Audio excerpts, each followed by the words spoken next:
At the time of Mr. Banfield's indictment, the police knew about Detective Miller's findings, and Mrs. Perez-Magalhaes had not changed her story and accepted the Commonwealth's plea deal. These ethical requirements have not been met. But more troubling is the presentation of false evidence by the co-defendant.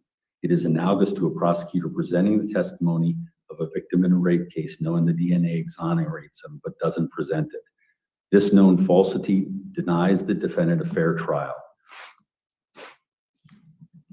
This should be dismissed pursuant to NAPU versus Illinois as violative of the 14th Amendment.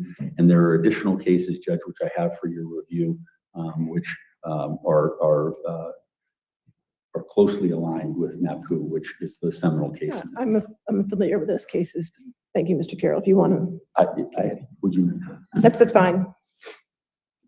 Yes, ma'am. Thank you. Thank you.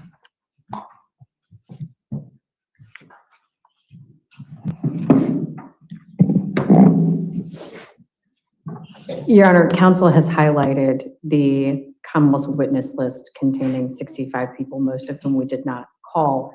I expect the same to be true of defense, and that is the nature of a case. When we want to make sure that we do not limit ourselves, should evidence be required, we list a witness on that witness list, which is provided to the court well in advance of trial.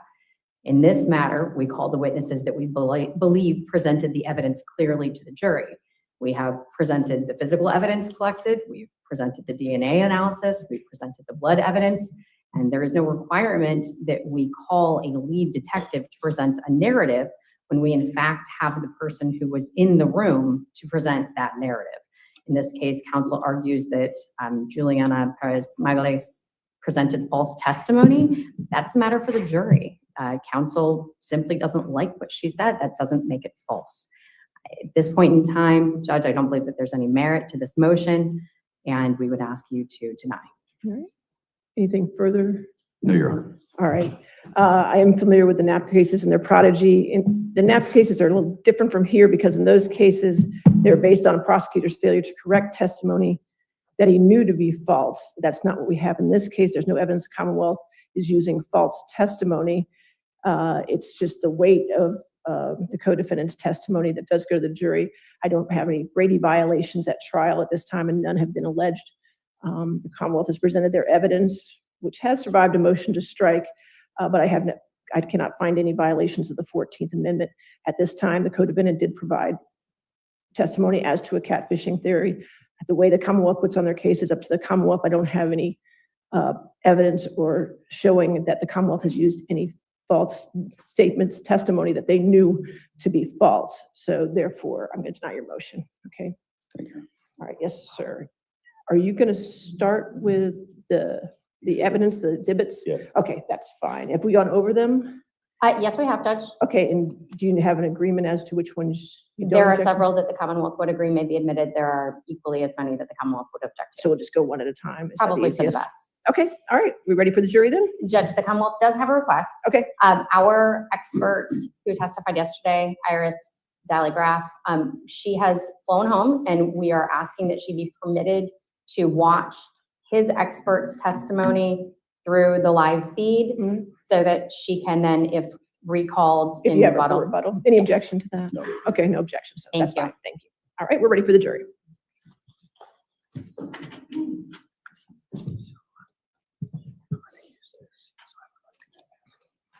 Okay. Sure. Yep.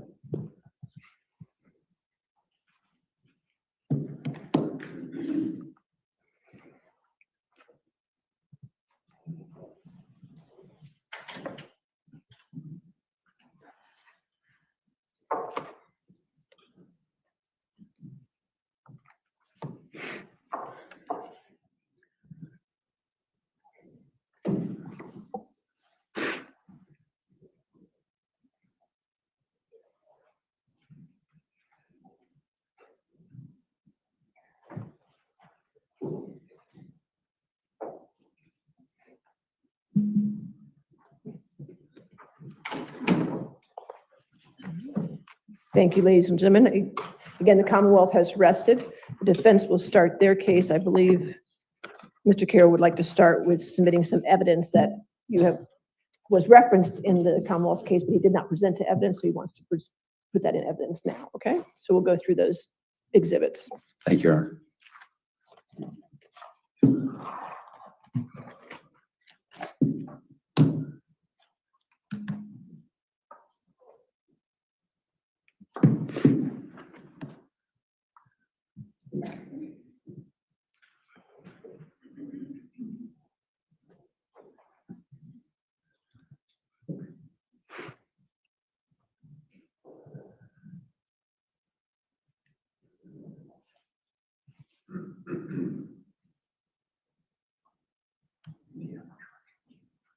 Mhm.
Harry, can you see that on the screen? Yes. Okay, that would be Exhibit 1. I'd move that into evidence. Judge, we don't have a We display. don't have a screen. I'm sorry. We do not have it on our screen. Should be on witness screen. Is it showing now? No, ma'am, it is not. Can you see it on your screens over here? Yes, you can see it. You can see it in your back screen. There's something wrong with your monitor then. Okay, we'll just step back. Okay, that's fine. If that works, we can get, you're attached. You can, it might just be a plug, but.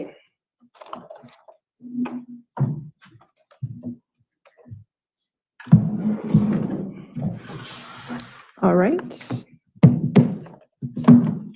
Okay, any objection to defense 1? No, Judge, there's no objection to defense 1 through 9.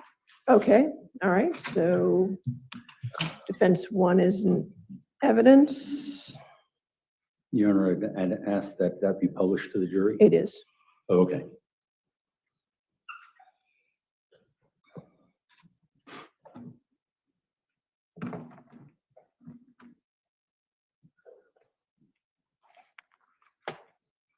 Your Honor, sorry, is counsel intending that the jury read each of the 73 letters? We're not have time for that, Mr. Carroll. Okay.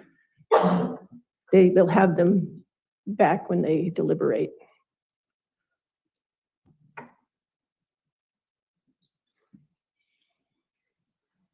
And this is defendants 2? Defendants 2. All right, no objection from the Commonwealth.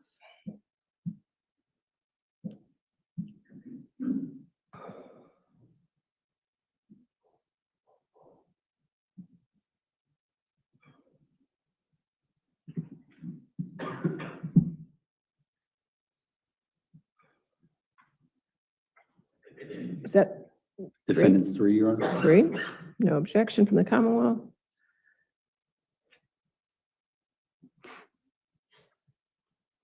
All right.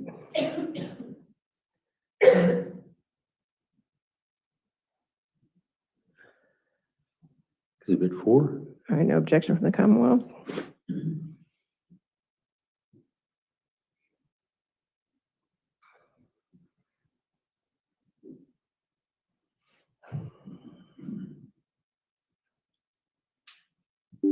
Exhibit 5.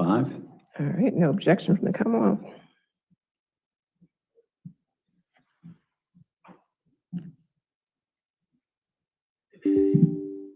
Exhibit 6.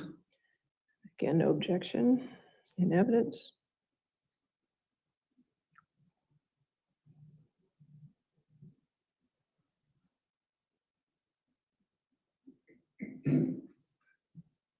Exhibit 7.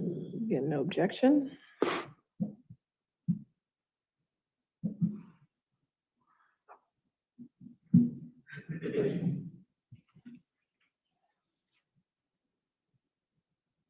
Exhibit 8. All right, no objection from the Commonwealth.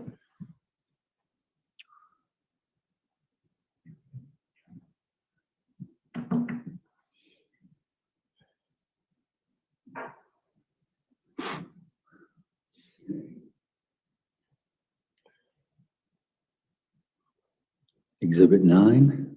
All right, again, no objection from the Commonwealth.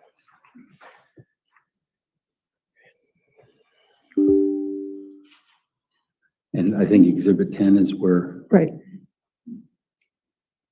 If you could put it on. I'll show it. Yeah, if you could put it on the screen, please, so I can see it. Okay. Yes, and All right. Judge Commonwealth objects as this is an incomplete exhibit.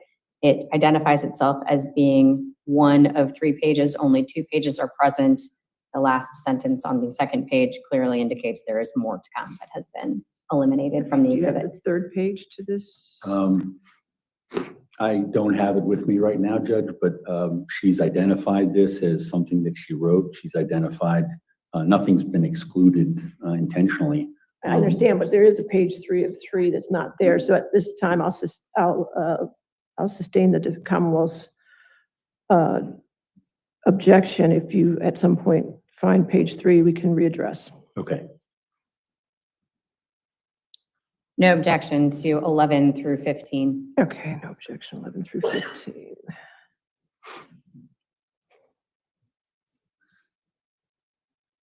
This is 11 year, I'm sorry. Yeah, 11. All right, in evidence.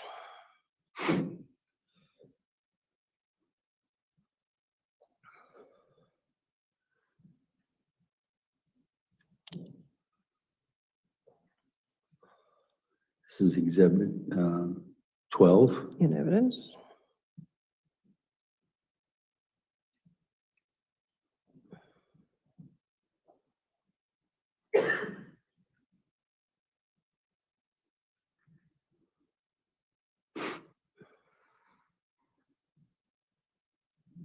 Exhibit 13. Okay.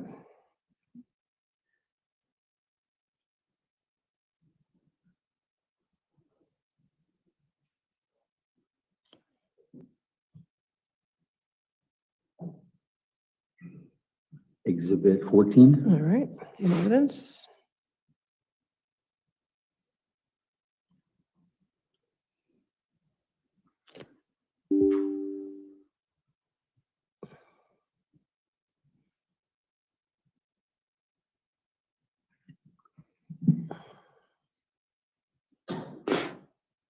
And Exhibit 15. 15 in evidence.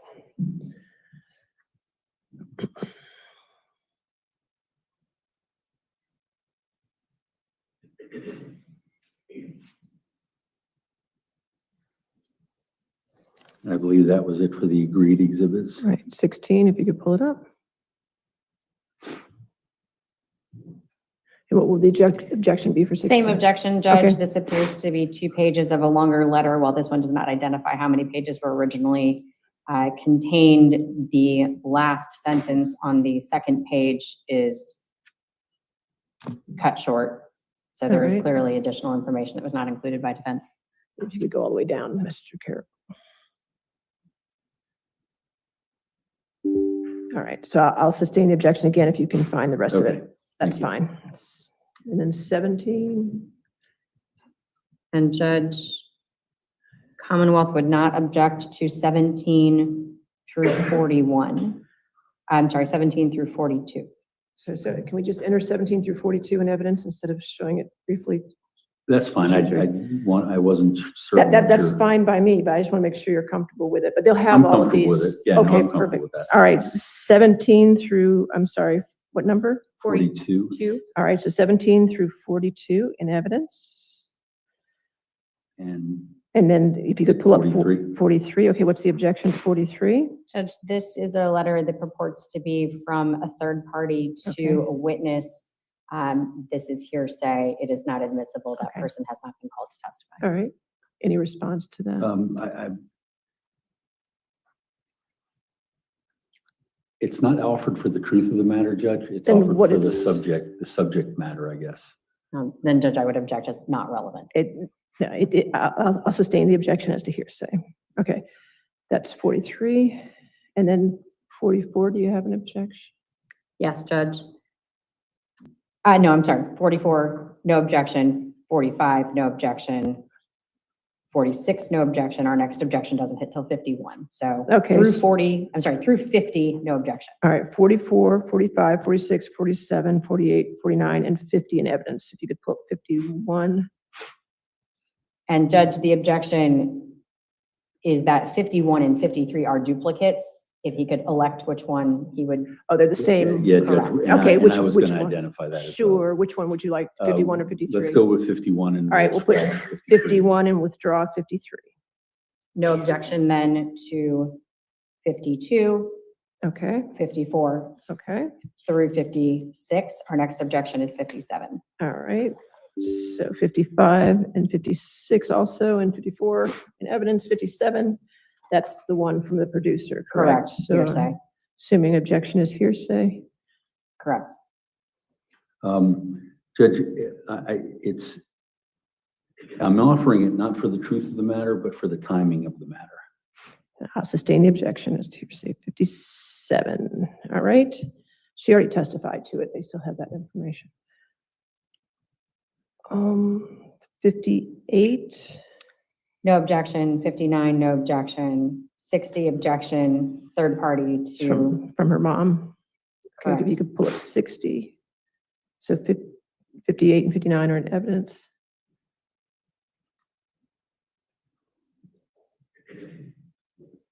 Uh, 60, Your Honor? Yes, the objection is hearsay. Hearsay. Yes. Once again, it's the timing of it that I'm looking for, but I understand. Okay, I'll sustain the objection as to 60. We have 61. objection. I think it's a motion It to is. continue trial. Okay, what's the objection? I mean, that's a court record, but what's the objection? Judge, it's not a court record in this case, That's true. and it contains a number of opinions of counsel Okay, that I do not believe have been testified All right. to. So hearsay. all right. I think it's a judicial document that the court can take notice of. It also shows the timing of what it is that,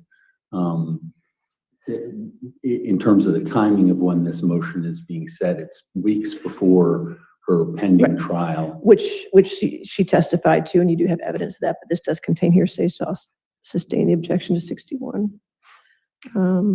62 is a picture. Objection, it is actually a video. It's the recorded call and is hearsay. Okay, all It's- right.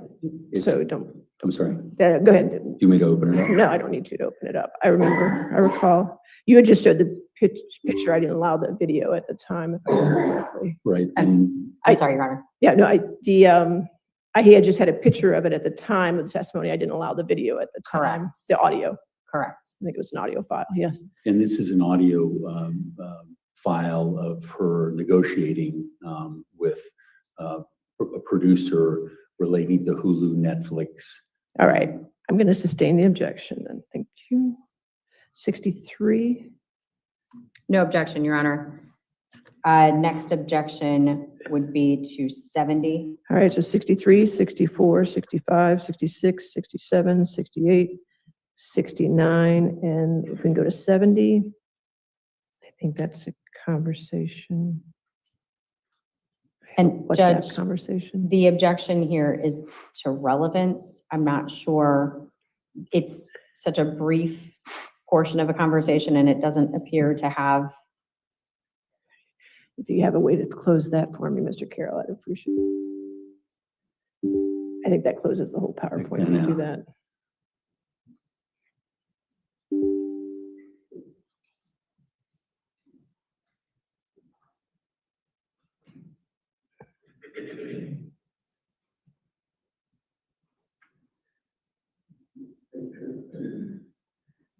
What was the time frame of the conversation? Do you recall, or do you have it? Judge, I can pull it up. I just can't see. Judge, I don't know why that's popping up. I'm not This is the court's computer.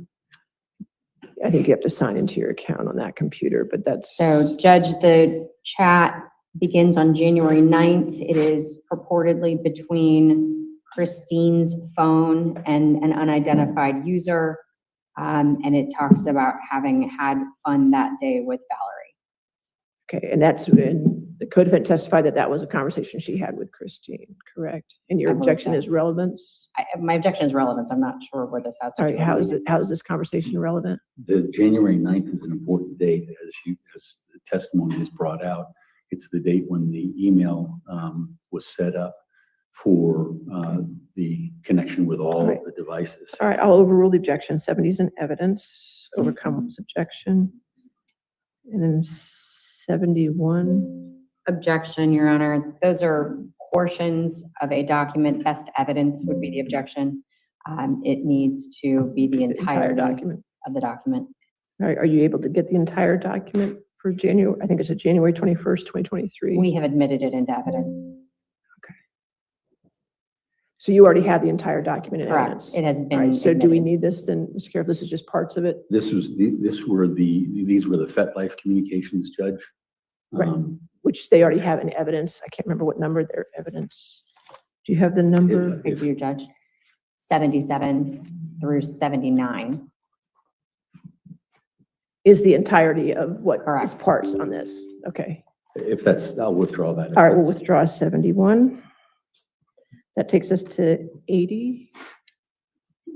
Is counsel not offering think- 72, 73, 74, 75? I think we're offering to 71, Judge. All I have is to 71. You're not doing 80, 80A, B, C, D? Not at this 81. point, Judge. Okay. That's all I have. All right. Okay. All right. Yes, sir. Then your first witness. Judge, I would call Officer Beckner. Officer Beckner. You might want to check the plugs and see. if Yeah, they're- so it actually clicked on initially. There was a view of Yeah. that computer's screen. It might just be a loose wire.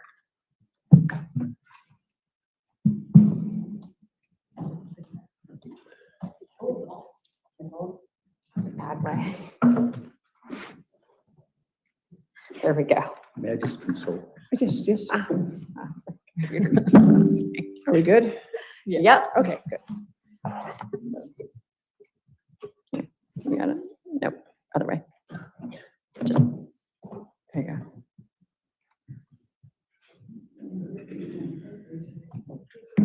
Are you doing this? I don't have any questions on this.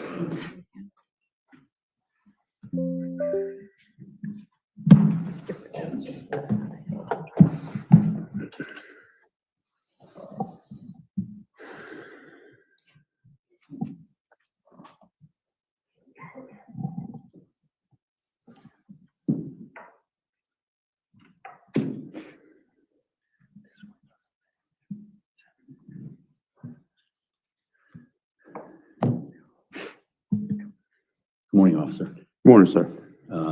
Once I get this video, I'm going to ask you to identify it. Okay. Okay. Sir, could you state your name for the record? Zachary Beckner. Thank you.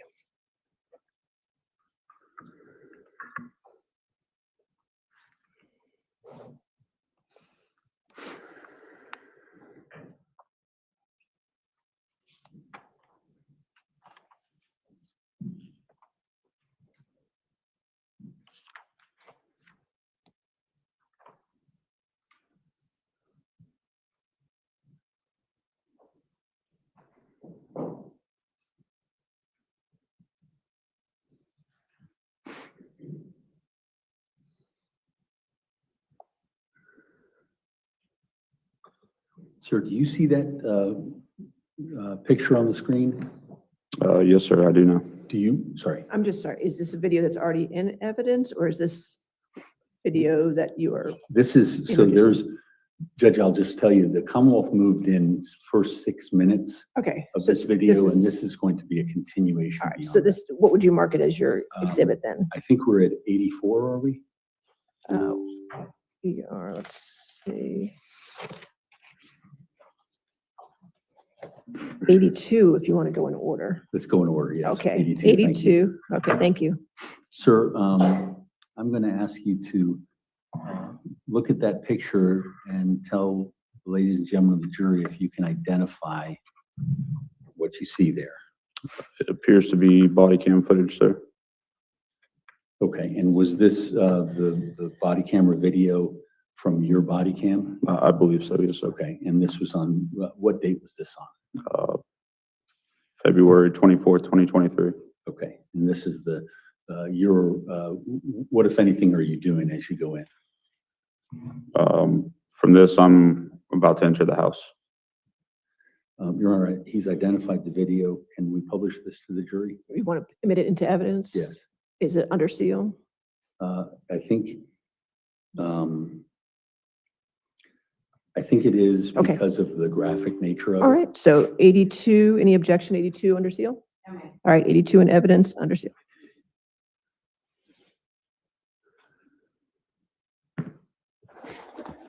Anybody else downstairs? Where's the shopper? Who else? Just us? All right, hold down, somebody hold down. Brother, they're saying one of the patients is outside now. So somebody's outside. In the back? Anybody else outside? Who else is outside? Anybody over here? Here, stay here, ma'am. Hey, here. Who is the shooter? Who shot who? I got a blowout kit if you need it. Bring it up. Is there anyone else in the house? You need kids in the house?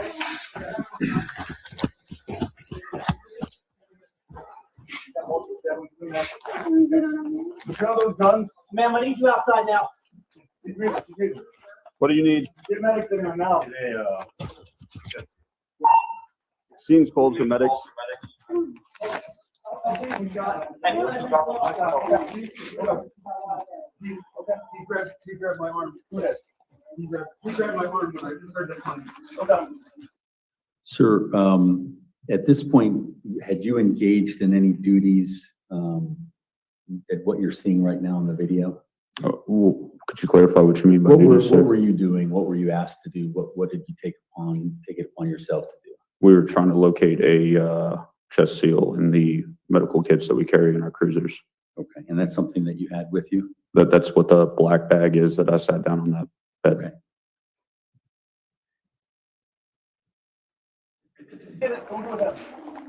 I don't know where you shot at. Who's that chest wound seal? I need it from the tap right now. You got stabbed by him, so watch him. Guys, chest seal. Now. We're looking for it, buddy. We're looking for it. Get balls out. Up this way. Upstairs. Hey, kiss, seal on her and I'll get her right now. Just stay right there. Stay right there. There's another one behind me. Hey, open this up for Bumler. Yeah. I got the other one for him. Okay, go. Wait, look at this right now. No one's Hey, the guy behind me. He's breathing, so. We got one guy up here, gunshot wound, one female, multiple stab wounds. Can someone do this for me? I don't have anything. Up this way. Just go to the top. Just to the top. He's in the bathroom, up here. I don't have a pulse on him. He's down in there. Multiple bathroom, down I there. don't have a pulse on him. Where's the gunshot wound? I'm not entirely certain, sir. Check. Chest. Okay. Hold this down. Let's work on her, okay? Sit in the top. Sit in the top. You need another chest seal? Yeah, whatever you have. Hey, get another. ALT, get more blood, kids. By Bravo, and Preston County Court. I don't know. You shot in the head? Oh, No, no. It's a lot of blood. It looks like it's probably from a lung. Do you need your canine or helo at this point? Canine 10. I don't even know what to do. Just leave it. Just leave it where it is. All right. Okay, yep, since we got this kind of wait for meds, can you talk with him? I don't have a pulse. Medics expediting, or where are they at? I can go home. Guys, hey, do a pulse on that. No, not at all. What do you need? Go ahead. Multiple steps in this one. All right. Go ahead and start going. All right, who's from Wild? We got them. This one, she is. All right, multiple steps to the next thing. So right, we have a pulse, multiple seven, so left, you do CPR or gunshot. All right. We're still breathing. You know what we have right here. Don't know if it's one on the left side. Okay, she's still breathing. We can feel blood moving. We can see her. You can stop him if he's wrong. Yeah, we're gonna get her. He's gonna be your way over there. Yeah, this. Is she breathing over here? He's breathing. That's why we're moving. Grab him. Take him downstairs. Oh. Stand by. Sorry. Nope, there's no pulse one. Nothing. There's nothing. What do we need? I think that guy's gonna be definitely DOA. I mean, we can. I think that might be obvious over there. Oh. What do you want to do? You want to grab that and go? This is his house, that's his wife. Don't know who this is. She's done. All right, that's fine. I don't know. You want to get a rhythm on that? Yeah. You want to show? I got the monitor. It's right there behind you. You have it? Okay. So where is she? Grab the guy over there.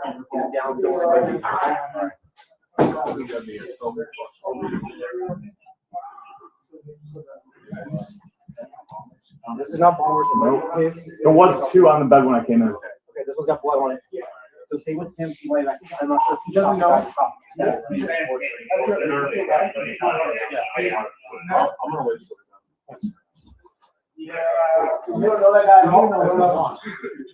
Yeah. I'm trying to figure out where's the gun currently. On the bed. Firearms right here. Leave them right where they are. That's what we found them. We moved them away. All right, that's fine. They were on the bed though. You want? Yeah, let's. We have a knife right there. Yeah. Hey Sarge, what's up? Do you want us to escort him outside? Yeah, right now they're working, so we're gonna be. So, get him out. So once they. All right. Is she gonna be okay? Want them work through it? Want to move her and go? Yeah. That's just move her and go. All right. Get you downstairs.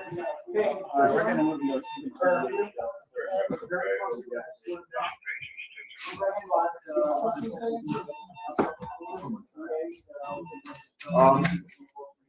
Got a knife here. Yeah. Is there kids down there? Zach? Kids around the way. Kids are outside. We're gonna clear the rest of the house. Somebody's gotta go with them. You guys want me to go with them? If you want to go with it, that's fine.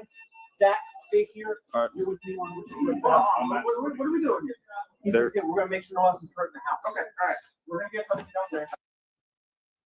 Sir, that's the video that you previously watched, the Commonwealth's case, correct? Up to the 6 minute mark? Yes, sir. Okay, was your body camera continuing beyond that? Yes, sir. Okay, and approximately how long did you, were you escorting Mr. Banfield that day? Correct. I escorted him out of the house to the ambulance, rode in the ambulance with him to the hospital.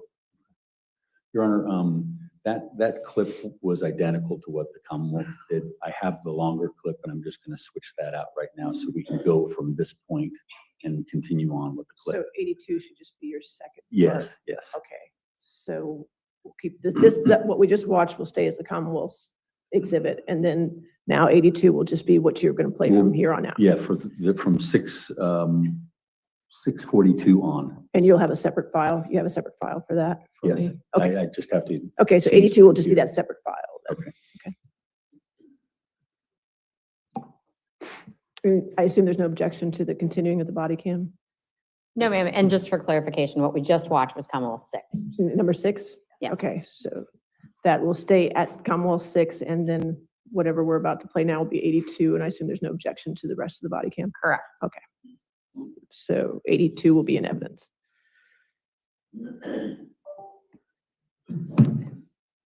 Under seal. It's 'cause he doesn't-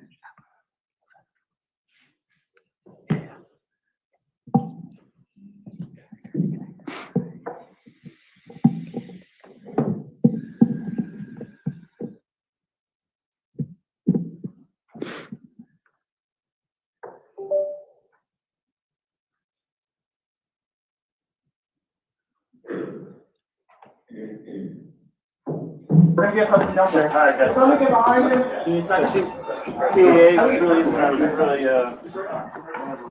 Sir, do you recognize that as being continuation of the video? Yes, sir. Okay, thank you. So she's gonna go up to, obviously, that's what they're supposed to want to do. He's obviously gonna be Hey, can you check him out? Yeah, I got more units here. We'll check him out. He's starting to break down.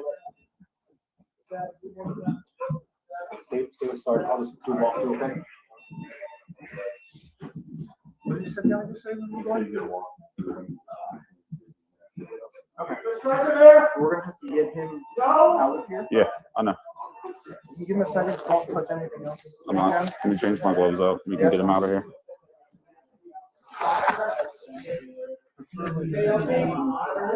Knife's there, guns are on the bed.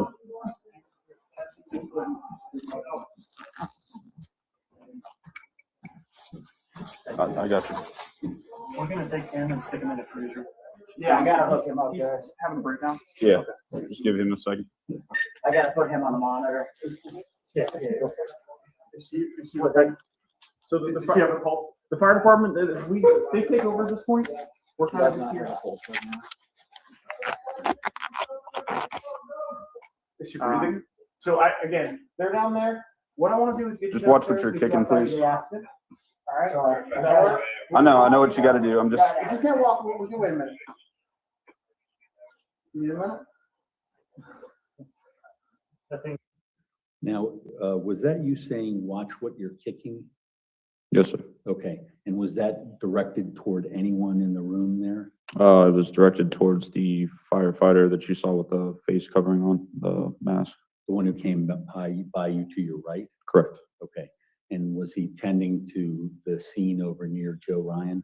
Correct. He was hooking him up to leads.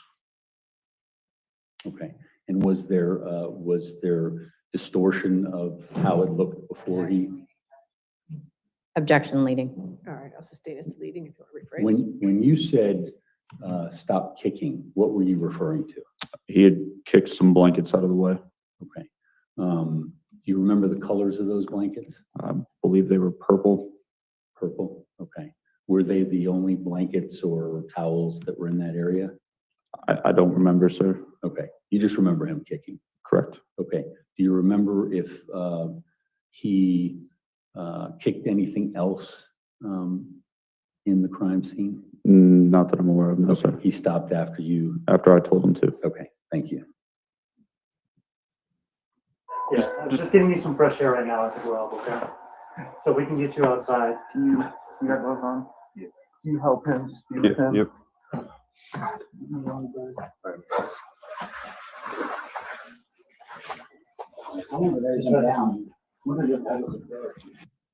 Now you're holding Mr. Banfield, my client at that time. What was the reason for you to hold him?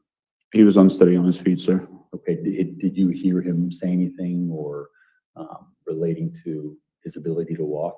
At that point in time, no, sir. No, sir? No, sir. Oh, okay. But you, sometime later on in this video? Correct. Okay. Thank you. Whenever, what's your name? Brendan Banfield. Say, Brendan with the unit? Easy. Sorry, say it again. So you with the unit? My office is in Vienna, correct. Did you call my office? No. I need to call my manager at some point. It's the least of our worries right now, man. We're just gonna get you in a cruiser outside in the air where you can breathe. You're okay, okay?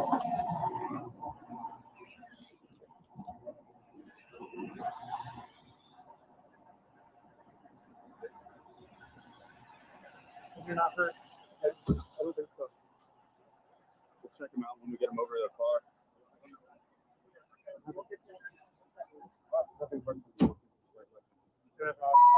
Watch out, watch out. What's wrong with your right leg, sir? Maybe, I don't know, maybe just nervous. Okay. I'm gonna be calling medic 436 to Reston Hospital.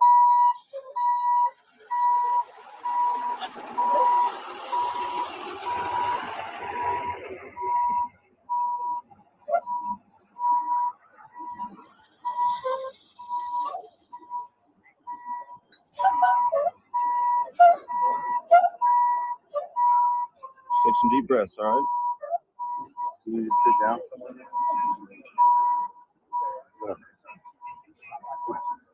Is there a way to get an update? Right now, they're handling everything from here.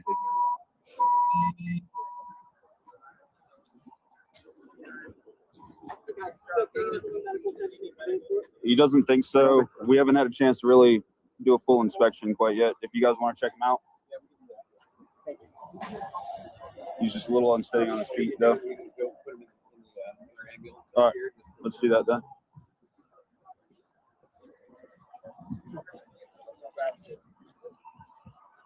We're gonna go ahead and check this gentleman out in the back of the ambulance, okay?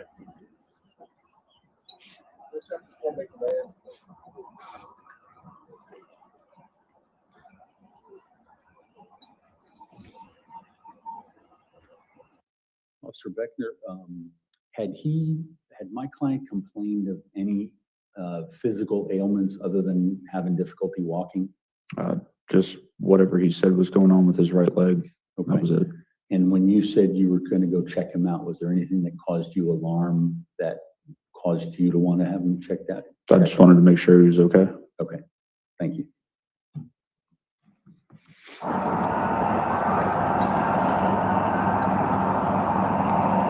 Where's my daughter? I think she's out there with them, sir. Is there anybody else in the house other than your daughter and the other female? So she's out there, ready. Okay. But it's just the two of them, correct? Yeah. Okay. My daughter. Just one sec, we're gonna head around to the door here, all right?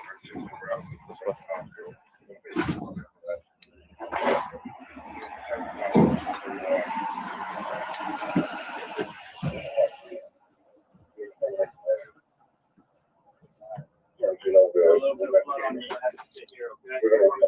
Right, as pretty as you can. Is anything bothering you right now? I feel unsteady. Okay, were you hit with anything, a knife, anything? No, I took the knife from him. Okay, all right, so you're not hurt anywhere. Is that not your blood, correct? I think it's. All right. You want to slip this jacket off for me so we can evaluate you real quick? I'm gonna have you kick your other foot up for me. Yeah, So you I think can it's go. fine. Yeah.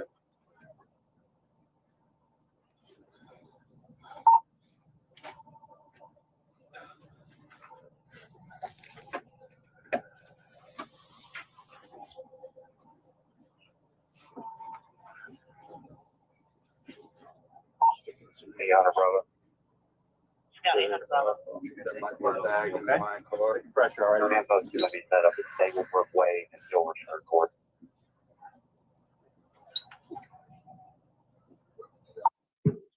Officer Beckner, do you know who took possession of the jacket when it was taken off of him? Officer Hugh. Officer Hugh? Yes, sir. Okay, thank you. I'm just gonna take your watch off for now, all right? That's fine. So I can see. I give it to the officer standing behind you.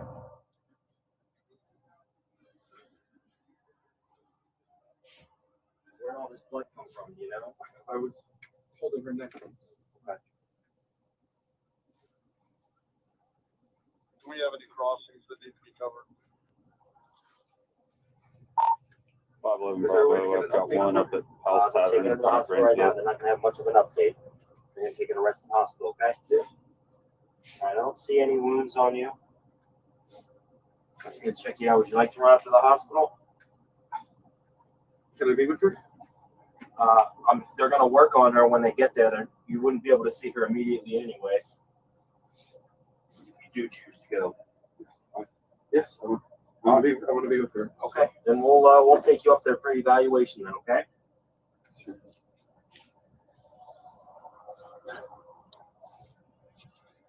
What's going to happen to my daughter? That, I'm not sure. That's a As of question for the right now, I officers. believe she's sitting with one of our officers until we figure out what all is going on. Take it back. Taking that last crossing.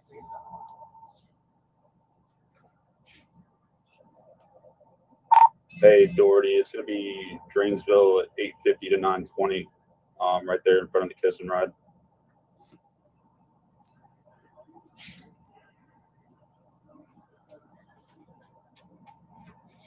Let's get squeezed real tight. All right, perfect. We'll take all that off then. Take it off there. Okay. Take this off from your neck. So just to confirm, nothing's bothering you right now, right?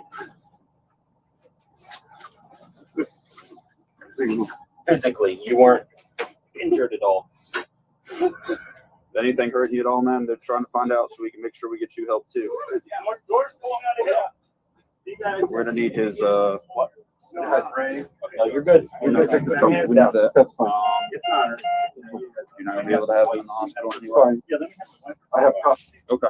What department are you with? Department of Treasury, Internal Revenue Services. Okay. the. It's okay. Those can stay for right now. That's fine. Zach? Yeah. So before you roll, let me make sure they decontaminate what you have on you, okay? Okay. I don't think I've got anything directly on me, but, hey, Derek. Yeah. I've got Mags and his watch. If you want to hold on to this. What was that? I've got Mags and his watch. I'm going to go with them to the hospital. Yeah, Police department, A bag. I don't have an answer to that right now. I wish I did, but I don't. I'm sure they'll give you an update as soon as they can. The question is, would you like to go with us or would you like to go with the police? It doesn't matter. If I can be with her, that's what. See what one of the Macs have, one of the bags the Macs have. What is he looking for? Just a I'm plastic assuming so, bag. Zach. Did we, A what? Plastic bag. just right now, did we search them? No, I haven't searched him yet. You want to stand up? Sorry, man, it was just, it's fine. I have. You're good. Sorry.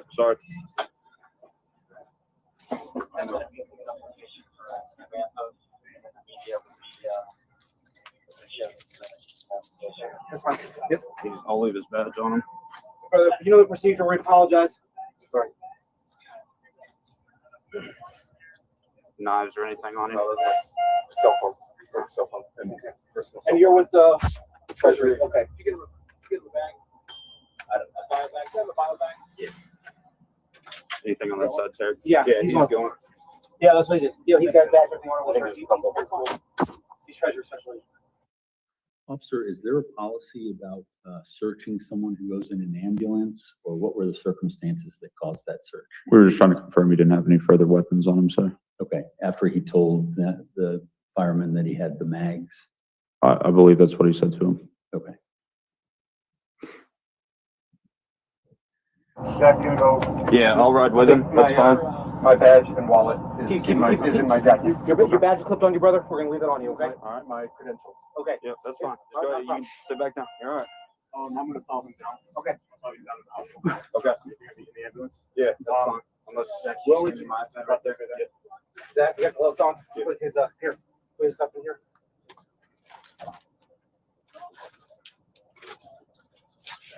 I'll follow you guys down too, so. All right. Whoever's driving my car, it was actually. We'll have to figure that out, so. Sir, was yours the Glock 19 with the TLR Mine has the light, yeah. with the light on? Okay. My other gun is my personal weapon. Oh, that's the 43X? Yeah. So both those are yours? Both of them are mine. Okay, the ones that we saw on the bed, correct? Correct. Okay. Thank you, sir.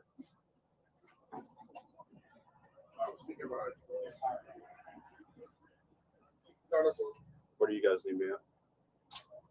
It doesn't matter to me. You can probably sit in the captain's chair right there if you're gonna ride with us. He's gonna go. I'll ride with Okay. you. Yeah. Just for evaluation, yeah. Okay, sure, good idea. Okay, BLS, Yeah. absolutely. If you guys don't need anything else, No, we're good, yeah, go ahead. we'll head out and we'll put the EMS captain on you. Okay, yeah, command's terminated, so I'm out of here. All right, yeah, we're good now. All right, And we're gonna roll over to Reston Hospital then. Okay, sounds good. We're good, Zach, 2 to Reston. You going with me? Yeah. We good to go. go or? Yeah. To my knowledge, I'll just check real quick. His first name? Brendan. BREND. Hey, are we good to transport him to the hospital? Last name? BANFIELD.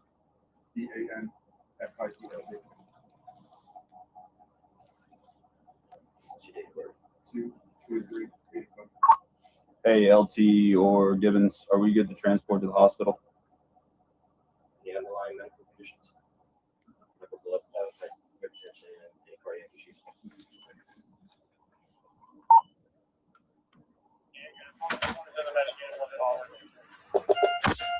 Taking medications for anything?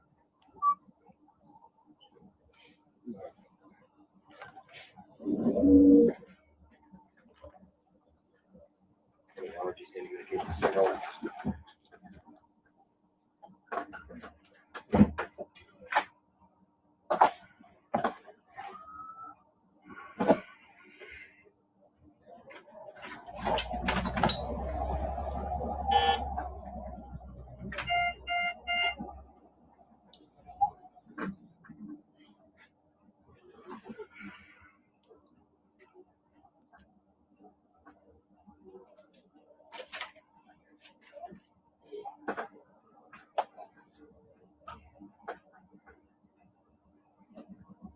How old are you?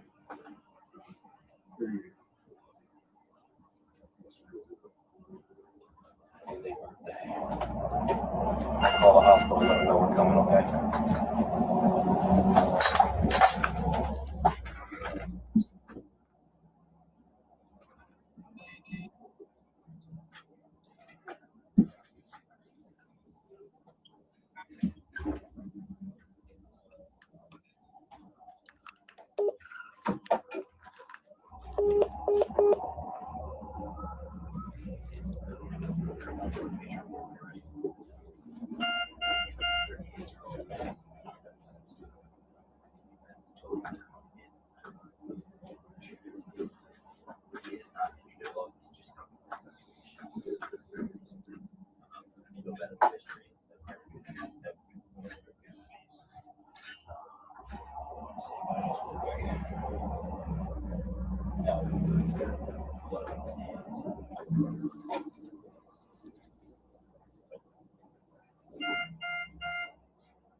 You couldn't clean that blood off the time. You could never. I don't know, man. To be honest with you, I don't see why it would be an issue, but I'll hold off right now.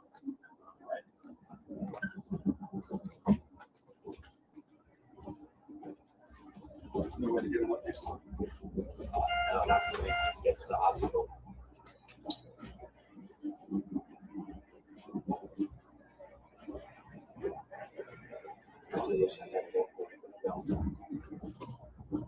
Hospital can't tell me anything like that over the phone. They know you're coming and they know your wife. They know your wife is there. So they'll be ready for you when you get there.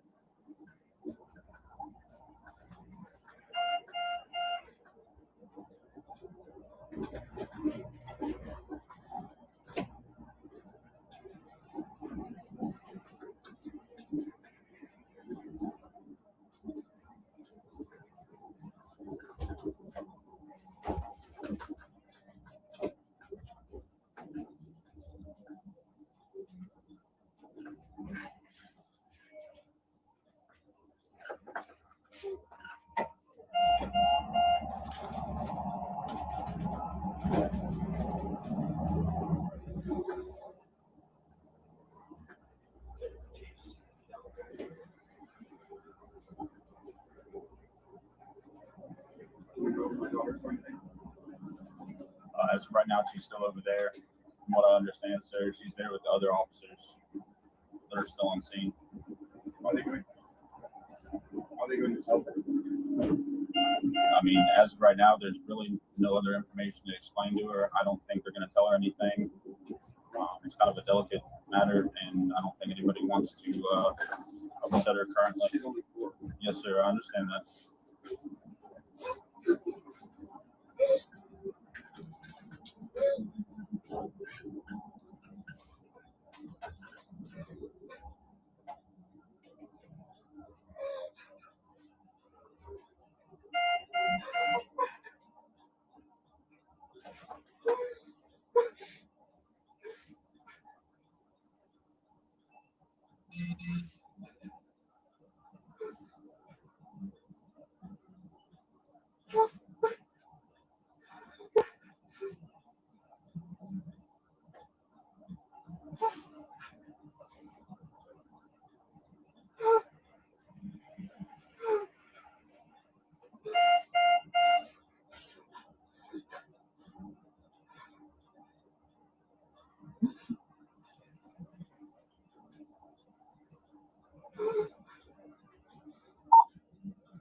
Exact copy of one.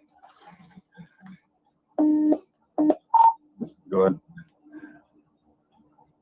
And the gentleman that you're with, do me a favor, once you get all this information, give me a call with that, please. Correct. I don't have my phones on me.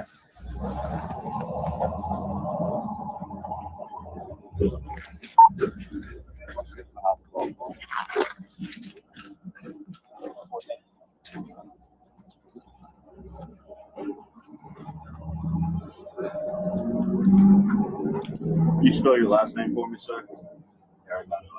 Okay. Appreciate it, brother.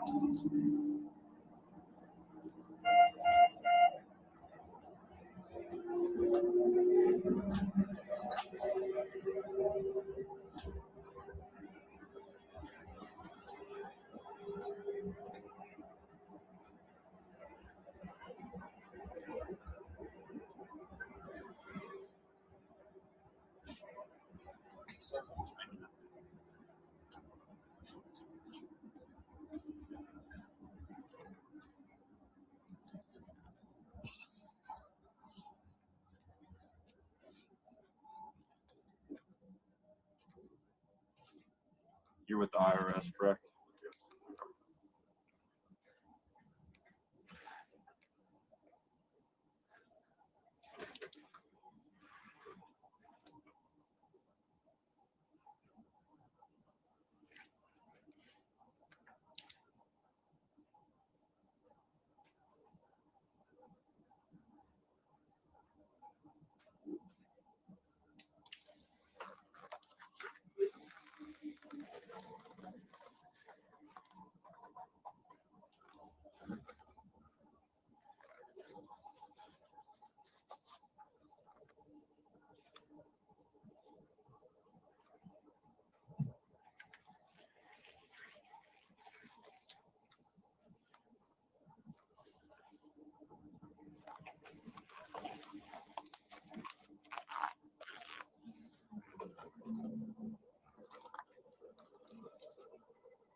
reported. MTV reported.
You okay with walking in?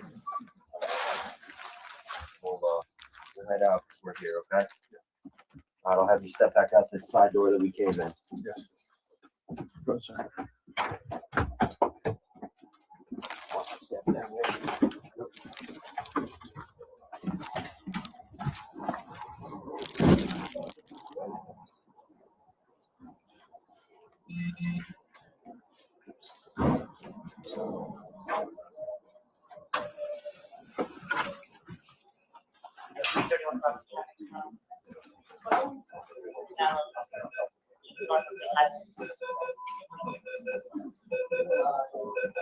Just wait right here for us. We're trying to find out what room to put you in. Can I see her?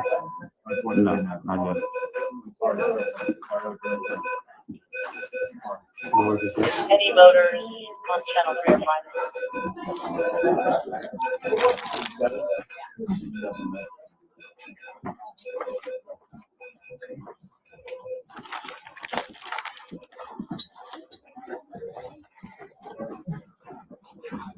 All right. Voter 1. Just take a seat on the bed for me. You just said that she didn't. I didn't hear what he said, so. The cot and stuff probably needs to be switched out. Okay. Can you have someone check with him again? Okay, what is the nature of the incident? Check what? The status of his wife, ma'am. Hi, sir. My name is Gina. I'm one of the doctors here. Your wife has died.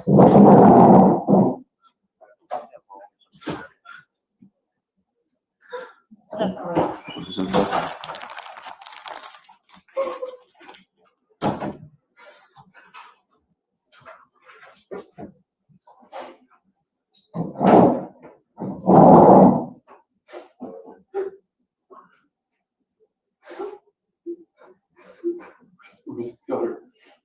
Where's that? She's still at the scene, sir. She's with the other officers.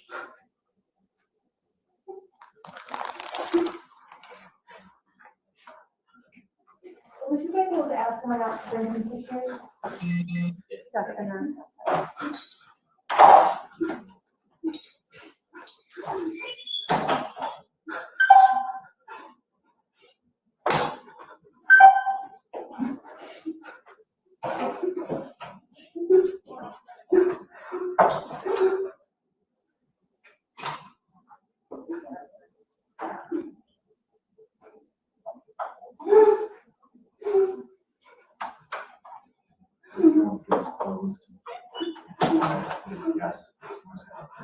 Okay.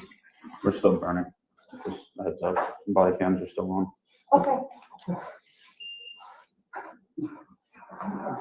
It's okay. Just yell at me. I'll get out of your way.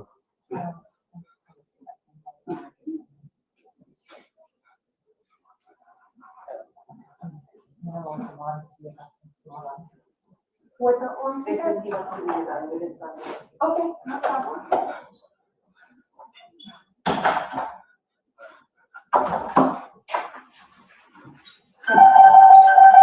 Thank you. Do you want, just for a napkin?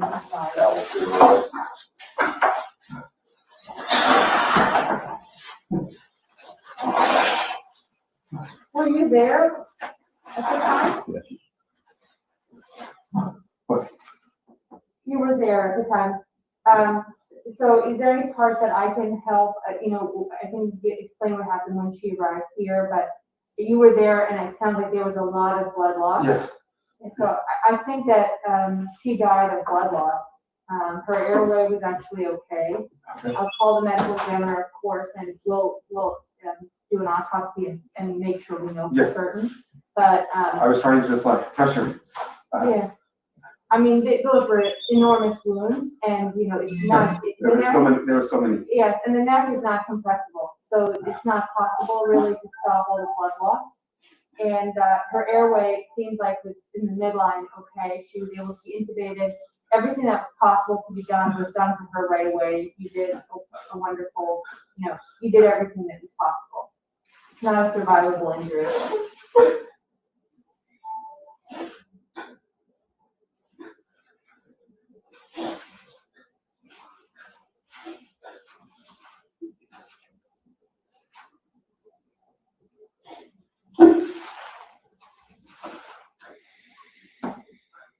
Sorry.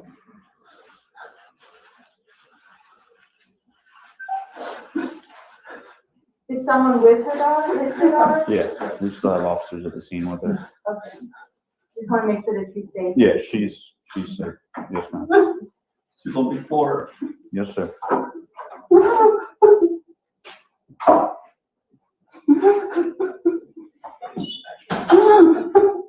It's for him. And did you get hurt, sir? I think so. Are you certain? Did the person come after you at all? Did they hit you or? I think he put his arm on me at one point, but I don't think I'm hurt.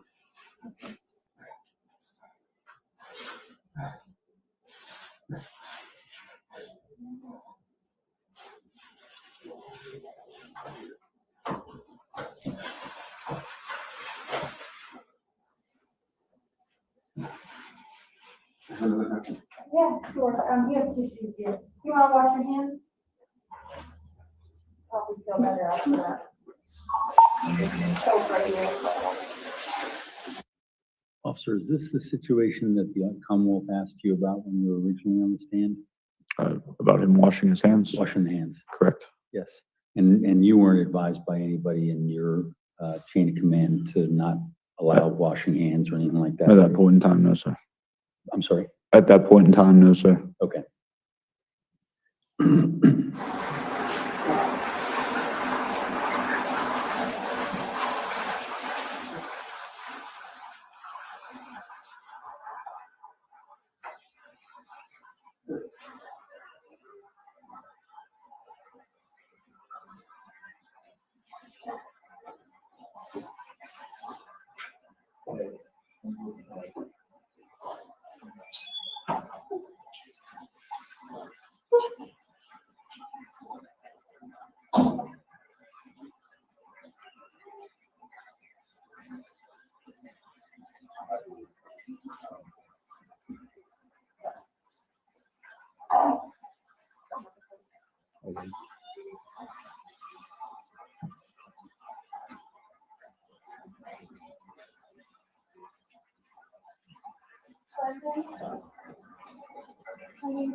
I'm the first person to hear today.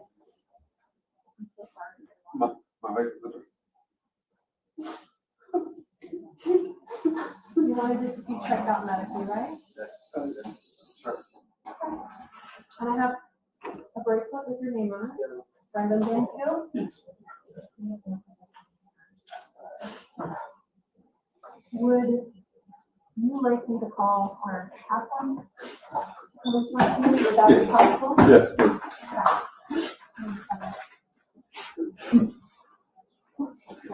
It doesn't sound like good. I mean, the person struck him once, but no injuries that we need to do imaging or anything like that for. Verify that his right leg's okay. He's been having said it's been feeling weird. Okay. Since this morning or before? No, since this morning. I think And then, I'm just. would you be able to sit down for just a second? I'm just gonna check your vital signs. I'm sure Can I have it's tissue? Yeah.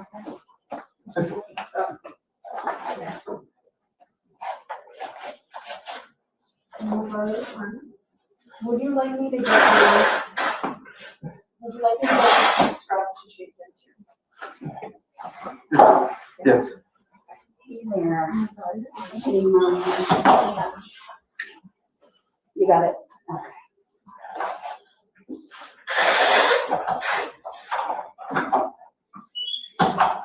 So I'm just you're gonna feel a squeeze of your left arm. I'm just gonna give blood pressure real quick, okay? I'm gonna check your oxygen level over here. So what's been going on with your right leg since the test? You feel like it's hard? It's like I'm having spasms right here. I see. Okay. And where did the person hit you? And I only remember sorry, my arm. Okay. Okay. Once you're changing into the scrubs, I'll just look you over there. But I see that you're walking and bearing weight. It's, if anything, it's a bruise or like you said, you have a muscle spasm because of the stress. You know how your fingers? Or kind of a little bit.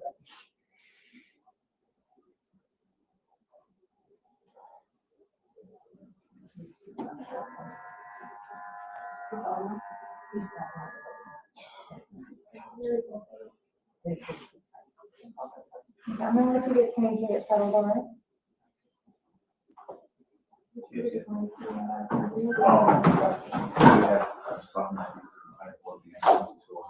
want to get on? You can get more. Is that ambulance? Yeah. You already switched out the linen and stuff on the cot there. I guess. So.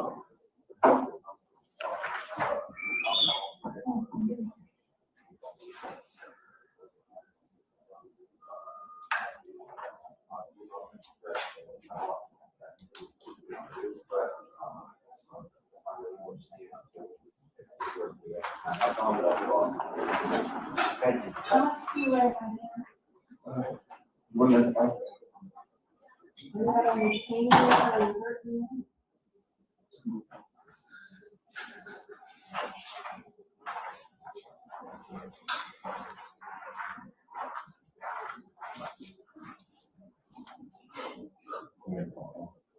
So, Officer, is that Officer Bumler that was with you? Yes, sir. Okay.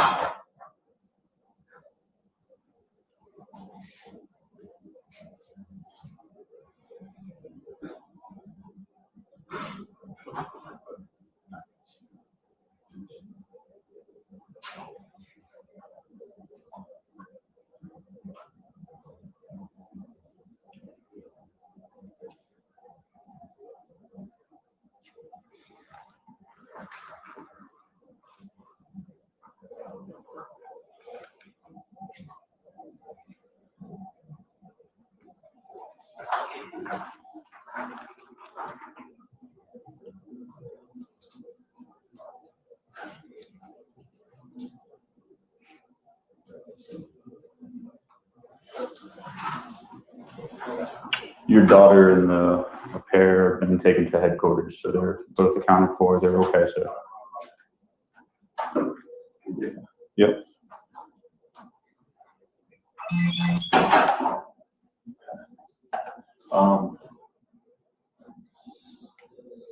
I'm gonna have to step out after the bags, phone, and all that. It's all right there. When he changes. Yep. So I'm gonna see if I have any bags. All right. Can I call my mom? At this point, we can't let you do that, because we still have to investigate exactly what happened. Once the detective shows up and kind of talks to you, that's when you can let things, they'll kind of explain a little bit more in depth. We're not gonna ask you any questions about what happened, but what we do have to do is, take photos of you, in the clothes that you have on, so before you change in the hospital gown, and then we are gonna have to take your clothes as well, for that evidence, so, we're gonna do it, there's no easy way to do it, but kind of the easiest way possible, so, I'm just gonna have to go get my county phone so we can get everything documented, and then I guess they should be sending the detective out to kind of come and ask you what exactly happened, because we're not gonna have you go on numerous times and let them do it all. Okay? I understand that. I'm gonna go see if I can find some.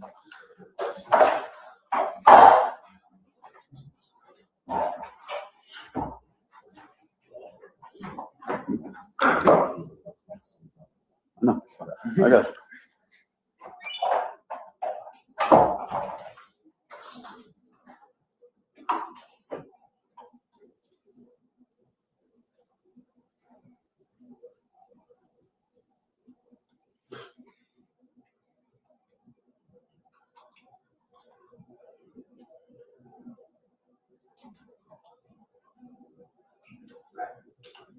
My wife's parents are on their way to my house some point today. Like Officer Bumler told you, man, as soon as we're able to, we'll let you make phone calls. Yeah. I don't know what, I don't know what time they're coming. I know they are coming, but I don't know what time. Okay. I understand.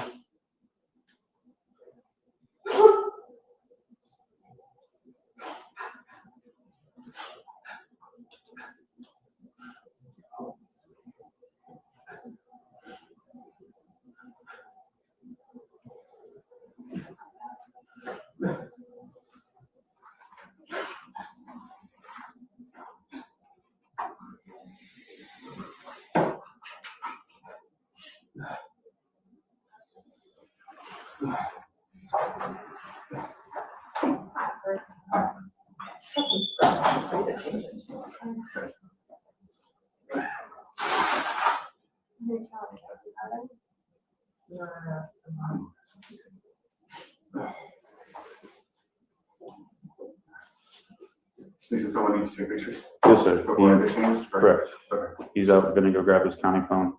Mine's all back in my cruiser. I figured, I didn't know if you guys need a brown bag. I think he's getting one, but if you have one, that would be helpful.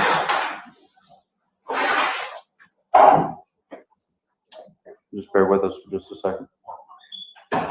Just pulling my nose. Yes, sir. No, I understand. Bumler, the CR staff has brown bags if you can't find one.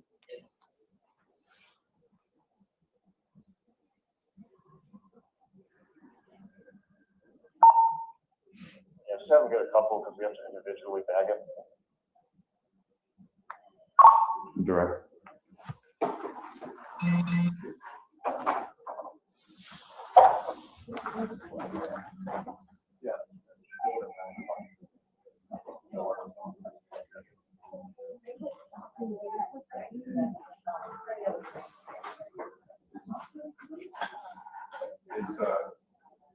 Is Valerie at least with Juliana? I believe so, yes, sir. I don't see why they would have them separated at this time. Hey, boss, can you see if they can bring me a couple brown bags, the paper bags? Okay. Thank you.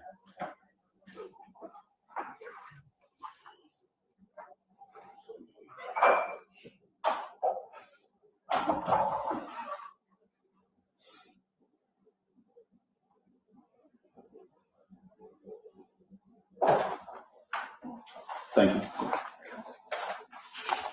On that, you want to see. I'll have some water.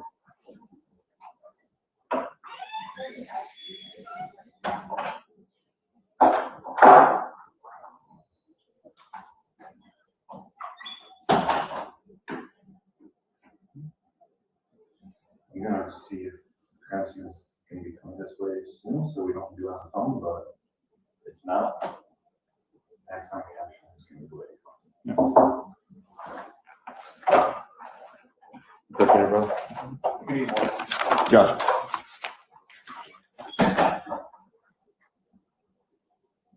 Okay. I got you.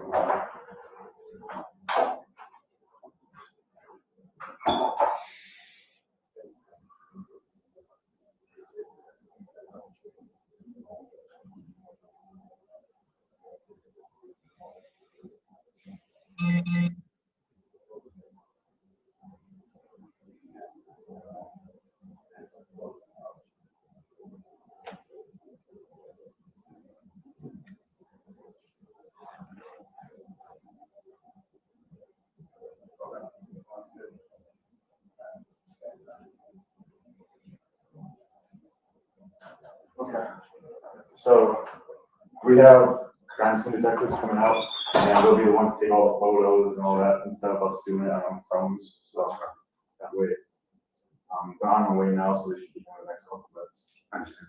Okay. Do you need like a bottle of water or something? I think someone's got it. Okay. Just gonna inform.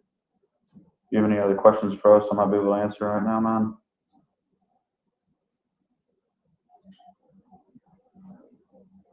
Do we know who the person is?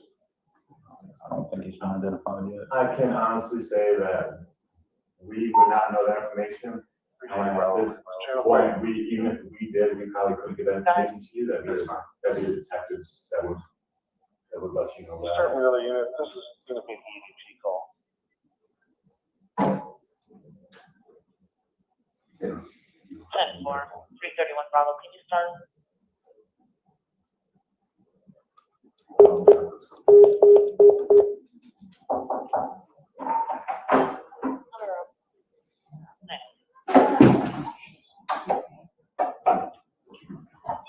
My name is Betty. I'm a patient advocate, also chaplain, guest services. Yeah, it's like anything I can do for you right now.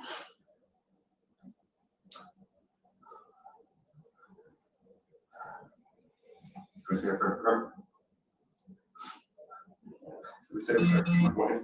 Say a prayer for your wife. Absolutely. What is it?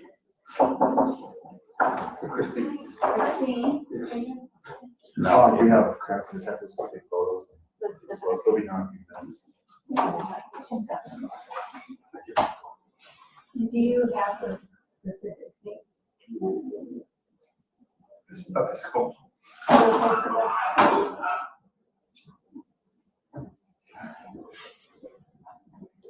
Gracious and loving God, come before you today in great distress. Lord, we ask that you be with Christine and with her husband here. We ask that you surround her with your love, that she might feel that, knowing that you are with her. Lord, we ask that you heal as only you can. We don't always understand your healing ways. I just ask that you be with her. And be with her husband now in such distress. Watch over him. Surround him with your love. Let him feel enough of that love. To carry him through not only today, days and weeks to come. Lord, if we're a family or friends who can support him this time, please let them open their hearts and arms and provide that loving support that's so much needed. This we ask in your name. Amen. We say the Lord's Prayer. Our Father, who art in heaven, hallowed be thy name. Thy kingdom come, thy will be done, on earth as it is in heaven. Give us this day our daily bread. Forgive us our trespasses, as we forgive those who trespass against us. And lead us not into temptation, but deliver us from evil. For thine is the kingdom, and the power, and the glory, forever and ever.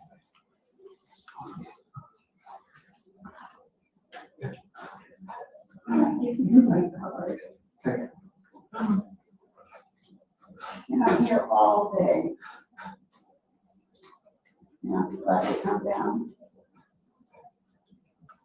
And just ask them, you have no tissues.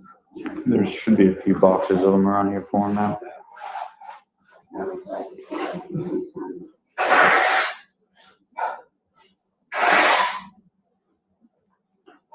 You have a lot to process.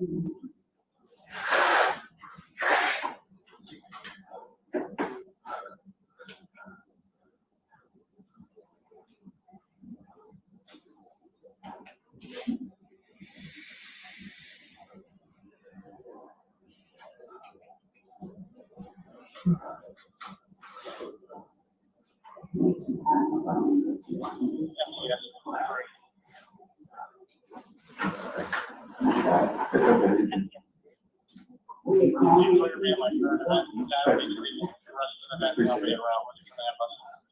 As I say, I'm here all day.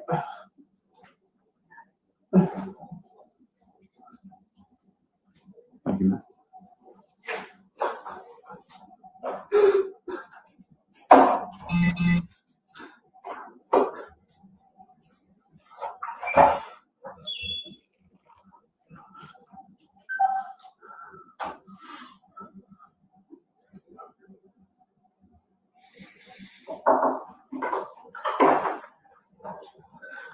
Mr. Banfield?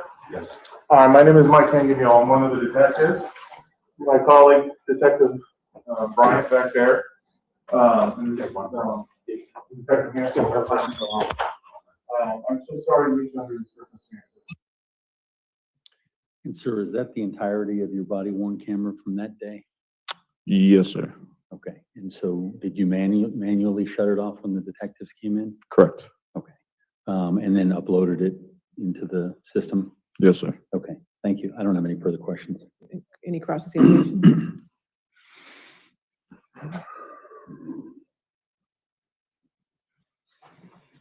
Good morning. How are you? Good morning, ma'am. Just a couple of questions.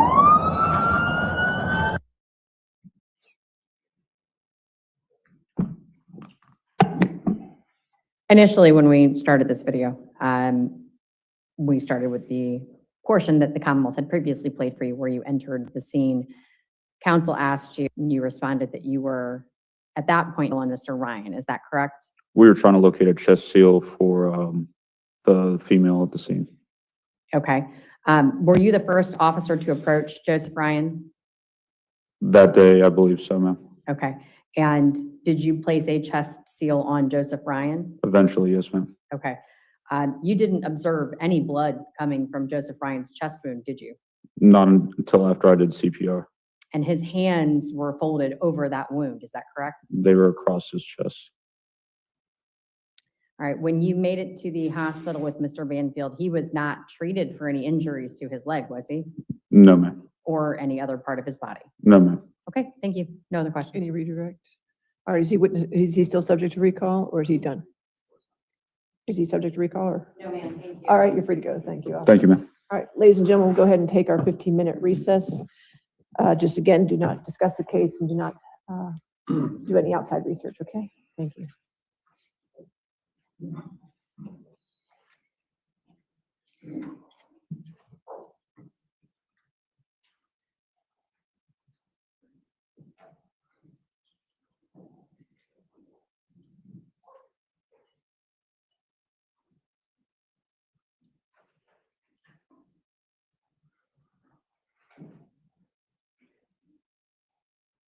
All right, so we'll come back at 11:55 then. Is that fine? 11:55, thank you. All right.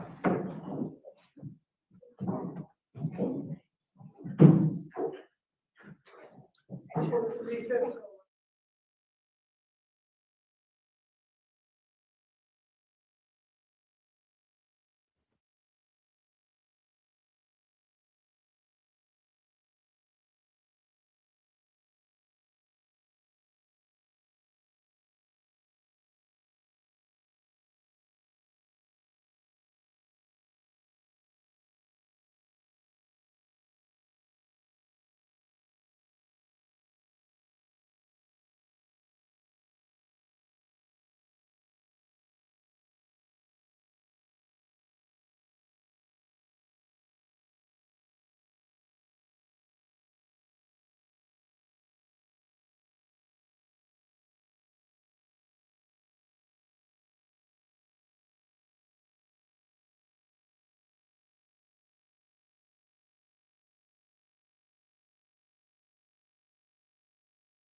All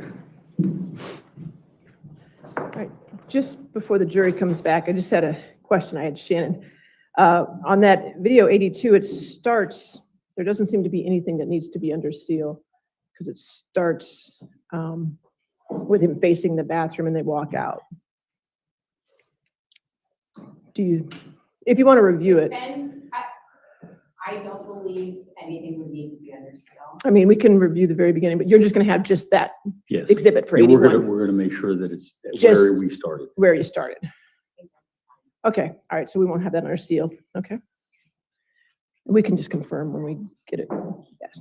All right, perfect. All right, are we ready for the jury then? Yes, sir. Okay.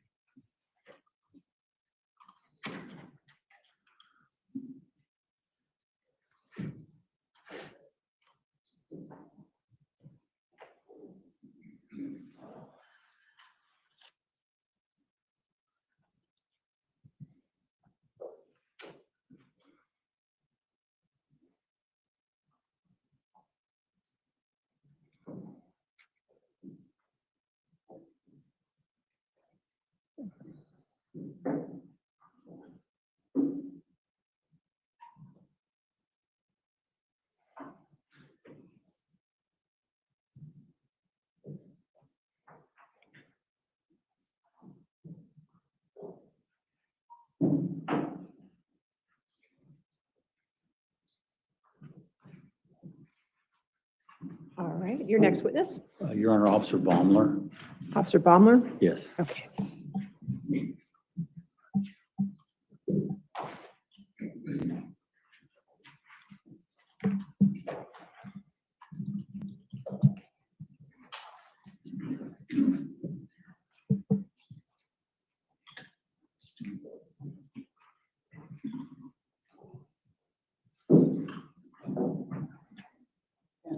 Do you swear or affirm to testify truthfully in this case under penalty of law? Thank you.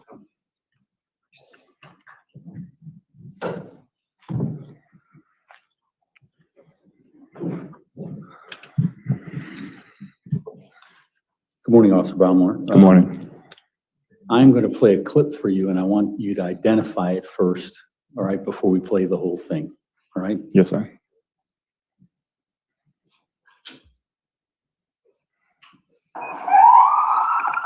We can't see anything on the It's screen. not showing.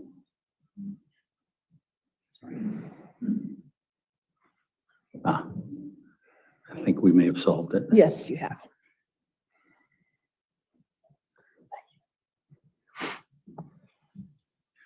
Looking at that picture before you, sir, can you identify this video? Yes, that's my body cam video. Okay, and this is from February 24th. Correct, 2023. From time to time, I'll stop and ask questions, but otherwise I'm just going to have you watch, not the entire one. Yours goes almost an hour like the previous officer, correct? I believe so. Okay, we're going to be quite a bit shorter. Do you want to mark it as? Mark it as Defense Exhibit 83. Okay. And is you asking to admit it into evidence? Yes, we are, Your Honor. All right, any objection? Judge, I don't believe so. It indicated he's going to jump around. I'm not entirely sure. But do you object to the admissibility of? No. Okay, so that can be an evidence. Is it? Yes. I don't know what it is, so does it need to be under seal? Yes, it does. Okay, so video body cam under seal in evidence 83. Okay.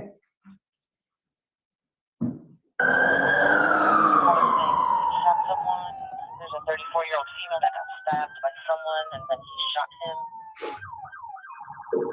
Here's another person that he shot, but he's on the ground. 50 Bravo is the ground.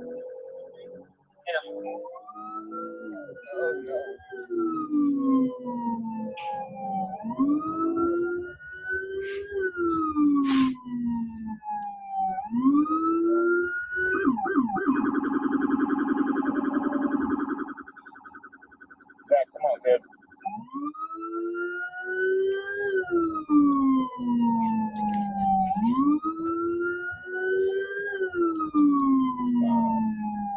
There we go.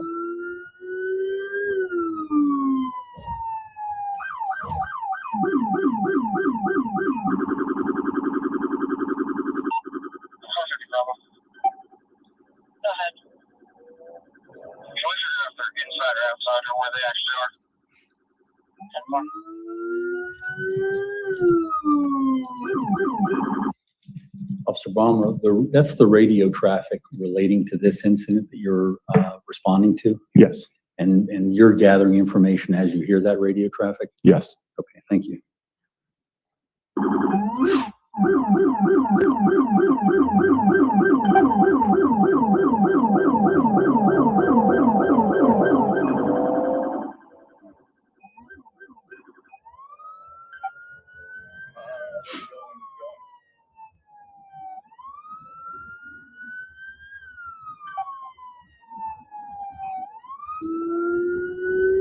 Got it on the shoulder, boys.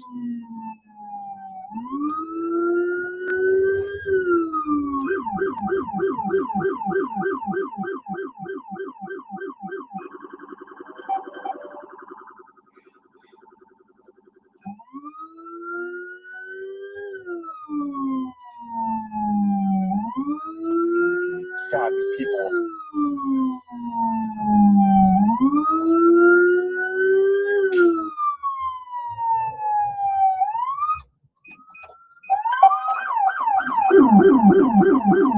There we go. Come on, figure it out.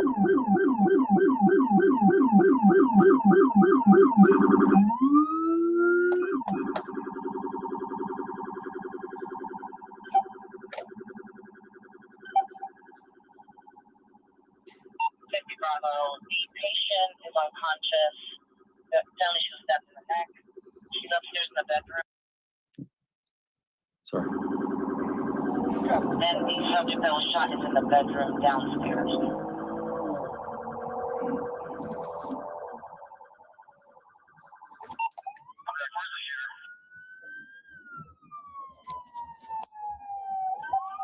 Let me ask.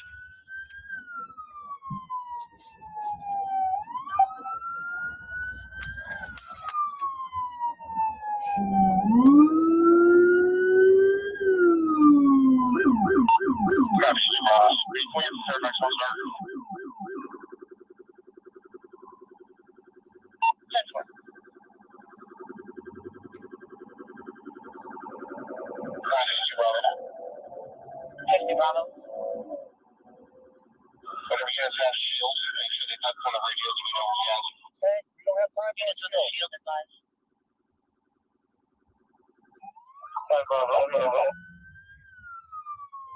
Side Bravo has a shield. Side Bravo, ensure the caller put the firearm down and sure there's boxes on the Okay, That's 4. guys, you gotta go a little faster now. So apparently the caller doesn't know the subject, and the caller's trying to help the female with the. Now, at this point, is what you're hearing on the radio the only thing that you know about this? Correct. Okay, so there was nothing prior to you starting up your car and going? So typically what happens is when we get sent a dispatch, it does come to our computer. However, when scenes like this happen, we try to get them as quickly as possible. So most of that information comes over the radio, yes. Okay, thank you.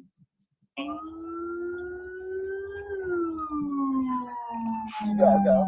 Drive a lot faster, better. On Side Bravo, Fairfax down is due to the wind. What wind?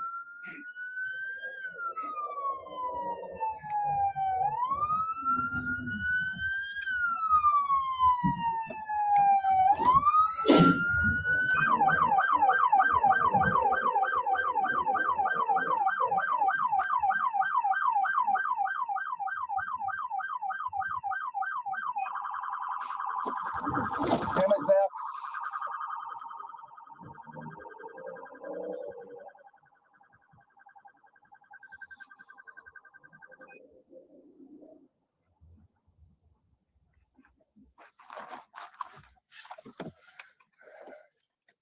Go, Zach.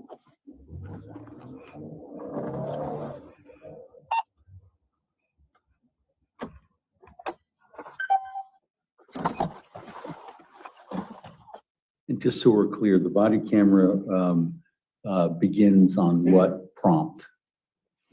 So it can be activated one of a few ways. In this situation, it activates when the emergency equipment goes on, or you can activate it by pushing it twice. Okay. And in this still, you're at the residence? I'm just arriving, yes. Okay. Thank you. Yeah, you got one? Where's the shooter? Huh? Shooter's helping the woman right now. He doesn't know the man that he shot. Which house? 1330.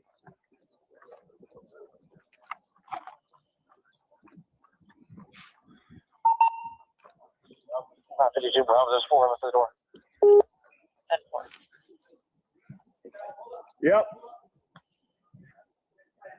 Well, I got voices inside. Let's do something quick. Stack up on me, I guess. County police, call out. Where's the gun at? Where's the gun? He's an officer too. So he just didn't know this is going on. Anybody else downstairs? Where's the shot? Oh, his daughter is downstairs. He's just. Who else? Just us? Yeah, she's just wanted out. Guns on the bed. Guns on the bed. They're saying one of the patients is outside now. Sir, is that the first time you've encountered my client, Mr. Banfield? Yes, And he was tending to his wife at that point? it appears so, yes. Somebody's outside. All right. Watch out. We got him. Catch up. Jesus. Dude, give me a, what can I do to help? Chest seal. Give me chest seal. Yep. Anything I can do to help? What else was she stabbed? Is there any other stab wounds? Tank, come She here. got something on her hand. Tank. She got something. There. You do it there. Stand right here. She got multiple stab wounds to the neck. Okay. Secure those guns. Ma'am, I need you outside now. She's breathing. She's breathing. What do you need? Get medics in here now. Seems full. And sir, when you said that, you were talking about Christine Banfield's breathing, correct? Correct. Who shot? You shot? Okay. Okay. He grabbed my arm. Who did? He grabbed my arm when I started applying. Okay. Someone get with him. I don't know where he shot at. Who's that chest wound seal? I need it from this neck right now. She got stabbed by him, so someone watch him. Guys, chest seal We're now. looking for it, buddy. We're looking for it. He called after. Up this way. Up there. I need chest seal on her and how's everything right now? Just stay right there. Stay right there. Shoot him. There's another one behind me. Open this up for longer. Yeah, I can't do anything with this right now. Go. Can't do anything with this right now. What do we need? Chest Someone seal? check my pulse for the guy behind me. Yeah. She's breathing, so. We got one guy up here, gunshot wound, one female, multiple stab wounds. Can someone do this for me? I got one hand kind of tied up here. Up this way. Just go in the tub. He's in the tub. He's in the bathroom, up here. Where do you have chest seal? On her neck. Multiple stab wounds on her neck. Ready? As soon as I let go. Let me know when you're ready. Ready? We missed one. Chest seal. Get another. There's another half. Ready? Ready? Go for it. Yep. Hold the door. Don't work on her, okay? It's just fucking hold pressure. Just sit in the tub. Just sit in the tub. You need another chest seal? Yeah, whatever you have. Just whatever you got. Hey, get another. ALT, get more blowout kits. Is Is there anything else that we know of other than this? This one and the guy behind me. On this female. I don't know. I do not know. She might have defense wounds to the hand, but. Everybody's been counted for. No need for K9 or helo at this point. K9 10. Yeah, that's right. Thank you. Secure firearm. Just leave it. Where it is. Tank. Yep. Since we got this kind of wait for the medics, can you talk with him? Shoot him. Stand by 1 second. Medics expedited. Do we have a pulse on anybody? I could feel him breathing. Hey, do you have a pulse on him? No. No pulse. CPR, Okay, so we have one. CPR on, go ahead. Multiple stab Do wounds. CPR on. Yeah, if you don't have anything, start going. Start going. This one, She she is. only has a pulse. All right. Multiple stab wounds to the neck. Thanks. So why we have a pulse, multiple stab wounds, so left either do CPR or gunshot wound. I felt the pulse when I was holding Thanks. my All neck. right. We have multiple chest seals in the neck. We don't know if we have right here. We don't know any Multiple other. stab wound to the neck. To the neck? Chest seals, Yes. Don't know if we actually have it. Don't know if it's one on the other side. We don't know. Hey, she's still breathing. We can feel blood moving. We can see her. We can see her cheek. You can stop doing CPR on him. You guys good? Yeah, we're gonna get her. Okay. Get them, new wrist. Yeah, this. She's breathing over here. She's breathing. That's why we're moving her. Grab him, take him downstairs. I can't feel pulse. You can't feel pulse? Oh my God. Hard to feel. Stand by. Sir, did you have anything to do with moving any of the firearms? I did not. Did you see who did? I do not recall who did. Okay. Sorry. No, there's no pulse wounds. Nothing. There's nothing. I think that's gonna be definitely DOA. I mean, we can. So what's I think that's maybe obvious over there. Here. Oh. What do you want to do? You want to grab that and go? We're done. No, this is. Going for this. She's done. All right, that's fine. You want to get a rhythm on that? Yeah. I got the monitor. It's right there behind you. You had it? Okay. So where is she?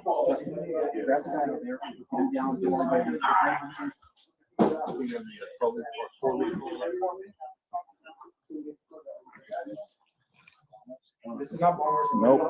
There was 2 on the bed when I came in. Okay, this one's got blood on it. Yeah. So stay with him. He might have, I'm not sure. He doesn't know. Yeah.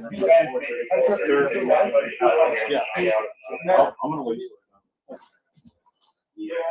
You don't know that guy at all? I don't know. Yeah. I know. I'm trying to figure out, where's the gun currently? There's 2 on the bed. Firearms right here. Leave them right where they are. That's where we got them. We moved them away. All right, that's fine. They were on the bed right here though. Well, if you want. We have a knife right here.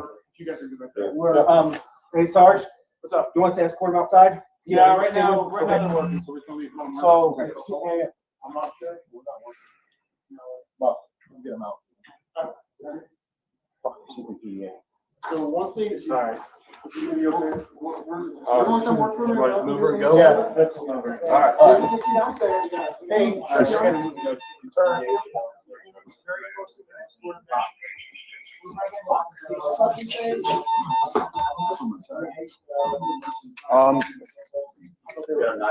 Yeah. is there kids down there? The kids are out of the way. Don't try outside. Sir, you accompanied Officer Beckner to the ambulance and all those sorts of things? So in that situation, I believe what you're trying to ask is, was I in the ambulance with him? Can you clarify? Well, so at some point, and we just watched Officer Beckner's video. I just want to make sure you went out of the house at the same time he did. Is that correct? That is not correct, no. Okay. Did there come up a time where you met up with him at the ambulance? Yes. Okay. And then your body worn camera was essentially the same after that? Yes. In terms of the hospital and all those sorts of things? Okay. Your Honor, that's the 12-minute, 36 seconds. That's defense exhibit number 83. Okay, so you'll And crop it for me to yes. 12:36? Yes. Okay, to 12:36. All right, thank you. It's in evidence up to 12:36 then. I don't have any further questions for the All officer. right, cross-examination.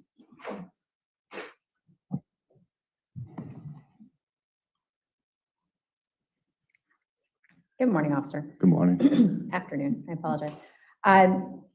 When you entered the room, Mr. Banfield was on his knees next to Christine Banfield, is that correct? Yes. Okay. But Mr. Banfield wasn't using that blue towel we see to staunch the bleeding from her neck, is that correct? Objection to leading, Judge. Okay, it's cross-examination. Cross-examination. I do not believe he was, no. Okay, and he wasn't using the nearby blankets, correct? Correct. Okay, and he wasn't using the sheets? Correct. Okay, thank you. Nothing further. All right, redirect. No, you're. Okay, is this witness subject to recall? No. See subject, okay, you're free to go. Thank you, Thank you, officer. ma'am. All right, your next witness? Your Honor, I have a video that Ms. Sands and I have talked about that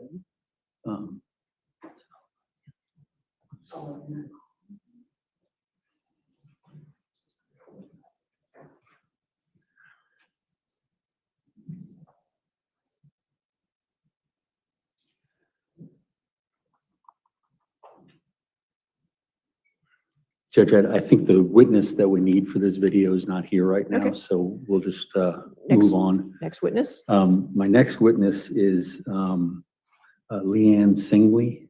All right.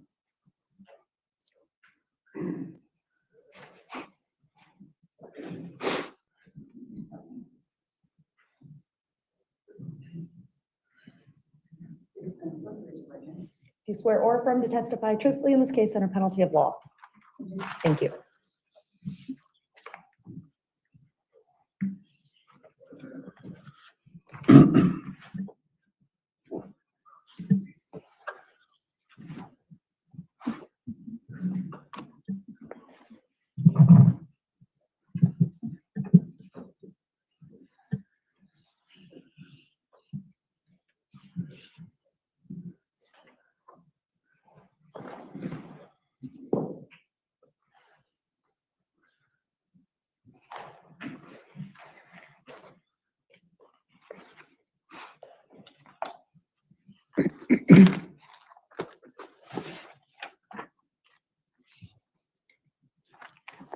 Bear with me, Ms. Singley.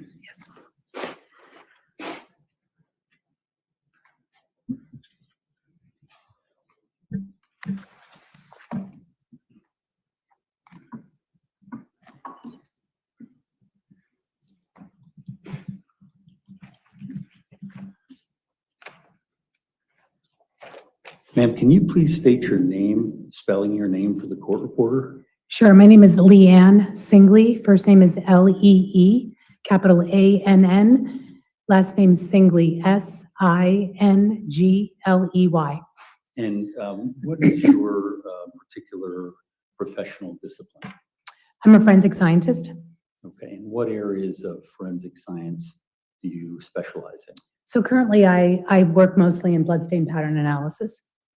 Okay, and can you tell the ladies and gentlemen of the jury about your background and your training in bloodstain pattern analysis? Sure. I guess I'll start with my educational background. I have a bachelor's degree in biology and a minor in chemistry from the University of Pittsburgh. I also received a master's degree with a concentration in forensic science from the University of Florida. In 1987, I was hired as a forensic scientist in the Pennsylvania State Police Crime Laboratory. So I'm just entering now my 39th year in forensics. I spent about 17 years at the State Police Crime Lab and received some training regarding various areas of forensics, but in specific to bloodstain pattern analysis, I started my education in that in 1993. Afterwards, I've had a basic and advanced training. I've had training in the math and physics of bloodstain pattern analysis, fluid dynamics of bloodstain pattern analysis, the interaction of blood on fabrics, so a fabrics training class, and other conferences and training opportunities that I've had throughout the years. Now, ma'am, do you have hold any titles on boards or anything like that relating to your professional associations? So I'm a member, currently a member of the Organization of Scientific Area Committees, which is a federally convened committee that is assisting the bloodstain pattern community in setting down guidelines and standards of how the discipline should be performed. I've been part of that group for a number of years. Prior to that, there was a similar group that was convened federally called the Scientific Working Group on Bloodstain Pattern Analysis. That began in 2002, and I was a member from the inception of that committee up until that committee was replaced through the Organization of Scientific Area Committees, otherwise called the OSAC. And groups like the OSAC and the previous organization, what's the intent of those? So as I stated, the intent is to bring together subject matter experts to help to develop guidance documents, standard documents on how the discipline should be performed or the training requirements that are necessary other features of it. And it's not the only forensic discipline that does this. DNA does this, fingerprints, documents examination. They all have committees that are addressing those issues. And is this all designed to have uniformity in terms of how it's being practiced? I'm sorry, can you repeat that? Or what you just described, is that designed to have uniformity of Oh, how what's being? Yes. I mean, it's supposed, the idea is that we would like all areas, all agencies or entities that perform this discipline to have a framework to which everybody will perform it the same way, or at least similarly, have the same standards that they would use to do what they do. Initially, Swigstain had a large international involvement, so it wasn't just the United States that was offering information into these, into this committee and into these documents. There was a large international component as well. Okay, and Swigstain, the company that was the predecessor to OSAC, that stands for Scientific Work Group Stains. Yeah, so it's Scientific Working Group on blood, it was on blood stain pattern analysis, but they shortened it to Swigstain. Okay, and did you have any role in running that organization? Well, I was, as I mentioned, I was a member from its inception. In 2002, I served as the Quality Assurance Committee Chair for a number of years within that group. And ma'am, have you ever been qualified as an expert to testify in court regarding blood stain pattern analysis? I have. How many times? So specifically to blood stain pattern analysis, I'm not sure. I've testified over 90 occasions on various areas of forensics. Greater than 10 of those are blood stain pattern, maybe more. And have you ever been qualified in the Commonwealth of Virginia? I have not. Okay. Have you ever done work within the Commonwealth of Virginia with police organizations? Yes, I've conducted training for the Virginia State Police on a number of occasions in blood stain pattern analysis. Your Honor, I'd move Ms. Singley in as an expert in blood stain pattern analysis. Any objection? No objection. All right, so moved. Ms. Singley, you had an opportunity to see Ms. Groff's presentation yesterday, correct? Yes, sir. And you actually know her, correct? I do. Through your various affiliations. Yes, sir. And were you able to, in arriving at, well, let me show you a few things and see where we go from there.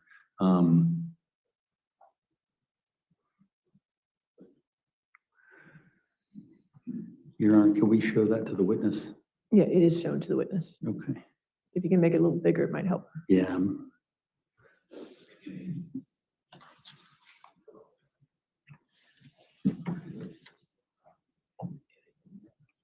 Not that. If you double click on the file name right there, you have. There we go. No, you have the same problem.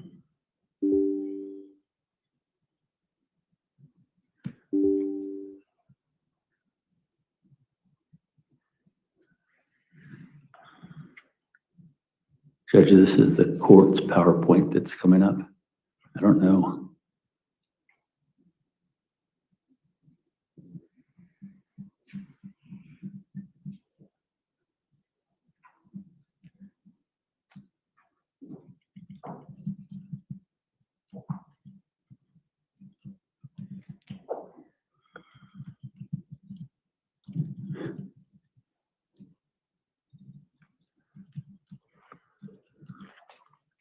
Well, ma'am, did you have an occasion to review items in this case? I did. And if items of evidence relating to this case? Yeah, so I received photographs, so I didn't actually have the physical evidence, but I did review photographs and videos and things of that nature that would expose me to what was evidence, turned out to be evidence in this case. Okay.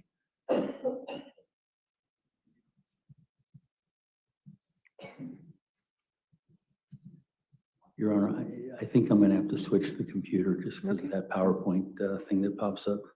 Can I have a 5-minute recess? No.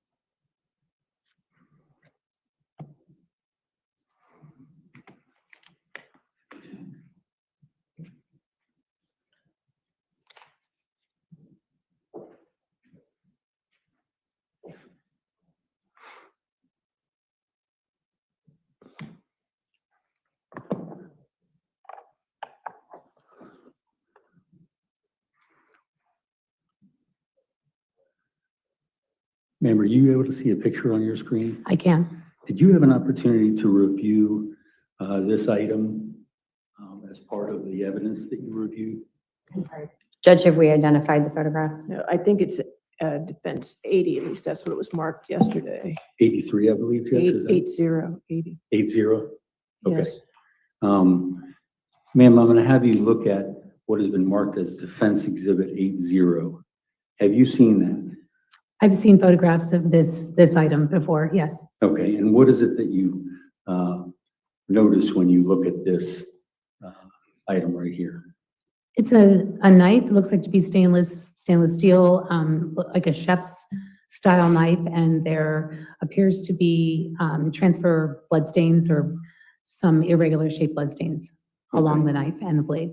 Now, in talking about bloodstains, is there a uniform terminology, or were there attempts to have uniform terminology as to what bloodstains are, and varying other descriptive terms? You mean the actual terms we use when we're writing reports? Yes, the organization that I mentioned to you earlier has set down standard terminology that we would use in the course of writing reports or training, or even just discussing bloodstain pattern analysis.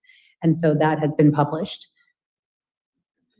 And is that how you find, do you find that the terminology is uniform amongst bloodstain pattern analysis? I mean, the goal, that is the goal, that it would cause uniformity, and it has definitely helped since that terminology has been utilized or has been written and published.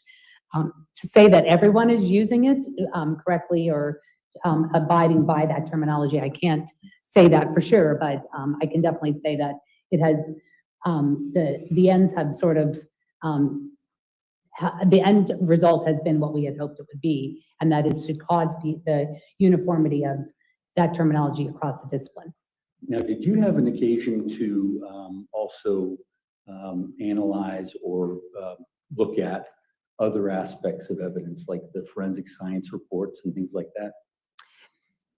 Yes, when I do a bloodstain pattern analysis, the discipline itself is the study of the size, the shape, the distribution, location, appearance of bloodstains. But in the course of the bloodstain pattern analysis, we also have to include or consider what we call task relevant information. So information that is relevant to the bloodstain pattern analysis, not necessarily extraneous information, but those things would be like the autopsy report or medical reports if the individual wasn't deceased, or the DNA reports or other forensic laboratory reports that will help to actually include or exclude classifications and ultimate interpretations at the end. Now, ma'am, if you look at the picture, there's a specific circle relating to an area of that knife that you've just identified. Just for the record, you had marked that as 80A yesterday. 80, the one with the circle. 80A, yes, thank you. That's what you Identified as Defense Exhibit 80A. Do you see that? I do. And do you recall any analysis that you reviewed relating to that particular area of this knife? Yeah, this is the area of the knife that is at the base of the blade where the handle meets up, and it is one of the areas that was sampled for DNA analysis. Okay, and did you observe any findings relating to that? Yes, this area of the knife had DNA. The DNA of Christine Banfield and Joseph Ryan could not be eliminated from that sample. And were there any others that were excluded from that sample? I believe Brendan Banfield and Juliana were eliminated. Okay. And is that what you're referring to? The next page? Yes, sir. Okay, and that's... Your Honor, I would object. This is not. Well, I mean, he hasn't entered anything into evidence yet, but. Understood. And I don't know what this would be marked as. Okay. 80B? You already have. Or 80? You have 80B, 80C, 80D, 82, 83. I'll go 80E. 80E. All right, he hasn't entered into evidence yet. He's just showing the witness. And what do you see this is, ma'am? It's the results of the bloodstain, the DNA report that addressed this area of the knife. Okay, and that's a report that you reviewed in your analysis? I did, And this is a portion to highlight that particular statement? yes. Okay. And ma'am, is this also from the report? Are you going to mark this something? 80F?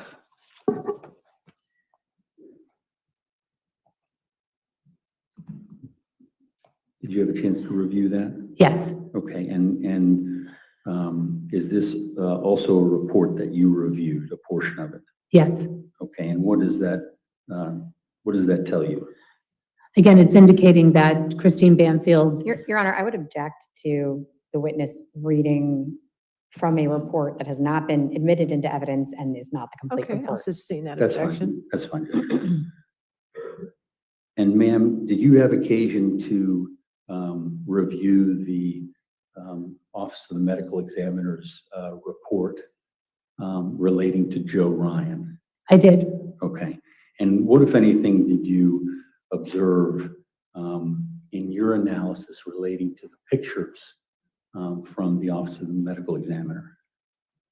Well, I looked at the photographs of Joe Ryan at the autopsy examination, and in part of that, I was able to review the injuries that he sustained. Okay, now the topic of self-wounding came up with this graph yesterday. Is self-wounding something that is often found in knife injuries? Your Honor, objection is leading. Well, I'll sustain it's leading if you want to rephrase. Okay. What, if anything, do you find as an expert in knife-related wounds? So in knife-related activities, investigations that involve sharp instruments, so knifings, things like that, those nature, we often see the assailant, it's not uncommon for the assailant to self-wound during those. In fact, when I'm training individuals, it's one of the things I train law enforcement investigators to ensure that they look to areas of the crime scene that may be far further away from the victim's bodies to find an isolated blood drop or things like that. So we know this to happen, and it can happen in various mechanisms during the activity that's going on in terms of the criminal investigation. But it's not an uncommon occurrence. Okay, were you able to note where the injuries were in your examination for Joe Ryan? It was on his left thumb, I believe. Anything, did you observe anything else? I think it was a puncture. It was listed as a puncture wound. Now,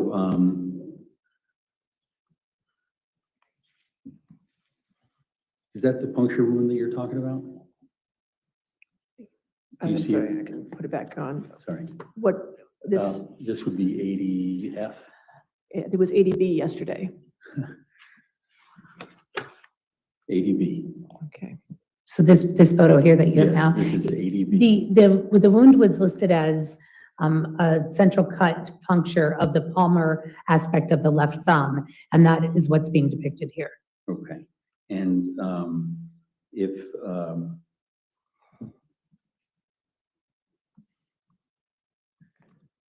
ADF, Judge, would that be the next in line?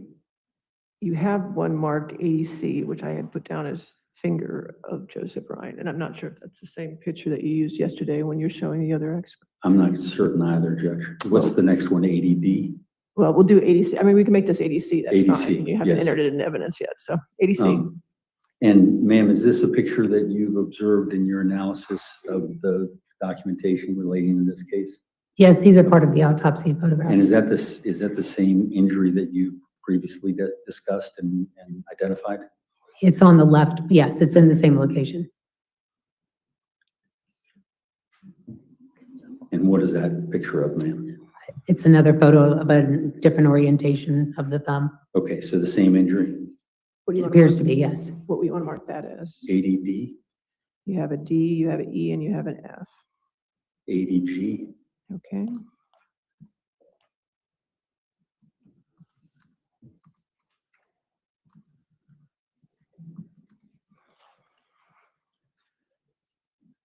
Now, ma'am, in your review of the body, so let's just go through, what did you review? Or did your review include body worn camera? It did. Okay. Were you able to review body worn camera to determine if there were any injuries to Brendan Banfield's hands? Yes. Okay. What if anything, did you find?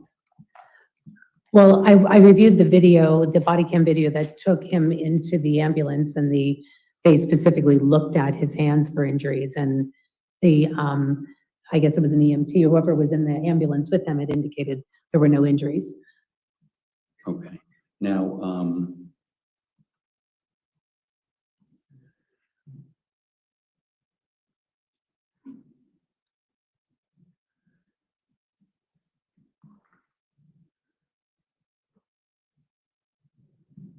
ma'am, if you could take a look at the screen. This is the full Office of the Chief Medical Examiner report. Have you had an opportunity to review There's that? nothing on the screen. There's nothing on the screen.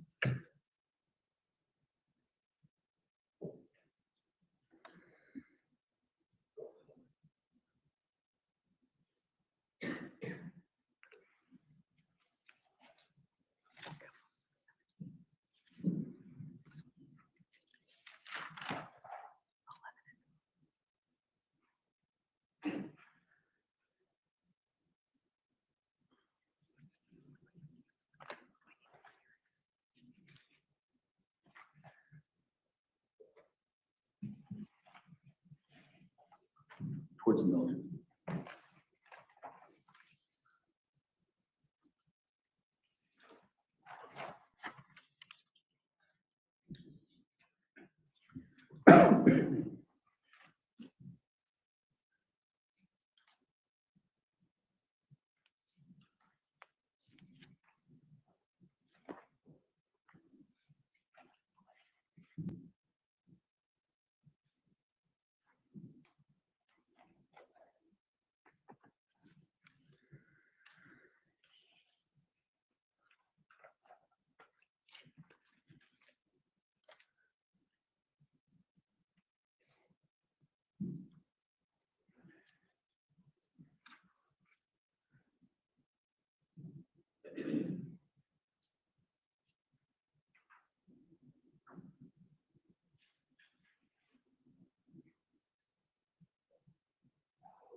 Court's indulgence.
Is it?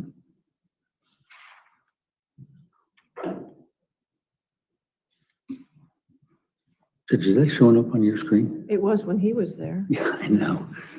I think I touched the wrong thing.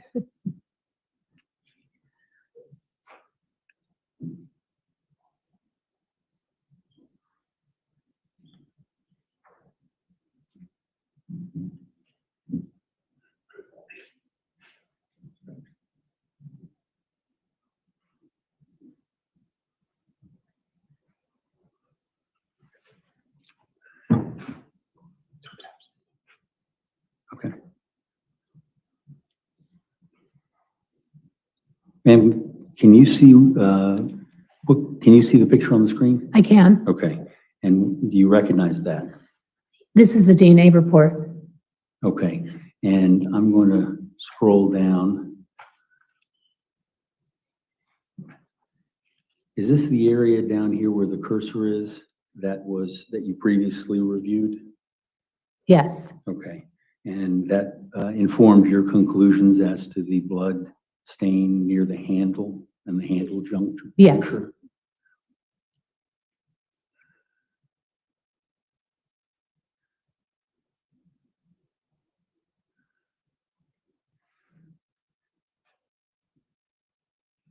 And ma'am, can you see this on your screen? I can. Okay, and you've reviewed this. This is the report of June 9th, 2023 of the Office of the Chief Medical Examiner? Yes. And I'm just going to scroll down.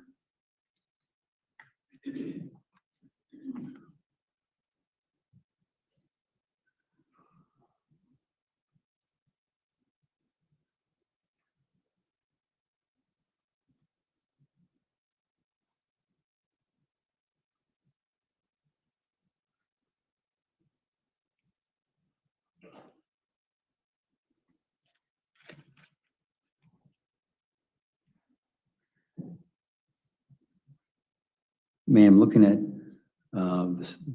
where the cursor is on the screen, is that what informed you as to the exhibit previously? Yes, this is an area that describes additional injuries. Okay.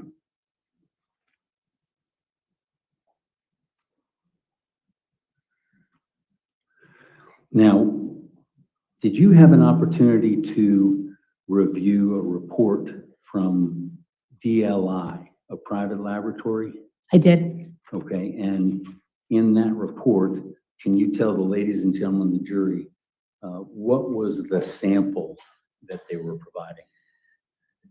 So in the DLI report, there was a sample that that was collected by them on the area of Joe Ryan's jeans. That was the waistband, I think interior and exterior waistband zipper, and I believe the button area. But the significance of their sampling was that in their report, they stated that the sample was taken avoiding staining, meaning that they were not trying to collect staining, they were trying to avoid stained areas of that part of the jeans. Okay, and what would you say about avoiding the staining and still having a laboratory analysis? What are they looking for?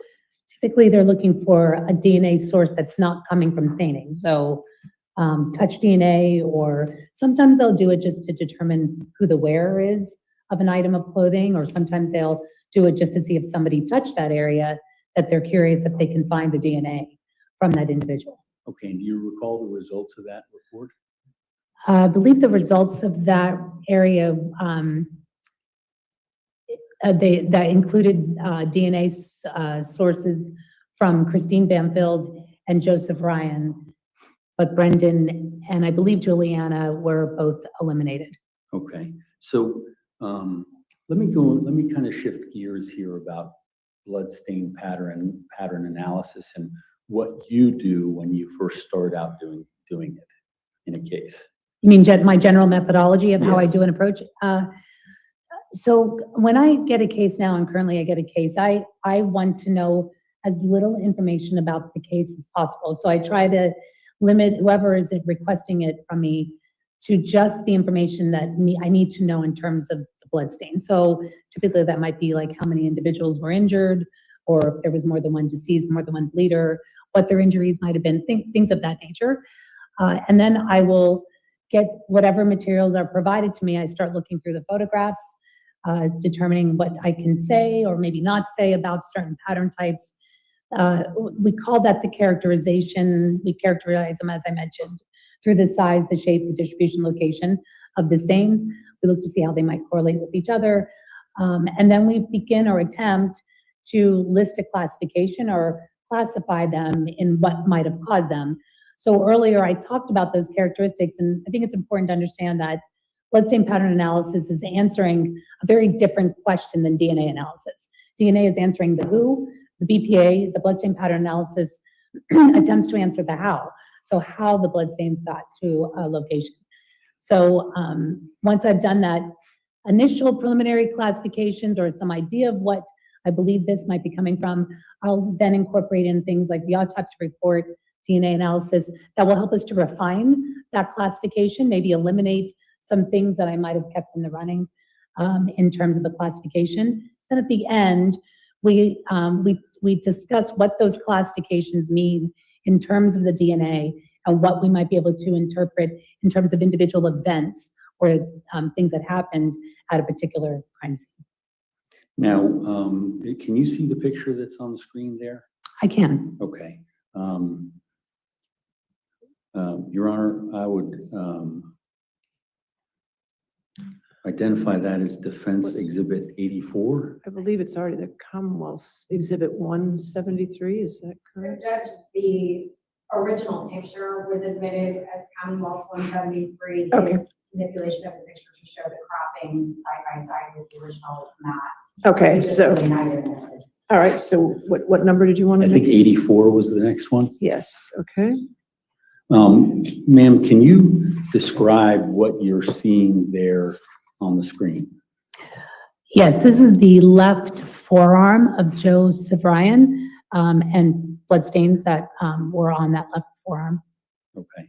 And did you create this side-by-side comparison? I did. And what was the intention of that? What were you trying to show? Just it gives an overall of the arm. You kind of see it in that perspective, and then just I put a square around the area that I cropped so that you could kind of see it how it related to the arm in total. Okay. Your Honor, can I move that in as Defense Exhibit 84 and publish it to the jury? Any objection? No objection. All right, 84 in evidence. Can you describe what you're looking at for the ladies and gentlemen of the jury and what it is that you do in analyzing something like this? So first, let's start with what I do when I'm analyzing something like this. Again, I know I'm sounding repetitive, but I look at things like the size, the shape, the distribution, location, and certainly take into consideration the target surface. We know that that has a profound effect on what we see. So we have to think about that when we're looking at things like size and shape, because it can change depending on what the target surface is. This target surface was a bit unique in the sense that it was a forearm that had quite a bit of hair on it. So it provided a different surface than, say, a flat table or even carpet. It tended to have an influence on what we were seeing. Now, what is it that you can say about this stain pattern? So I just described what I saw here, which was a linear series, so a series of some irregularly shaped drops or stains that were located on this arm.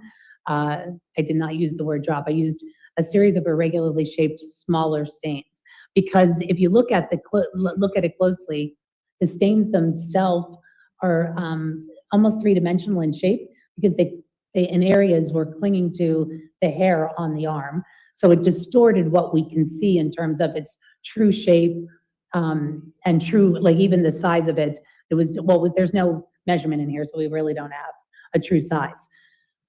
Okay, and so in determining what exactly this stain is, you would want measurement? Well, you would check out what the surface is?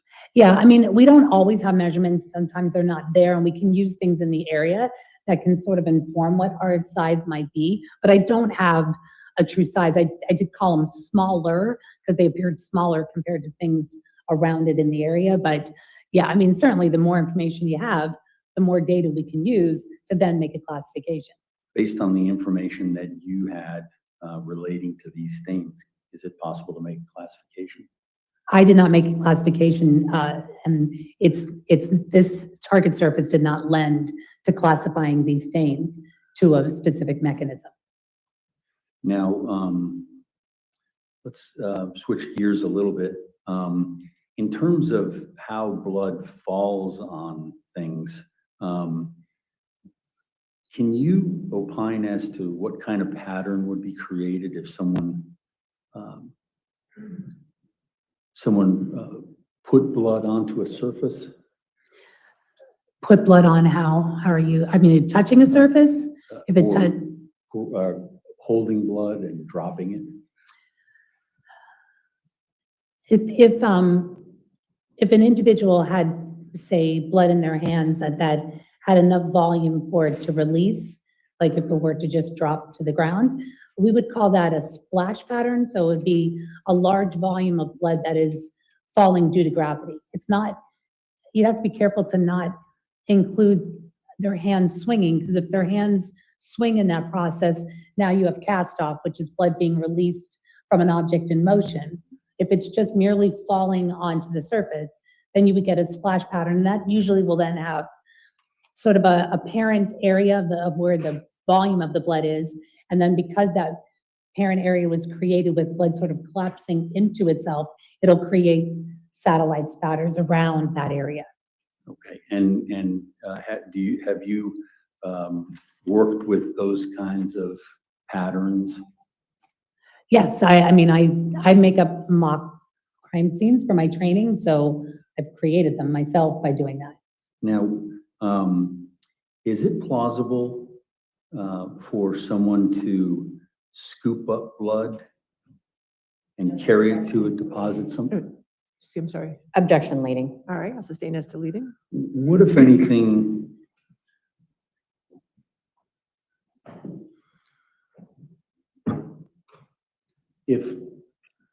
well, first of all, let's just talk about how would one scoop blood? I don't know how you would do that. Okay. You mean scoop it up from something like, and it's a fluid. I think it'd be difficult. It's not like you can, like you have a dustpan that you could, you know what I mean? When I think of scooping in that nature, I just think in terms of if I had spilled something on my floor in the kitchen, I wouldn't be able to pick it up with my hands, if that's what you're asking me. Okay. If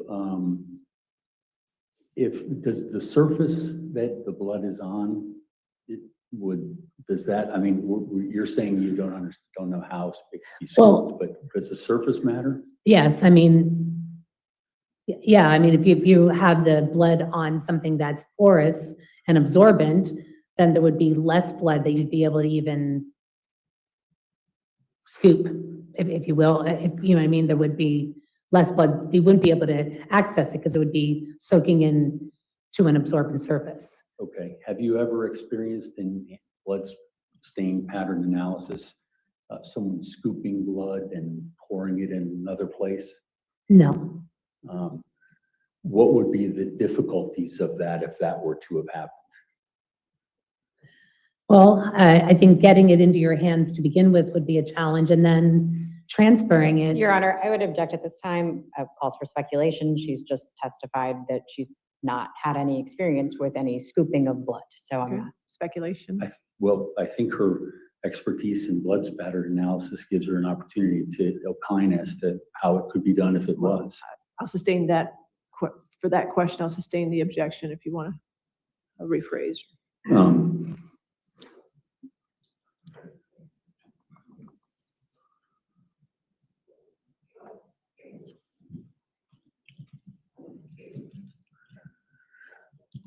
Blood as a fluid, is it possible to pick it up?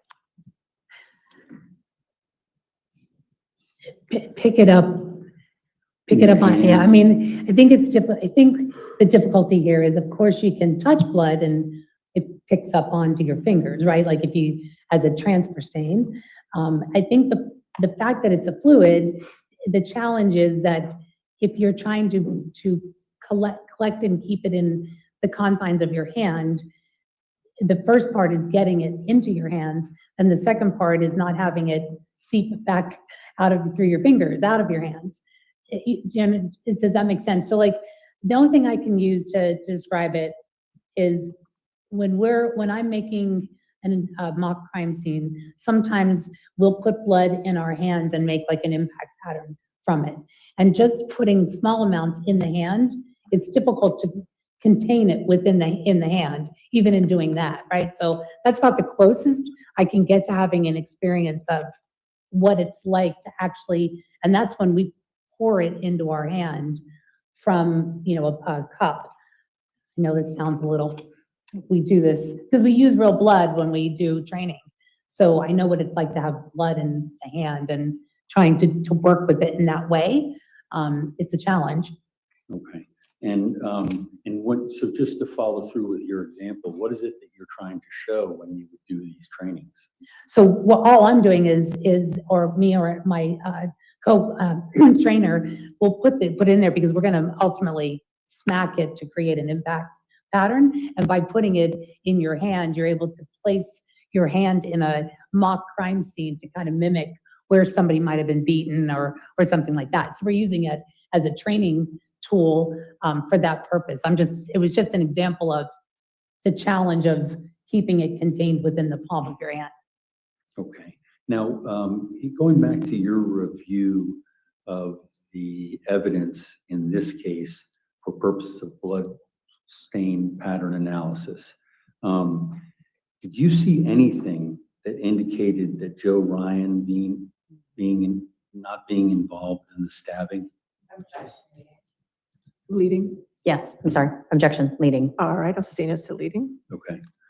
What indications, what if anything, do you look at to determine if someone's involved or not involved in an incident dealing with stabbing? I think maybe I would like to answer it in the methodology of how I look at a bloodstain case.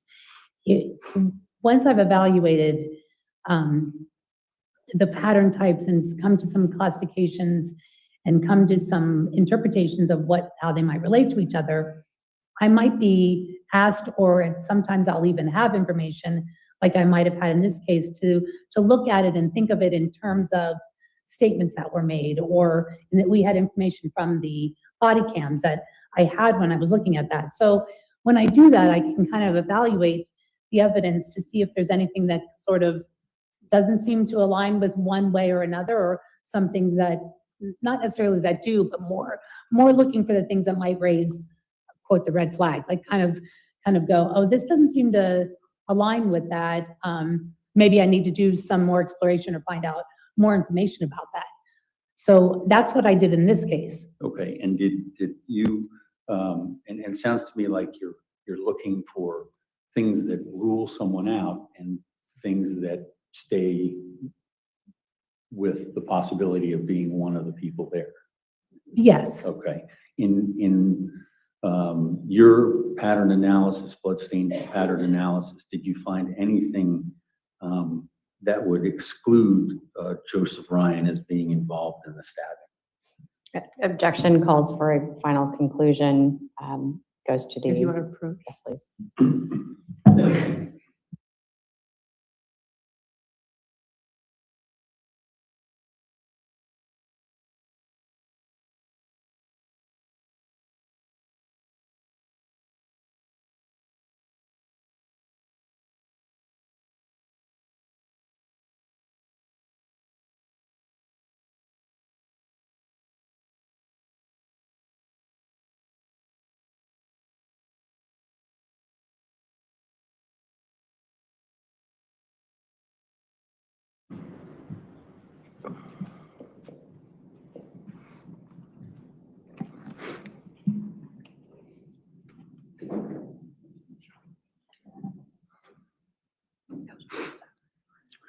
Ma'am, you had an opportunity to listen to Ms. Graff yesterday, correct? Yes. Now, in terms of your discipline of bloodstain pattern analysis,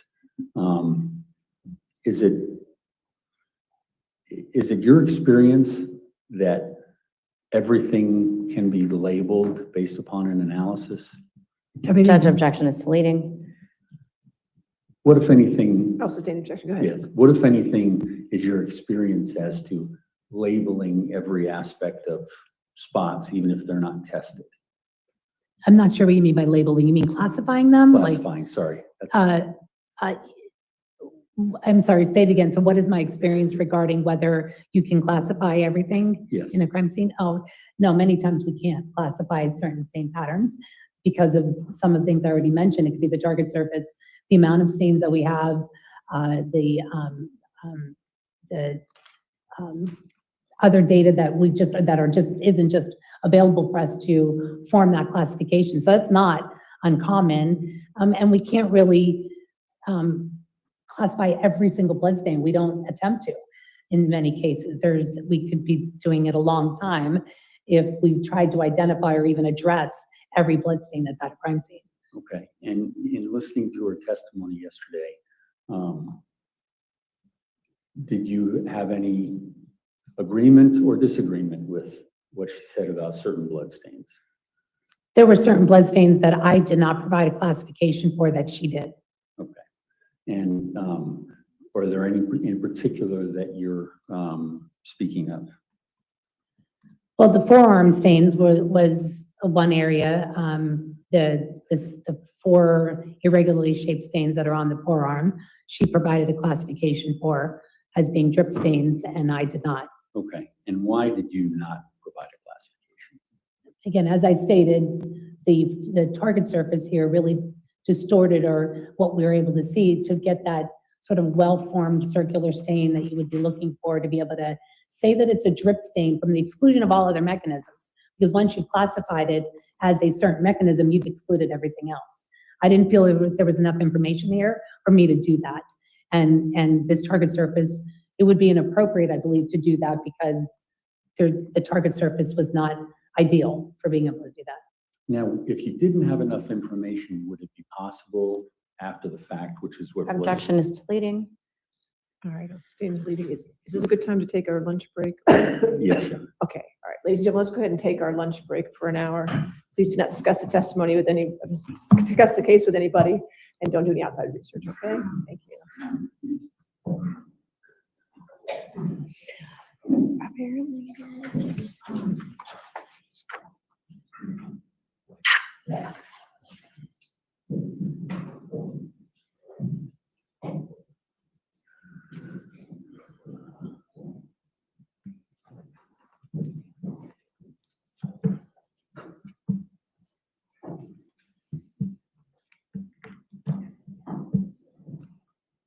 All right.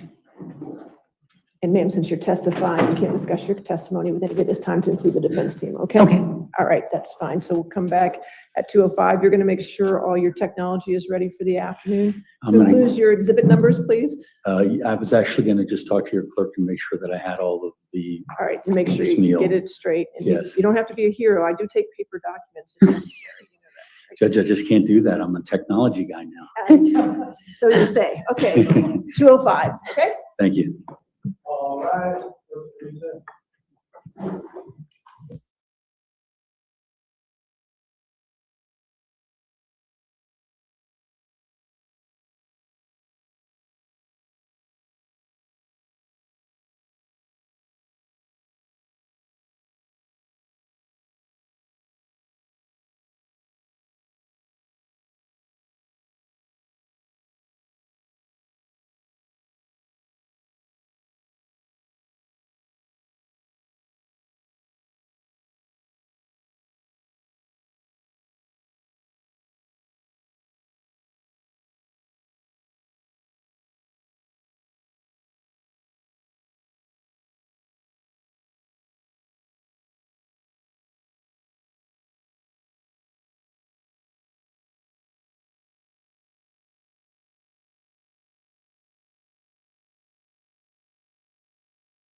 Please be seated and come forward.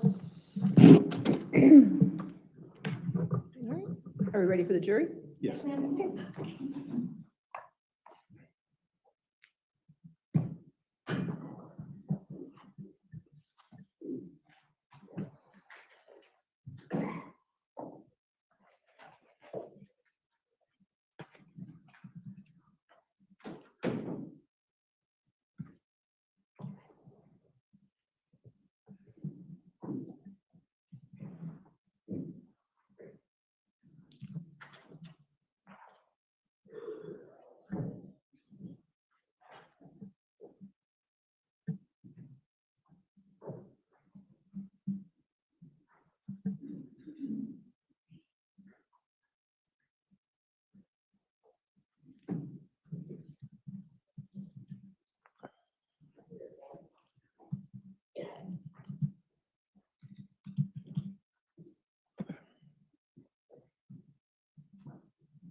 All right, your next question. Thank you. Ms. Singley, good afternoon. Good afternoon. You listened to Ms. Groff's testimony yesterday, correct? Yes, Did you hear her discussion of the position of Joe Ryan and the blood, whatever she called it, on Joe Ryan? Do you remember that discussion? yeah, you mean specific to his arm? Or is that what you're referring Specific to? to his position on the ground. Yes, I did hear her talk Okay. about that. Did you agree with that? That the blood stains would indicate that he was lying on the ground? Yes. No. And what can you point to in your expertise that would have you arrive at that conclusion? Well, so I guess starting with, I believe that she mentioned that the stains that were the 4 linear stains that I did not classify, she classified them. So that's where the first divergence was. So then that classification is what led her to say that he would have been in a position lying on the ground when they were deposited, if I recall correctly. So the first part is that as I mentioned before lunch, the target surface didn't lend to classification to start with, and to go on to then determine what that classification would mean in terms of his positioning is the part where it starts by the fact that I didn't believe that a classification could be made. Then to go on further to say what that classification would mean would be why I would disagree. Okay. And was there evidence that you observed that would have supported different conclusions than that, other than not being able to classify? So maybe the best way to describe this is to have you understand what a drip stain is in terms of bloodstain pattern analysis. A drip stain is a stain that is formed by gravity alone. So it's not just a circular stain you see on the surface. It's a circular stain that arrived by a passive formed by gravity. So it's not something that happened that's circular from another mechanism, but it just happened to hit the ground at perpendicular, making it circular. It is formed only through gravity alone. So the fact that I didn't classify it as anything was the first part. But then on top of that, if you have just the fact that something is circular does not make it a drip stain. It's one of the features you can look at, but it doesn't mean that it's a drip stain. So there are other mechanisms that when the blood is going through the air, say from an impact, say somebody was being beaten with a hammer. When the blood goes through the air, it goes in a parabolic arc. And if it doesn't hit anything in that trajectory, it will eventually fall to the ground. And when it hits the ground, it's going to look circular. But if it hits the wall on the vertical surface, it's going to look circular there too, because anywhere it hits a perpendicular, it will look circular. But we look at the size of them to kind of help to inform whether it could just be a drip stain, something that just was because somebody was standing over something and dripping blood, or if it was because of another mechanism. So because we didn't have a lot of these features, there was no classification done, because the size helps to inform that, and then the shape itself and the fact that we had this target surface to eliminate any of those other mechanisms, to only say that these are coming from drip stains and coming from above was part of the problem. Going further, if they were drip stains, it doesn't mean that because his arm was this way, that he was down on the ground. It just means that the arm was in a position horizontal to where the passive drop was coming. Because people move around, your arm can be in, your body can be in different positions when you do that. So the orientation of your body and where that is in relation to where the blood is coming from is going to be how it will look like on that surface. But it's hard to then say, oh, the person was in this position just because there's something circular here that I think is a drip stain, and therefore because it's coming from above, he has to be on the ground laying down. And if you were, as you've indicated in your previous testimony, that you would need more information, what more would you need other than what you just said in order to even make the determination? You mean what? I'm sorry. Objection calls for speculation. I'm just asking her what other tools. Overruled, that's right. Yeah, I think, I mentioned earlier, same answers as I would be looking at the size, shape, distribution, location, appearance. Those are the features that I look for and determine that this is a drip stain to the exclusion of all other mechanisms.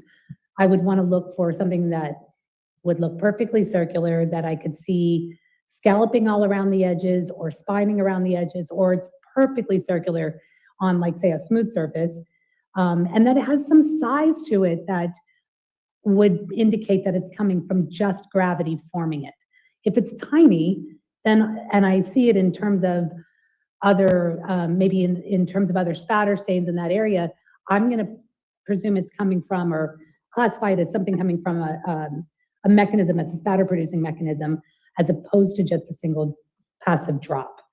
So sometimes we can't tell. I mean, we just have to look for those features and hope that if the target surface allows for it, we can classify it. And in the absence of concrete information, is it appropriate to default toward Objection leading. Sustained is to leading. In the absence of additional information you want, how does one resolve that? You go back to the higher classification. So if we start at blood stain, and then we might go to a spatter producing mechanism of some sort, and then we can classify that either to cast off or impact or expirated blood. If we don't have the features to meet those on each level of that, we revert back to the level that's higher. And so in this case, I just said, these are blood stains, and I described them. They were irregularly shaped, somewhat three-dimensional on the arm. Thank you. I have no further questions. All right, cross-examination.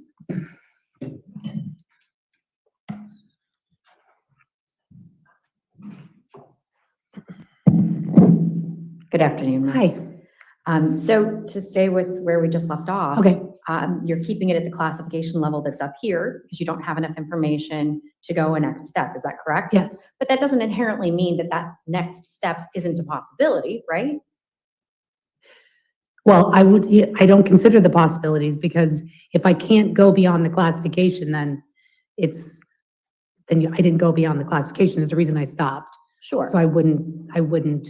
But because you stopped, that then leaves all of the options still available. None have been excluded, correct? I mean, every possible mechanism that could possibly produce a blood stain. Yes. Yes, I guess. Yes. Yes, Yeah. including drops from above. Yes. Okay, thank you. Going back for just a moment, you testified regarding the DLI lab, and you stated that the test sample was the pull from the genes avoiding staining. Is that correct?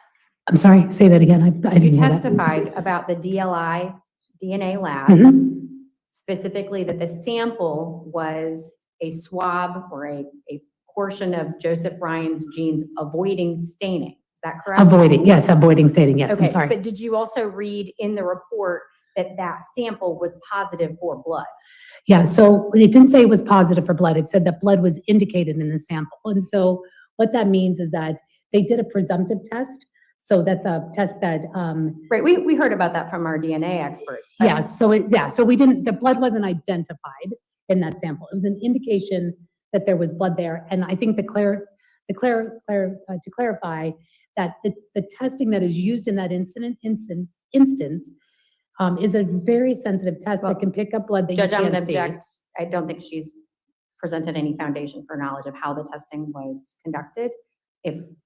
And that wasn't my question. All right, we're going to ask your question again. Let's go Okay. that way. The laboratory result said that blood was indicated, yes or no? Yes, that's not what you asked me though. You said it was Okay. found. It was, yeah, the test only said that blood was indicated. Okay, And yes. thank you. That's all I have, Judge. Okay, any redirect? Is this witness subject to recall? Yes. All right, so since you're subject to recall, just don't discuss your testimony with anybody, all right? Okay, thank you. Thank you. Your Honor, if I can consult with counsel for Yes. just a moment.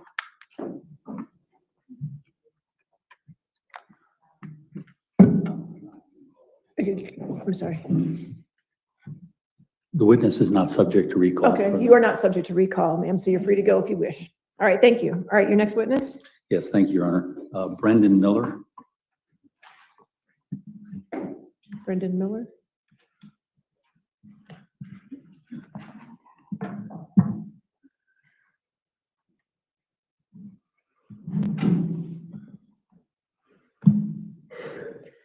I need like space for my paper. You swear or affirm to testify truthfully in this case under penalty of law. You don't have to go away. You can start my Miller notes.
I'll scroll if I have to.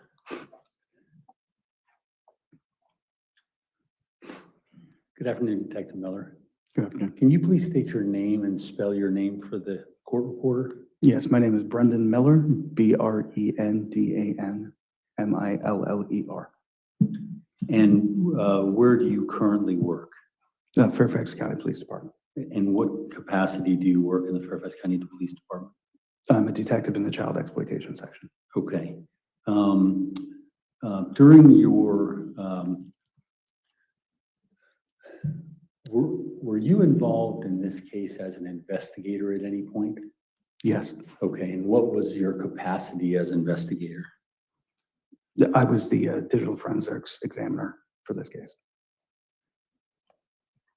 And when did that change? About a year ago.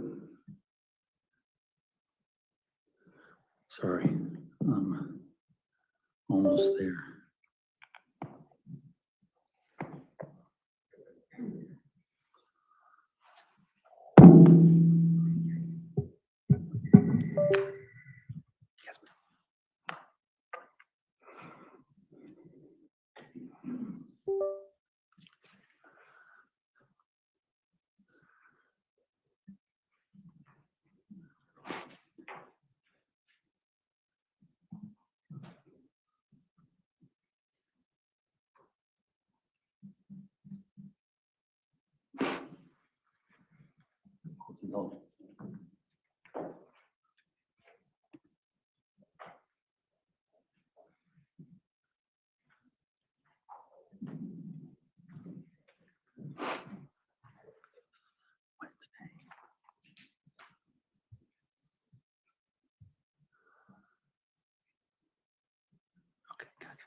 In child exploitation, do you utilize the same skills that you had when you were at digital forensics?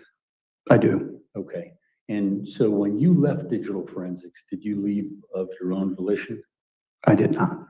And was the transfer to child exploitation?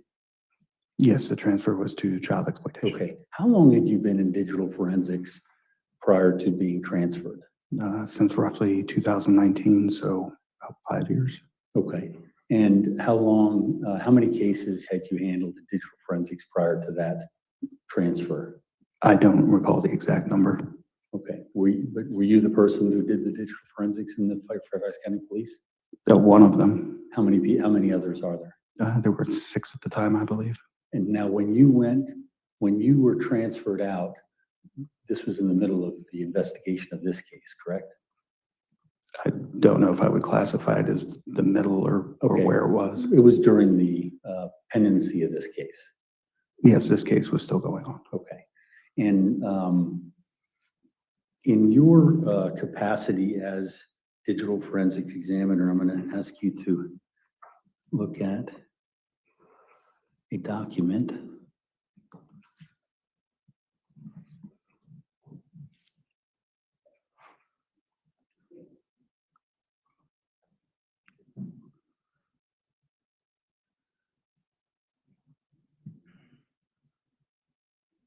Okay, do you see anything on the screen? Just your screensaver. Okay.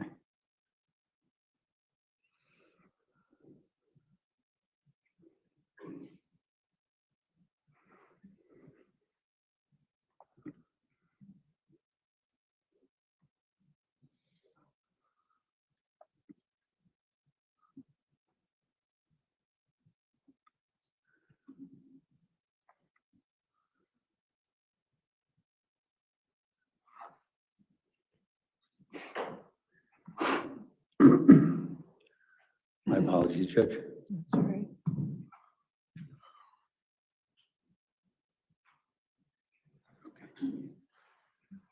Sir, can you see that on the screen? Yes, sir, I can. Okay. Do you recognize that? I do. Okay, and what is that? That is an executive summary. And this is an executive summary that you wrote as digital forensic examiner for the Fairfax County Police? Yes. Did you want to mark that as a? Yes, Your Honor. 85, please. Offense 85 for the 85. record? Just thank you.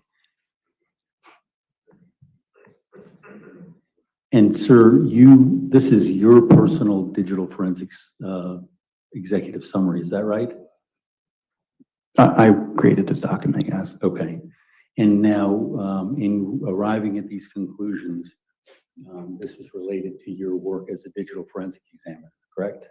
Yes. Okay. Your Honor, I move this in as Defense Exhibit 85. Any objection? Yes, Judge. At this point in time, I think this would qualify as an expert report. This witness has not been qualified as an expert, nor has any foundation been laid for the report. Okay, so foundation is the objection, so I'll sustain that objection if you want to lay. I can do that. Sure. So, sir, tell me about your experience in digital forensics. In what regard? From the moment you got into digital forensics, what kind of training did you have? I've received training in a variety of forensic tools and training specific to computer systems, specifically the International Association of Computer Investigative Specialists, IASIS. I've also been trained with Cellbrite, and I'm current in both of those certifications, and training with Magnet and X-Ways and various other forensics platforms. Okay. And did you receive additional training beyond that within the Fairfax County Police? I'm also certified for BERLA, which is the vehicle forensics. Various other trainings at different times. Have you ever been qualified as a witness in the courts of Fairfax County? Judge, I'd object to the qualified question. as an expert, I'm sorry. Yes, I have. Okay, how many times? 2 that come to mind. Okay, and was that in your capacity when you were a digital forensic investigator? Yes. Okay. Your Honor, I move Detective Miller in as an expert in digital forensics. Any objection? No objection. All right, so moved. Now, sir, is this report the report that you created? Yes, I wrote this. And when was this report created? I don't recall the exact date. Okay. Was it prior to October 25th, 2024?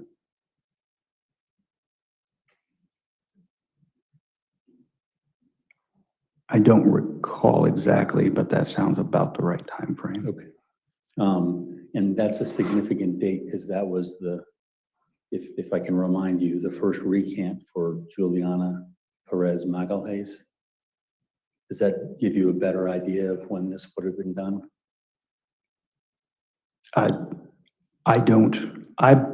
If memory serves, this was done prior to that. Okay, that's all we can rely on is your memory. And Your Honor, I don't have any further questions. All right. Yeah. Cross-examination. I mean, Judge, I would note that, no, I have no questions at Okay. this time. All right. Those are all the questions, Is Judge. this witness subject to recall? Yes. Okay, so since you're subject to recall, you cannot discuss your testimony with anybody. You do not need to stay here today, but just be on call for that, okay? And you're still subject to the rule of witness, okay? Yes, Your Honor. All right, thank you. All right, your next witness? Harry Litzky.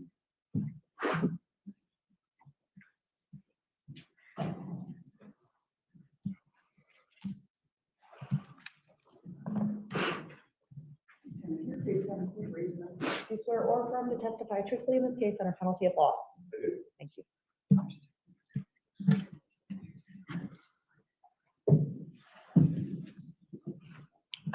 Sir, can you please state your name and spell it for the court reporter? Harry Litzky, Harry as in David, SKY. And how are you currently employed? I'm currently a private investigator and digital forensic examiner, self-employed at my company, 4DIS. Okay. And what's your background in terms of digital investigations and investigations? Prior to starting my own company, 4DIS, I retired after 20 years in federal law enforcement, 7 years with the DEA, the Drug Enforcement Administration, the remaining 13 years with the U.S. Department of Justice, Office of the Inspector General. For the last 11 of those 13, I was in the Cyber Investigations Office, where I progressed as a senior special agent to the assistant special agent in charge and retired as the special agent in charge of that office. The Cyber Investigations Office handles, as the name would imply, digital forensic examinations. We're responsible for supporting the entire agency nationwide with mobile and computer forensics, basically anything with an on-off button, anything that was electronic in nature, is where we came, our services were brought to bear. On top of that, we ran our own investigations, those specifically which were digital forensics centric. And in terms of issues, have you ever heard of catfishing? Yes, I have. Have you worked within investigations where it's alleged or it's found to be catfishing?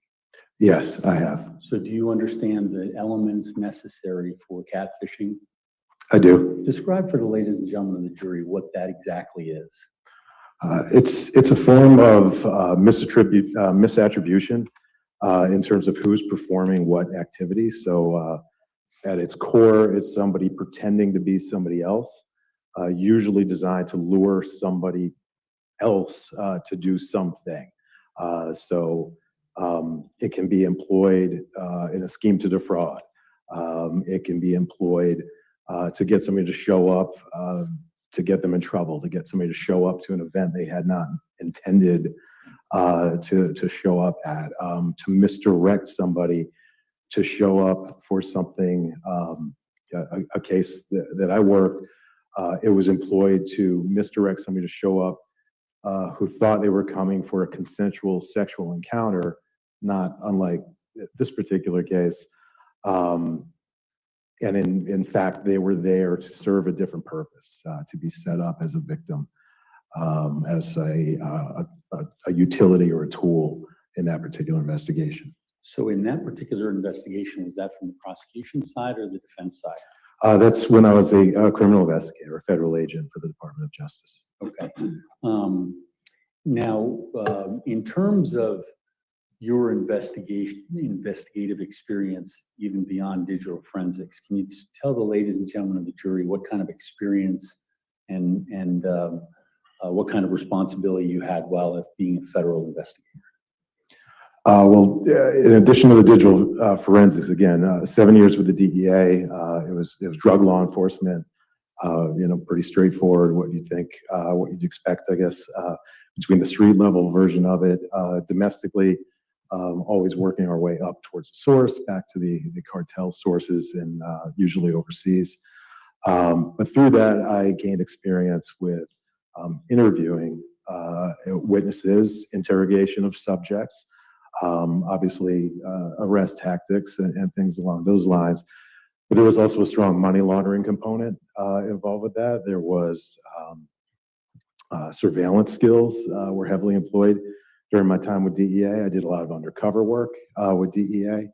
At the DOJ OIG, the Department of Justice's Office of the Inspector General, we were the watchdog for the Department of Justice. So we investigated both administrative and criminal waste, fraud, abuse type misconduct that occurred within the Department of Justice, that is, employees of the Department of Justice, or also from external actors affecting the business of the Department of Justice.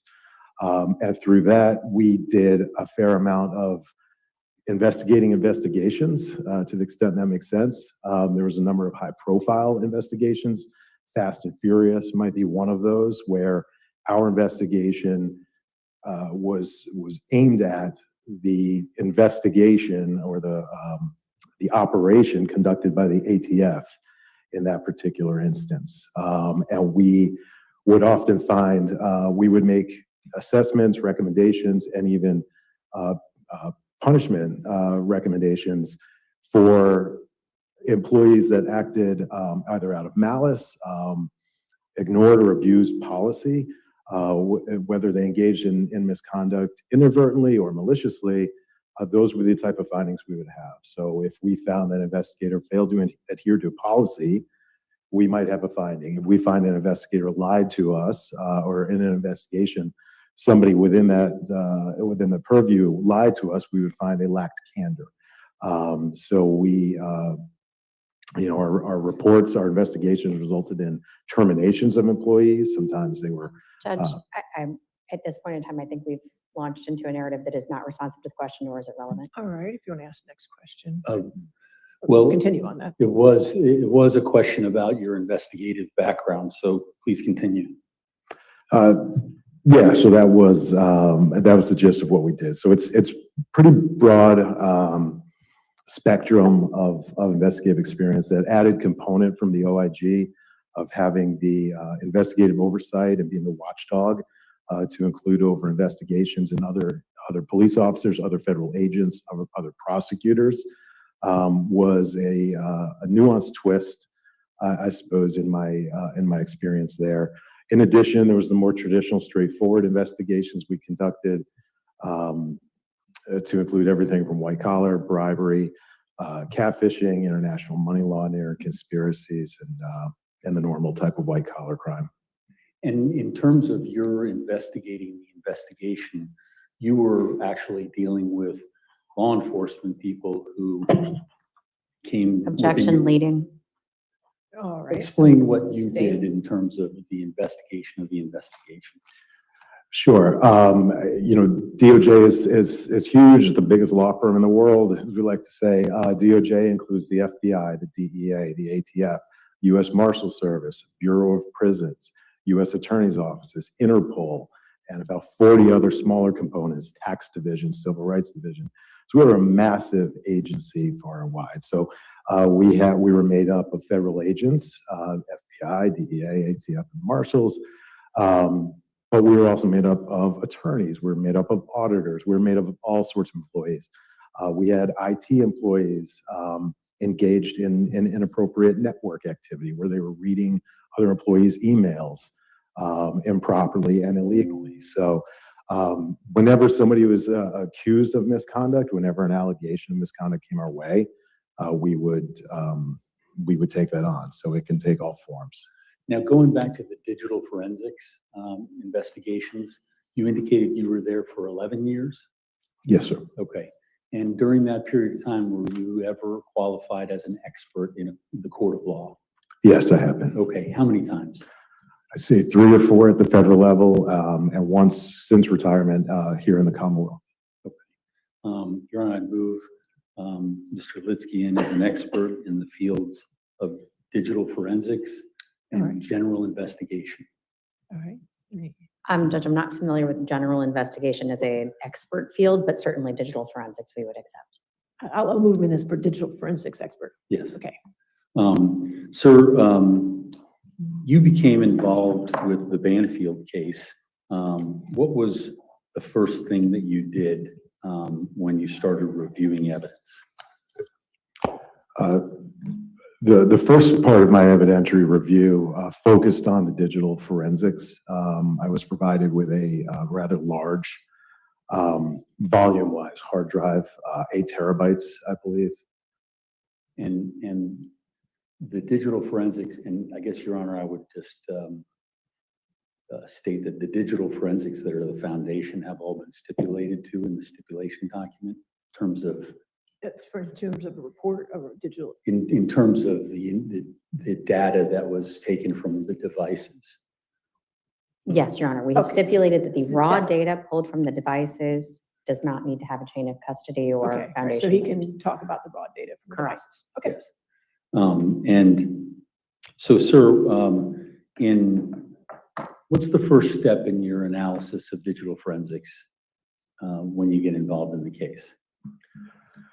Well, in this particular case, it was atypical because I didn't have to perform any of the acquisition phase of it. Detective Miller had already performed all of the digital forensic acquisition. So what I was provided was generally the derivative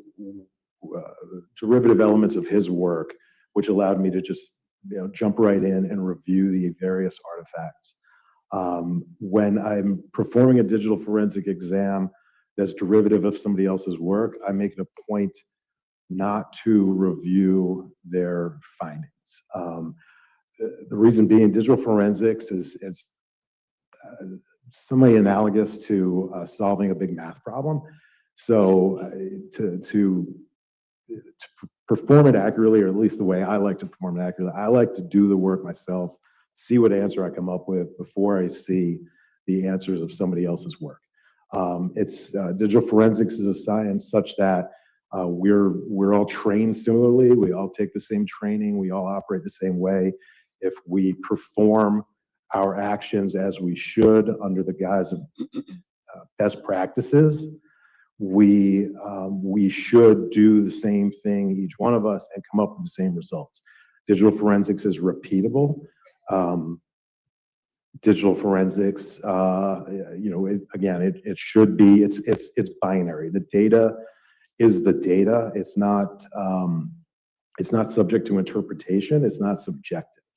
So what you see is what you get. There are nuances in understanding it and what it means. Assigning attribution is a different phase of it, but and we'll eventually get past this boring stuff and see some of it. It does reveal what's going on behind the screen, typically on either a phone or a computer. Now, in terms of the digital forensics in this case, how do you arrive at certain conclusions? So digital forensics, like most of the forensics, and we've heard a fair amount here so far in this trial, it's supportive. It can be informative. You can draw certain conclusions, but they're based upon the results of the digital forensic analysis and its impact on other items of evidence or other items of investigative nature. And what I mean by that is, for example, if somebody says, if we're investigating a crime that took place in Boston, and somebody says, I have an alibi, I was in Miami. And I look at their phone and there are artifacts that reveal location information in Miami. That is an informative piece that says this individual, based on their phone, might have been in Miami at the time. Now, phones can travel without, are traveling with them. So was the phone there? Was the person there with the phone? So that's a lead, that's a pointer. The follow-up to that would be, okay, do we have airline records? Do we have video surveillance from an airport? Do we have video surveillance from a hotel in Miami? Do we have credit card transactions from a restaurant in Miami? Other indicia of location. So digital forensics is informative. I guess if there's enough digital forensic pointers that can, I think pass a test, then it can be conclusory as well, and we can draw conclusions from it. And in your example of something in Miami, when you arrive at a certain number of artifacts that say the person's in Miami, is that it? It can be. That's probably a bad example in terms of being conclusory. If somebody says, there's no pictures of a red sports car on my phone, and I find 100 pictures of Ferraris that are red, that's conclusory to say that the witness information or the interview subject information that they provided to the investigator, whether it was me or somebody else, is clearly wrong. Now, that doesn't get to whether they misremembered, whether those photos are old, whether they were taken by somebody else. So there's still an attribution aspect, but it can be conclusory or informative in that regard. Okay. Now, in the context of this case, what were you trying to determine based upon the theory of the Commonwealth in this case? So this case, I've the luxury of coming in at after things had developed. The theory had already been assigned. Catfishing was already Mr. Banfield had been charged already and indicted under a catfishing theory when I was brought in. So that was my immediate focus. So confirm or refute that theory. As an investigator, whether I'm in my law enforcement capacity or now my private capacity, the facts don't change. The facts are the facts. Facts don't take sides. The truth doesn't take a side. So for me, just because I'm hired or asked to investigate one particular theory, it doesn't mean. Judge, I would object at this time. This is non-responsive. All right, I'll sustain as non-responsive. Okay. You want to ask a question? Sir, in terms of what you did when you started this investigation into Christine Banfield's devices, what did you do? So I started evaluating the devices, but at the same time, I reviewed other evidence that was available to me provided in the discovery. That would include witness interviews. That would include subject or co-defendant interviews. That would include social media type event like email, Instagram, Facebook, things of that, WhatsApp. So it's not all a device centric. It can be evidence provided by a service provider like Google or Apple. I reviewed all the photos from the crime scenes, the autopsies, the digital, the forensic science and Office of Medical Examiner. I reviewed all of the facts available to me. The best way to perform what I do is through all source Judge, analysis. objection, non-responsive. I sustain the objection. Okay. So in terms of the items that you were just telling the jury that you review, did there come a time where you were reviewing and were able to arrive at conclusions? Yes, I was. Okay. And specifically, what date range or what period of time were you looking at? So the window of time was from January 9th, 2023, specifically with regard to the catfishing, was from January 9th, 2023, obviously through the time of the event on February 24th, 2023. It did extend back a little bit further. For example, the discussion about the windows, that dated back prior to January 9th. There was witness testimony or subject interview transcript information about planning that predated January 9th. So I don't just look at it at a time for digital forensics. It's important to look backwards for a certain relevant period to ensure that that they. Objection, non-responsive. Sustain the objection. Why would you look backward in a digital forensic analysis? You know, a single artifact, as we refer to them in digital forensics, is it may not be informative, right? A single text message on this day may lack the context, but the 50 prior exchanges might help that context, right? That's relatable, and the communication after that might also help inform. So it's important to look backwards. It's also important to look forwards in digital forensics. And when we're talking about, in this case, the allegation of a conspiracy that lasted a period of months, I find from an investigative perspective that it's important to look at everything. Digital forensics, like any, I think, informative piece of evidence, should. Objection, non-responsive. Sustain. In the context of certain behaviors that come up through the investigative process, like, for example, when someone may have had their phone in their laptop and when someone would have been away from that. Are those things that you look at?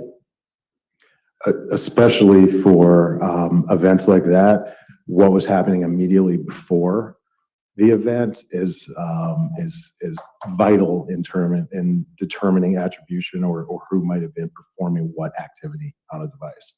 Or saying in another way, would there be Objection, leading. I haven't heard the question yet. what would you do if there was a pattern of time that needed to be analyzed, or a time of day, or a certain day? How would you go about doing that? Well, with the digital forensic tools that we have, the software that we have, we're able to visualize things in a timeline fashion. So I'm able to look at, or folks in my profession are able to look at what happened, both what the user was doing and what the system was registering, the computer system. So we're able to generally create a granular timeline that helps inform a decision or conclusion about whether a device might have been removed, from one person and used by another. Okay, now can you see the document that's on your screen? I see Detective Miller's executive summary. Yes. Yes. Have you had an opportunity to review that? I have. Can that be published to the jury? It was not admitted into evidence. Okay, I'd move it into evidence. Objection, Judge, it's a hearsay document at this time. I'll sustain the objection at this time. Detective Miller testified to it. If you want to approach.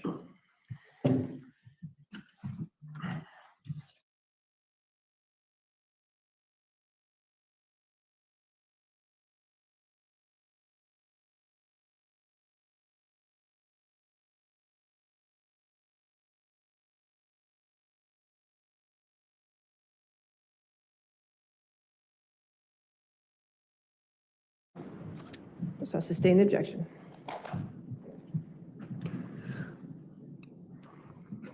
Mr. Litzky, I'm going to go to, sorry.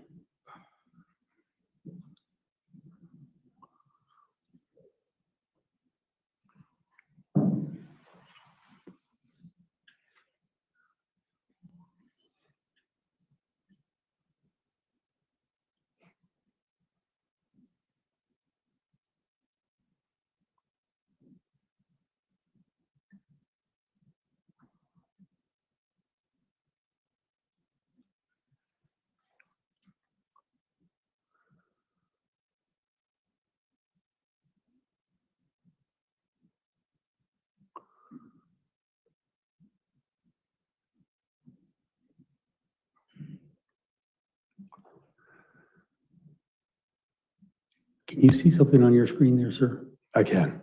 Okay.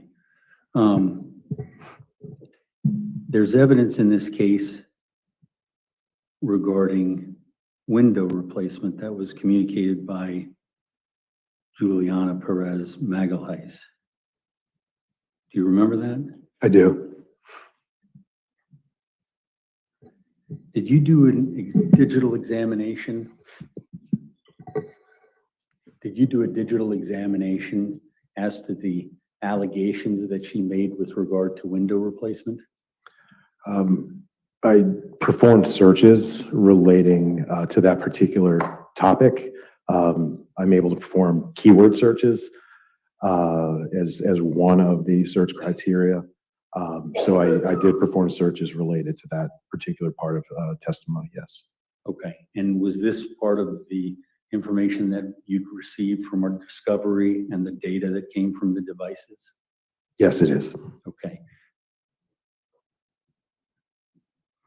I'm going to have you look at the document that's on your screen. Can you, Your Honor, I'd identify this as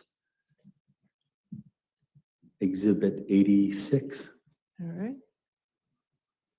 Can you look at Defense Exhibit 86 and explain what we're looking at here? Judge, I'm going to object to any statements regarding what's contained in the document. Are you moving it into evidence, Mr. Karen? Yes, Your Honor. Any objection? Yes, I would object to foundation. We have not been given any information about this Sustain as document. to foundation, or lay foundation? Sir, how did you find these documents and what processes did you use in order to find this information? So based on the derivative evidence provided to me in discovery on this case, I analyzed this particular one. This came from Ms. Banfield's cell phone. Judge, I'm going to object to that conclusion. Again, there's been no foundation laid, and we can approach and I can explain further. There you are.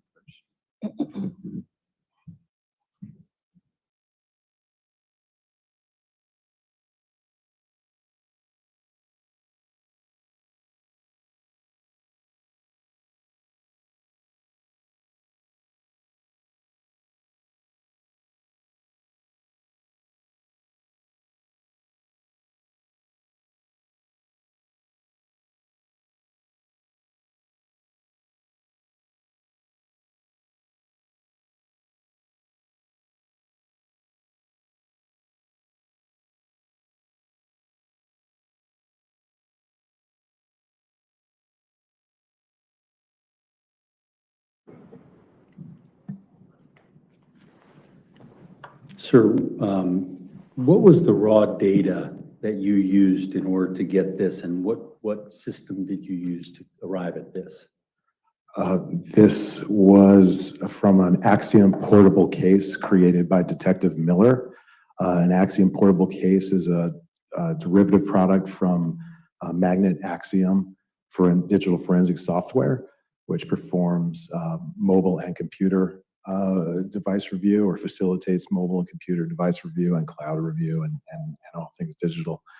So the software is baked in. It's an executable program that comes from the main Magnet program. So Magnet permits digital forensic examiners, in this case Detective Miller, to create a derivative subset of his work that is able to be open on any Windows computer. So you don't need to have a software platform. It is a software platform. And if you can tell the ladies and gentlemen, the juror, or Your Honor, we move that in as comes. Same objection. If we could approach, please.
right, so the objection is sustained.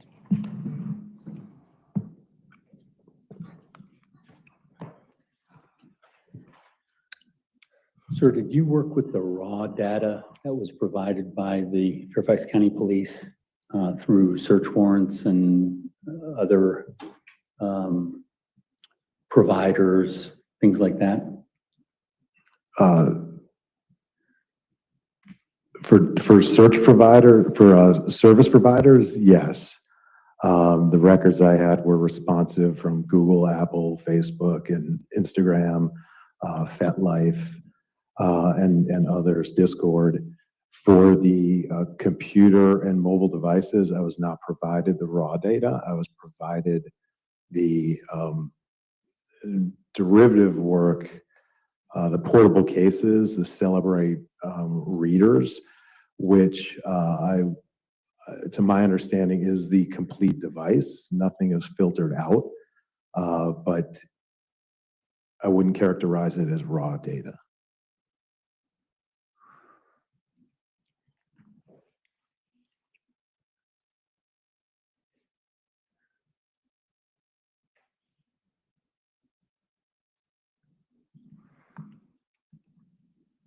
Your Honor, may I just request a 10-minute recess? We want to do our afternoon recess? We can do that. Yes. Okay, let's go ahead and take our afternoon recess for 15 minutes, ladies and gentlemen. And we will get right back to you. Again, don't do any outside research and don't talk to anybody, okay?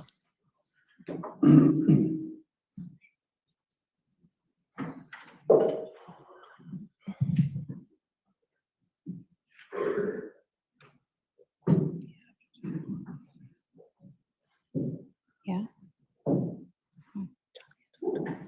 Correct.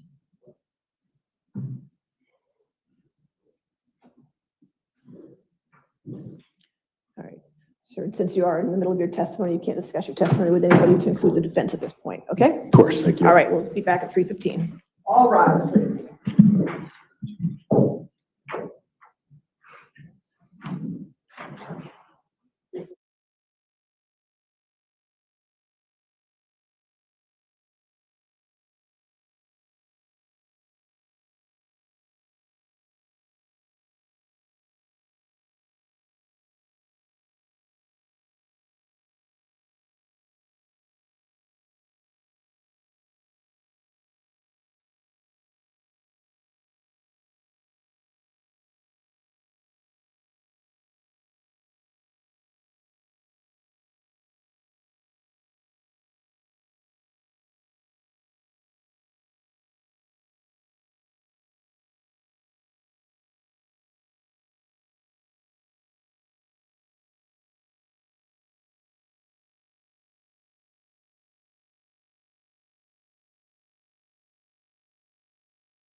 All right, ready for the jury? Yes, ma'am? Okay.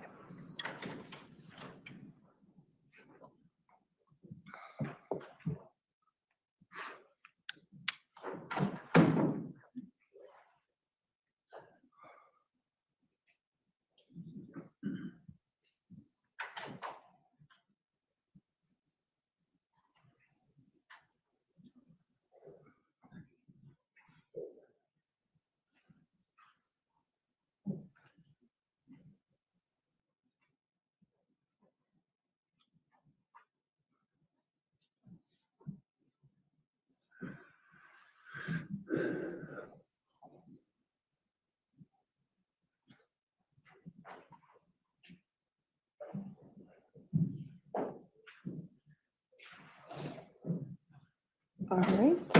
C, your next question. Judge, I don't have any further questions for Mr. Litzky. All right. I would ask to recall him at a later time. Okay, well, cross-examination?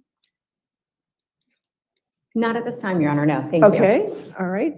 Sir, since you are subject to recall, do not discuss your testimony with anybody and you may be recalled, okay? But you can have a seat, thank you. All right, call Detective Miller. Detective Miller? Again. He was just sworn. Okay, yeah, he just, perfect. He's already been sworn.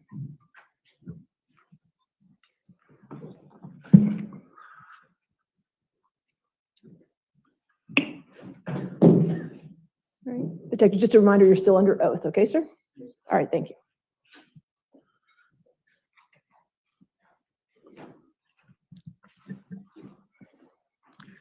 Detective, can you see the document that you had created? Digital forensic summary. And when you obtained the data in doing your forensic analysis, describe for the ladies and gentlemen of the jury what you do. Make sure the green button's on there. Okay, I think it's on now. In obtaining data from a device, the first thing we do is stabilize it, and that method depends on whether it's a mobile device or a computer, whether the device is on or off. So an example of a computer, what I would do is the device, if it's already coming to me in a powered off state, I would remove the hard drive, connect it to a forensic machine with a write blocker. A write blocker is a device that prevents writing to that evidence device. Therefore, no bits are changed. So no zeros, no ones, nothing gets altered. And then I take what's called a forensic image of that and create an evidence file from that, which is then loaded into another forensic tool that will parse that data and create it into a readable format for me as the examiner or anybody else to read down the road. And would you draw your conclusions that are the conclusions that are on this digital forensics executive summary after doing that through different artifacts? Yes, I would draw any conclusions off of data that had been obtained from a device. Okay, and what you just described to the jury is what went into this document, the digital forensic executive summary. Everything that was used to compile that came from data that had been extracted from the digital devices. Okay, and specifically relating, and I'm referencing this document, January 9th, that was an important day in terms of who was using devices. Objection, correct? counsel's testifying. What's the significance I'll of state January? objection, go ahead. Yes, what's the significance of January 9th, 2023 in this investigation? That was a date that a Gmail account was created. Okay, and in your investigation, were you able to determine who created that account? Who in particular? No. Yes. Were you able to investigate using your tools to determine artifacts such as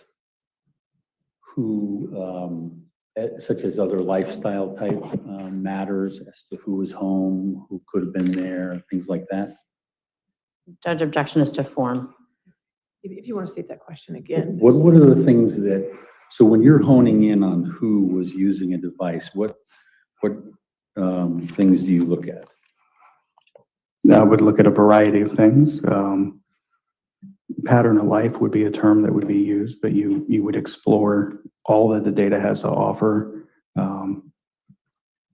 and see if there's enough artifacts there to support or provide enough information as to who may have been using that device. But barring external corroboration, it's impossible to put somebody behind a screen.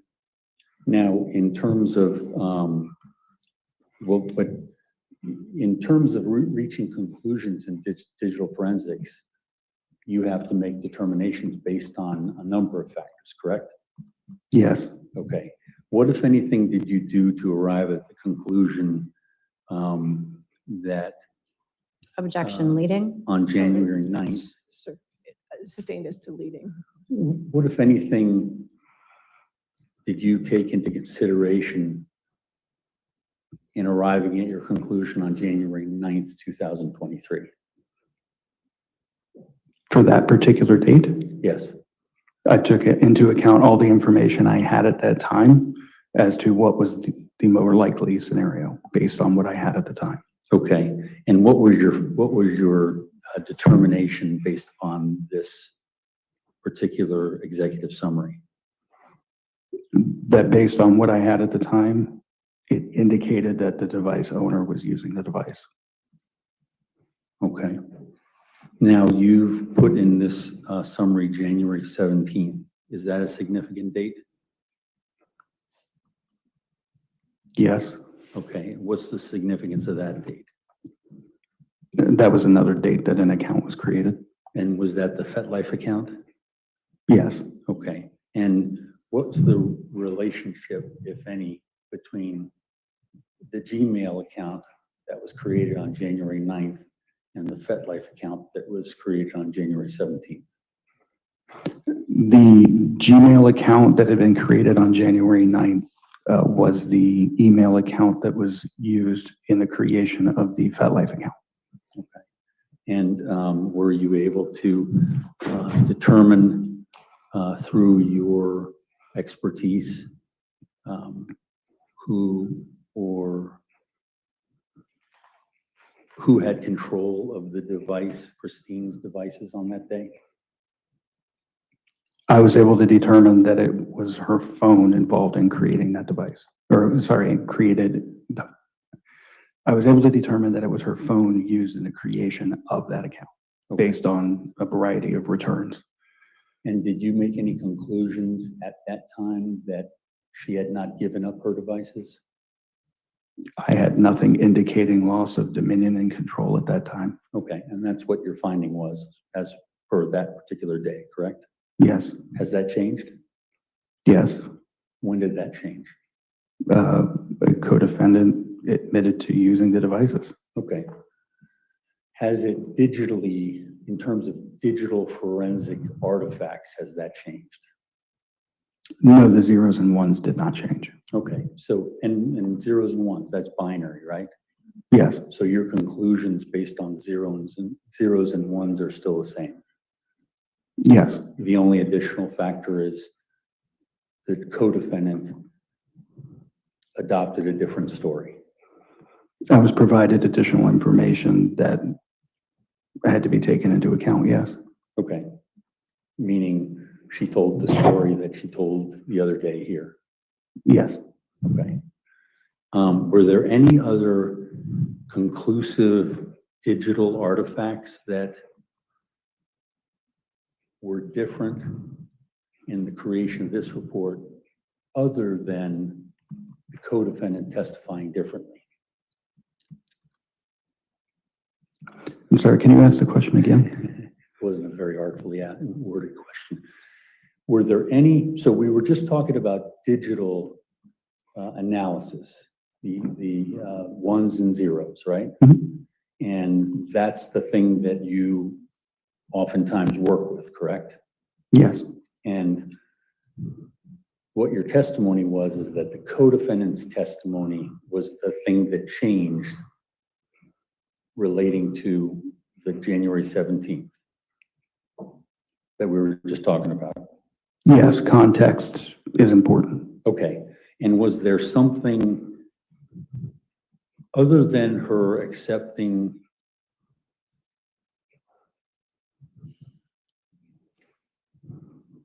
other than her telling the story that she told that day, was there anything about the traditional digital forensics that you had analyzed that had changed?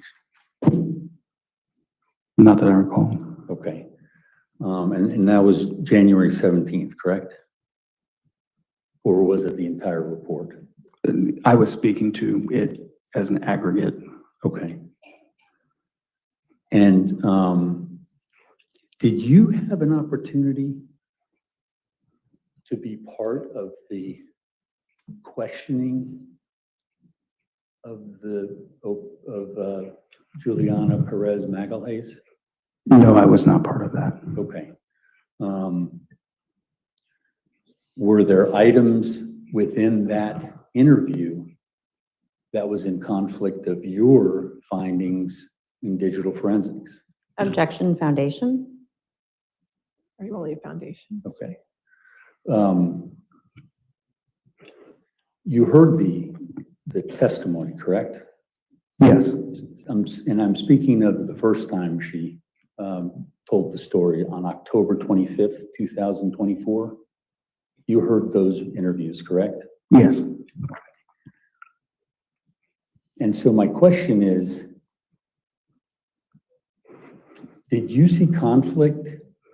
What, if any, conflict did you see with your digital forensics findings and her statements on that day?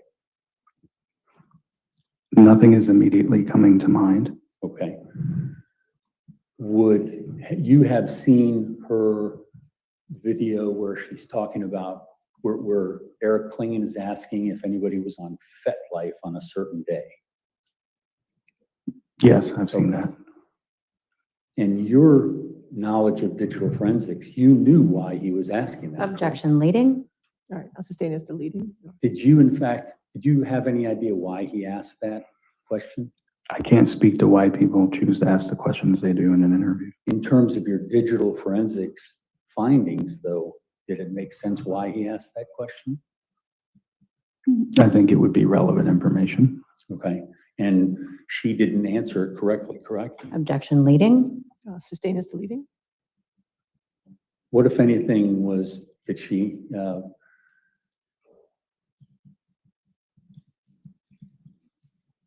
strike that question? Okay.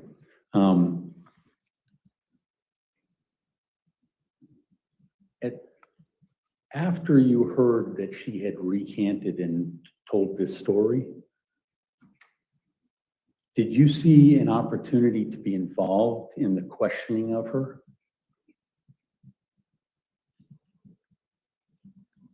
I think I know what you mean by that. I would have liked to have been involved, but I was not involved in questioning her at all. Okay.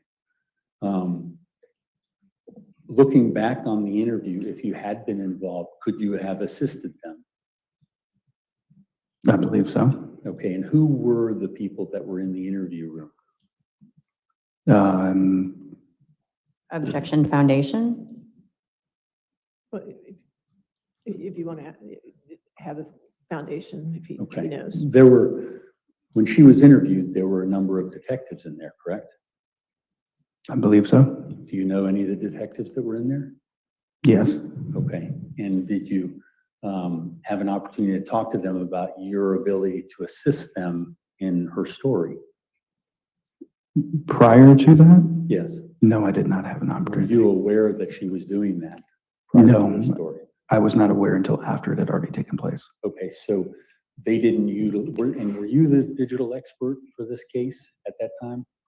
Yes. Okay, so what, if anything, did they do to get information from you to make it a more accurate questioning of Juliana Perez Magalhaes? I wasn't able to provide them anything because I didn't know what was happening. Okay, and no one told you that? Correct. Okay.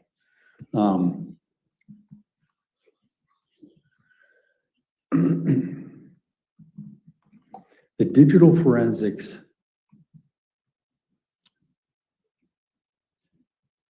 No, so you were transferred, correct? Yes, When did that occur?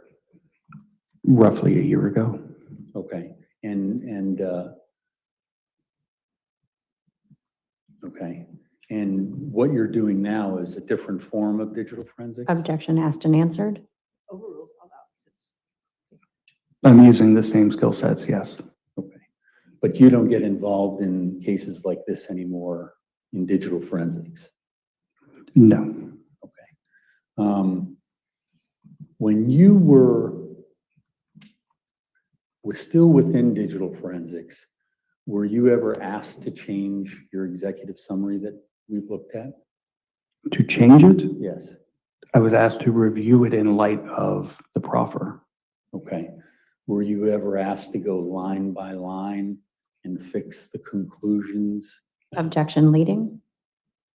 What, if anything, were you ever asked regarding your digital forensics executive summary? To review it in light of the proffer and ensure I could explain what I had put in that executive summary. And did you do that? I reviewed it. Okay. Was there a change in this document based upon that review? Like I said, the zeros and ones did not change. Okay. Is that why you were transferred? I can't speak to the exact motives behind a transfer. So, okay. So you were never told why you were transferred? There was a discussion about the transfer, yes. Was it related to your executive summary? It was related to my work in the Banfield case. Okay, and your work in the Banfield case, is it fair to say that it was, Objection leading. was there any other work in the Banfield case other than digital forensics for you? For me, no. Okay. So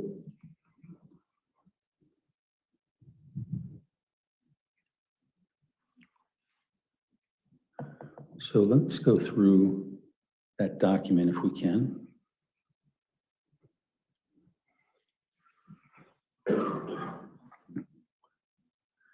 Can you still see it?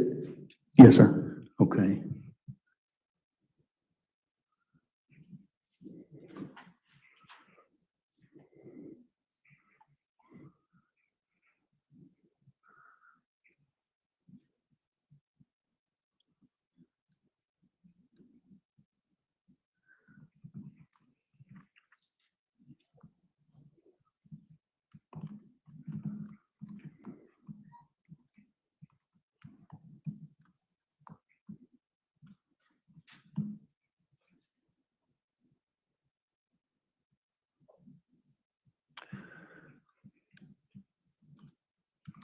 Looking at the January 18th to until February 23rd discussions in your report.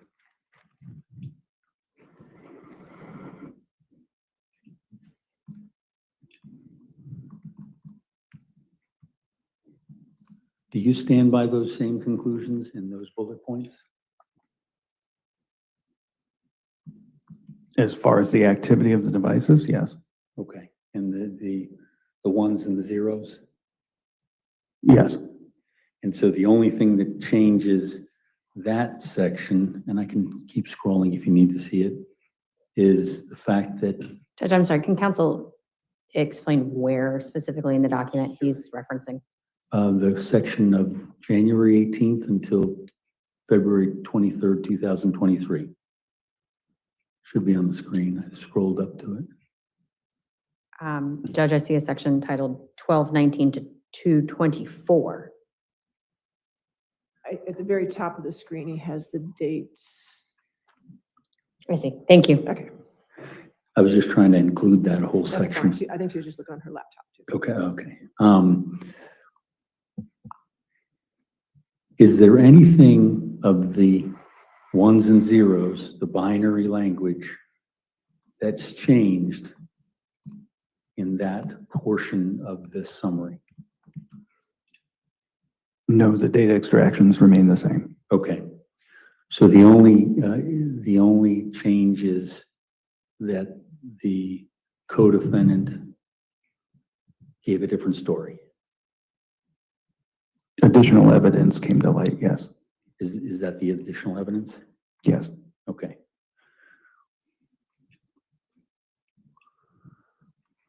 Do you see the section that says February 18th, 2023? Yes. It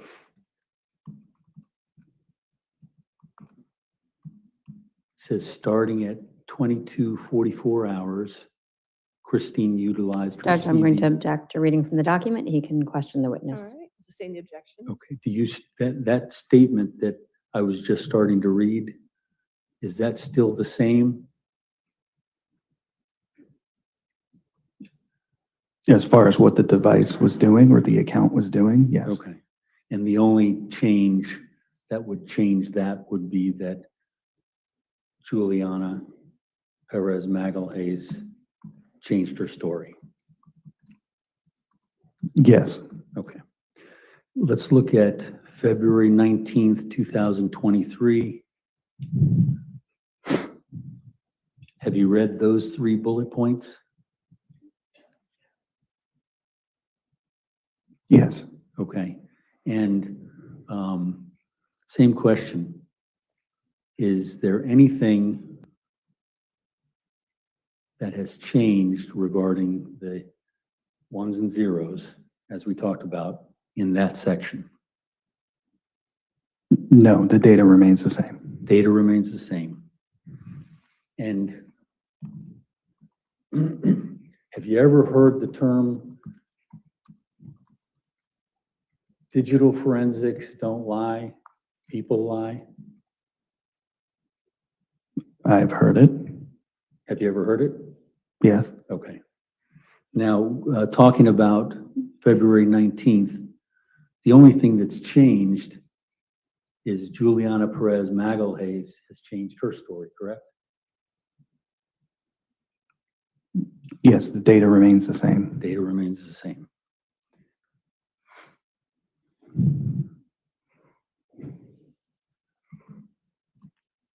(219) to 2023, February 19th, until February 24th, 2023. This references Telegram communications. Do those items remain the same? Yes, the data did not change. Okay, so I don't want to put words in your mouth, but pretty much everything is the data hasn't changed, correct? Correct. Context did. Context, and the context is in the form of recantation of Juliana Perez Magalhaes. Yes. Okay.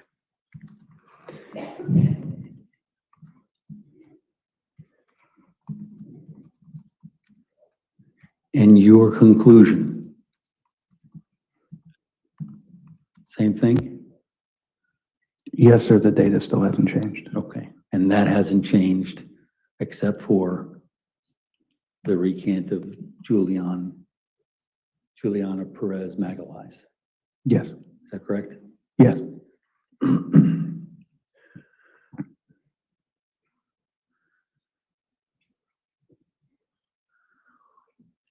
So you were asked by the person that transferred you to go line by line and change your... Objection calls for hearsay. I'll sustain the objection if you want to rephrase. Who were you asked to change your executive summary by?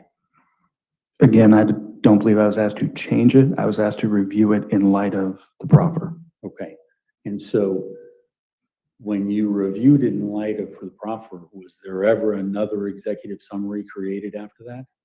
No, I did not create another document. Okay, so you just reviewed it as you were asked to do. Correct. But there's no actual executive summary like you did in this situation. Correct. I did not create another document.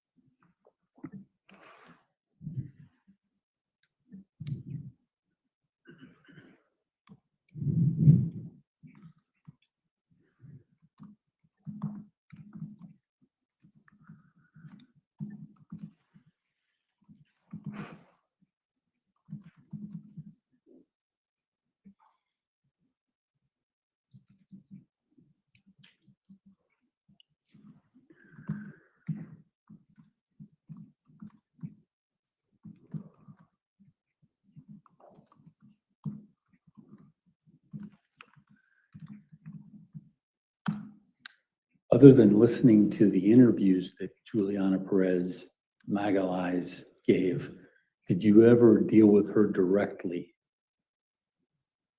No, I had, only when I got her phone from her when she was arrested. Okay. So is it fair to say that you were never in a position to challenge any of the things she said? I conducted no interviews with her. That's correct. Were you able to observe whether she was ever challenged on any of the things she said? Only with the interviews that have been recorded. Okay. And do you believe that she was challenged on what she was said? Objection, I'm not sure that that is relevant. His belief. I'll overrule as to relevance. I'm sorry, could you ask the question again? Do you believe she was challenged in those interviews? I think that's a relative term. I can't speak to what the person asking the questions was thinking at the time. Let me see if I can get us to a point where we're understanding each other. As an investigator, if you think that something may not be right, whether it's based on digital forensics or anything, you challenge them, correct? Yes. Okay. And that's what you would do if you were in a situation where you were interviewing based upon your work, correct? My questions would have likely been different, but I can't speak to why somebody would ask what they would ask in an interview they're conducting. So if somebody says something, generally, if somebody says something that's wrong, you don't challenge them?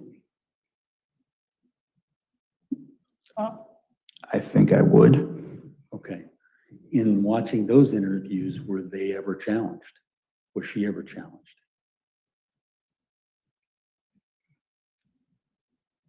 Judge, objection calls for specation. Again, he's testified already that he doesn't know what was in their minds when they're asking questions. Speculation. Well, I'm asking him about his review of the videos. It's not, it's essentially, it's his. I'll overrule the question. Go ahead. If you can answer. Yeah, re-ask the question, sir, please. Watching the interviews of her recant, you weren't there, correct? Yes, I was not there. Did you think that she was challenged when she gave the story that she gave? It appeared to be more of a free-form interview. I did not see direct confrontation on things in that interview. Okay. And when you say free form, you mean she was just able to tell what she wanted to? Well, they were going through the details.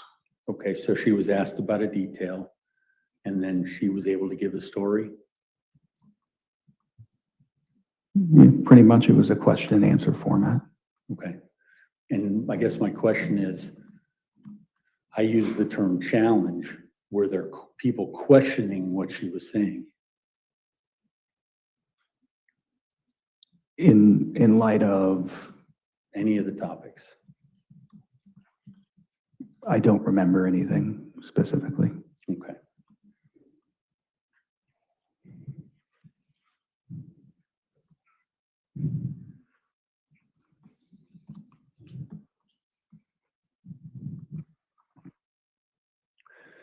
What were your conclusions in your executive summary that you wrote before her recant? that based on the digital evidence I had at the time and the facts known at the time, it indicated that the device owner was responsible for the activity on the device.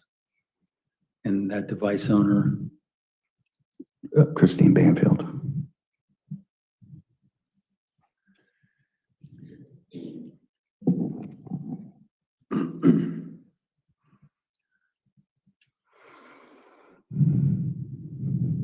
I have no further questions.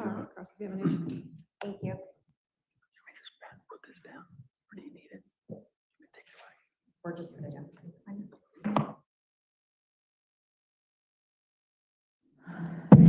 Good afternoon, Detective Miller. Afternoon. All right, so you stated barring external corroboration, it's impossible to put someone behind a screen. Isn't that correct? There needs to be corroboration of some sort, yes. All right, and in this case, when you dug into Christine's phone, Christine's laptop, the information that you received from the external sources, Google, Apple, were you able to put someone concretely behind the screen? At times, yes. But throughout the context of all of the conversations that you saw occurring, the activity that you saw occurring on Christine's phone, could you conclusively opine as to who was behind the screen? No. Okay. And when you wrote this report that Mr. Carroll has referenced, you used the phrasing, Christine did this, Christine did that. Is that correct? Yes. Okay. And after additional information and further investigation, you would have changed that to Christine's phone or Christine's laptop. Is that correct? Correct. Because again, you can't put someone behind the screen in this case, can you? Not for everything, correct. Okay. The evidence itself did not change, correct? Correct. The data did not change. You did not change the evidence, correct? No, I did not change the evidence. You reviewed how many terabytes of data in this case? A lot. A lot. Okay. And in all of that, there was no ability to reach a conclusion that one person was always operating on FetLife, was always operating on Christine's phone when interacting with the Google account that was created to manipulate the FetLife account. Is that correct? Correct. All right.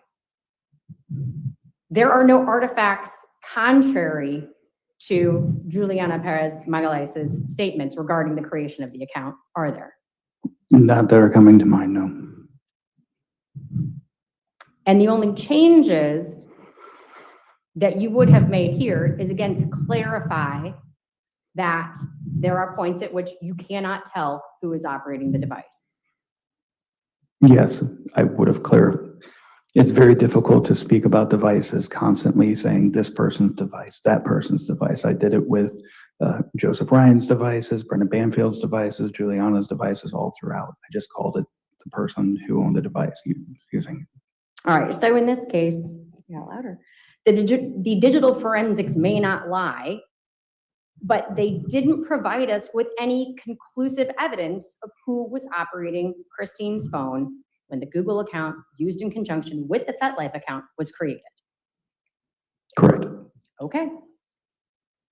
You were also asked about your review of Juliana Perez Magalhaes' original proffer that occurred on October 25th. Is that correct? Yes. Okay. Were you aware that there was another interview with Juliana that occurred in February? Yes. Okay. And did you receive information from watching the October proffer about what was going on in the room between the detectives and the attorneys that were present? Did anyone show you the notes that were passed? Have you had the opportunity to talk to those individuals about what they might have whispered about when they stepped out of the room? I did not discuss that with anybody. Okay, so you have no idea what, if anything, went into the questions that she was asked and whether or not there was effort made to confirm that her story had additional corroboration, do you? Correct. Okay. Judge, I don't believe I have any other questions. Right. Thank you so much. Redirect? Sir, do you know why you as the Wait till you get to the Microphone, please. Do you know why you, as the expert in digital forensics, was not called in the Commonwealth's case? I don't. Were you ever told anything about that?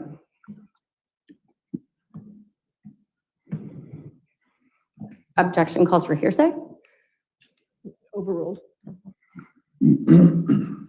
I just know that they were not advertising it, that they were having the proffer at that time. I found out afterwards it had already taken place. No, I'm talking about for the trial, for this trial. I'm sorry, ask your question again then. So it started with, do you know why you weren't called when you were the expert in digital forensics for this case? Again, I can't speak to somebody's motivation for not including me. Okay.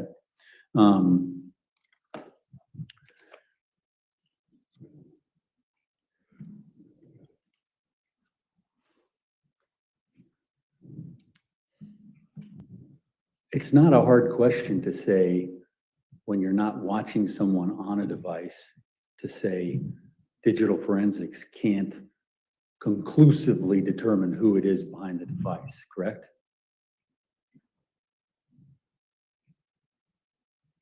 Can you ask it again, please, sir? Sure. It's not a hard question to ask someone like yourself, you don't know 100% who's behind that device. Isn't that correct? Objection leading. I'll sustain as to leading if you want to ask.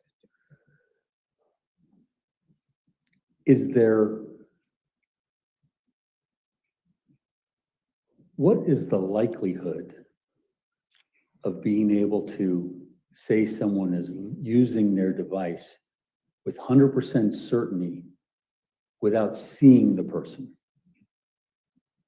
Well, that's difficult to do. Okay. And that's one of the reasons why digital forensics is a valuable tool, correct? Objection, counsel's testifying. Oh, overruled, if you can answer. Yes. And it's because of, well, the factors that you've described for the ladies and gentlemen of the jury. That's how you arrive at conclusions, correct? Yes. But they're not, how many times that you've arrived at successful conclusions where you were 100% certain the person who was behind the device? I would say only in circumstances where somebody admitted that they were using the device. Okay. Or you had a camera on them or something like that? Correct, some kind of corroborative factor. Do you have any idea why you were excluded from any of these meetings regarding the Juliana's recant? I can't speak to people's motives to not including me. Okay. Was there anyone else who was covering the digital forensics arena in your stead? In general or for a meeting in particular? For this case. No, I was pretty much the one who did the analysis. So you were the expert? Yes. And who would rely upon your expertise in the ongoing investigation? The lead detectives. Okay. And are you talking about Detective Bryant? Yes. And Detective Goodell? Yes. Okay. And what was the flow of information as you found digital forensics? Did you give it to them? Yes, everything that I processed was ultimately provided directly to Kyle Bryant and other detectives involved in the case. And did you ever, so I'm asking in the context of like a math equation, did you ever show your work or did you just show your conclusions? I went through the artifacts with the detectives. Okay, and that would be Kyle Bryant? Yes. And Tom Goodell? Yes. Any other detectives? There were a lot of people in meetings Okay, about so they this were, case. okay, so you're talking about meetings, but did you ever go in and just talk to them in a granular level as to why you arrived at the conclusions you arrived at? Yes, And how often would that happen? there were multiple occasions that I got to a granular level. Okay. What about the command staff? Did you ever get into the granular level with the command staff on the digital forensics?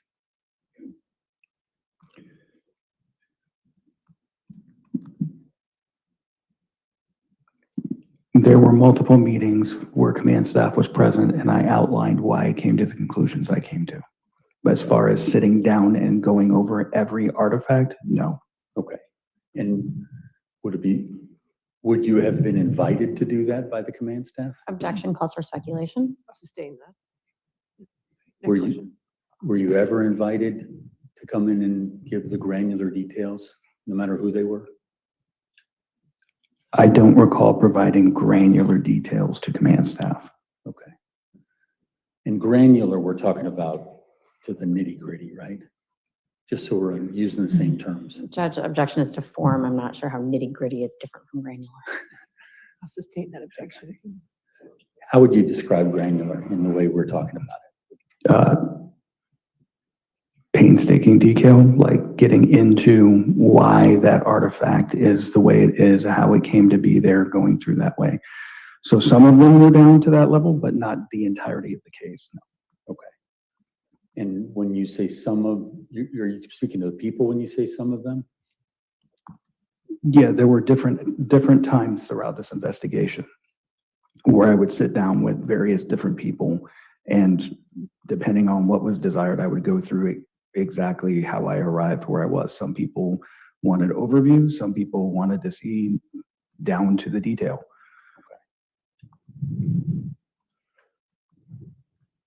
I have no further questions. All right, is this been subject to recall again, or? Sure, why not? Okay, so you're still subject to recall, detective, so do not discuss your testimony with anybody, and you're still subject to the rule of witnesses, okay? Thank you, Your Honor. All right, thank you. You're free for today, though, I think, now. Yes, sure. He's free for today, though, right? Yes. Okay, thank you.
All right, ladies and gentlemen,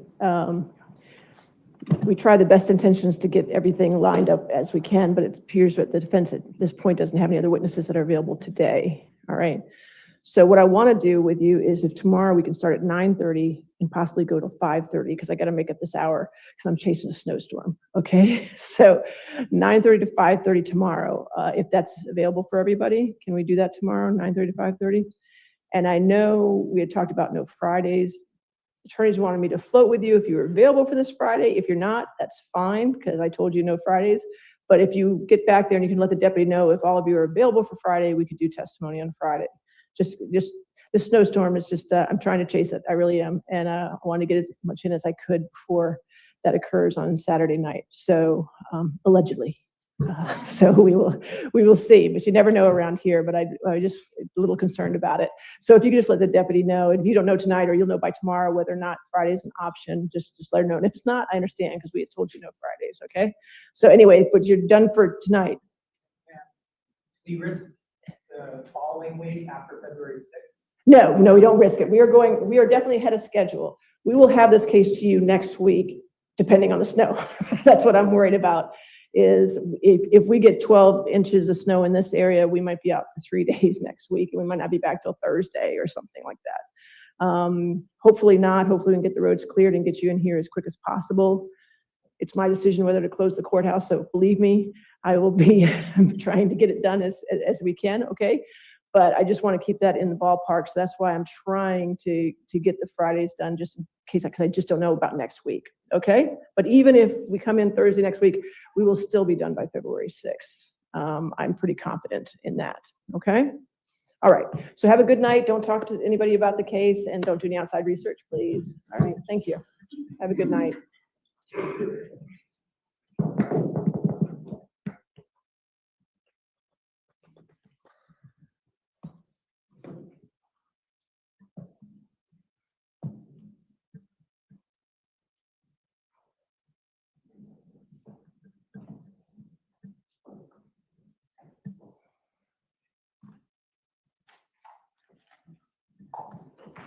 All right, so we'll do 9:30 to 5:30 tomorrow. Are you working on jury instructions? Are we getting those done? Yes, ma'am. Okay, so maybe even if they can't come in on Friday, maybe we can do jury instructions on Friday. Okay, figure it out. All right, thank you. We'll see you tomorrow at 9:30. All right.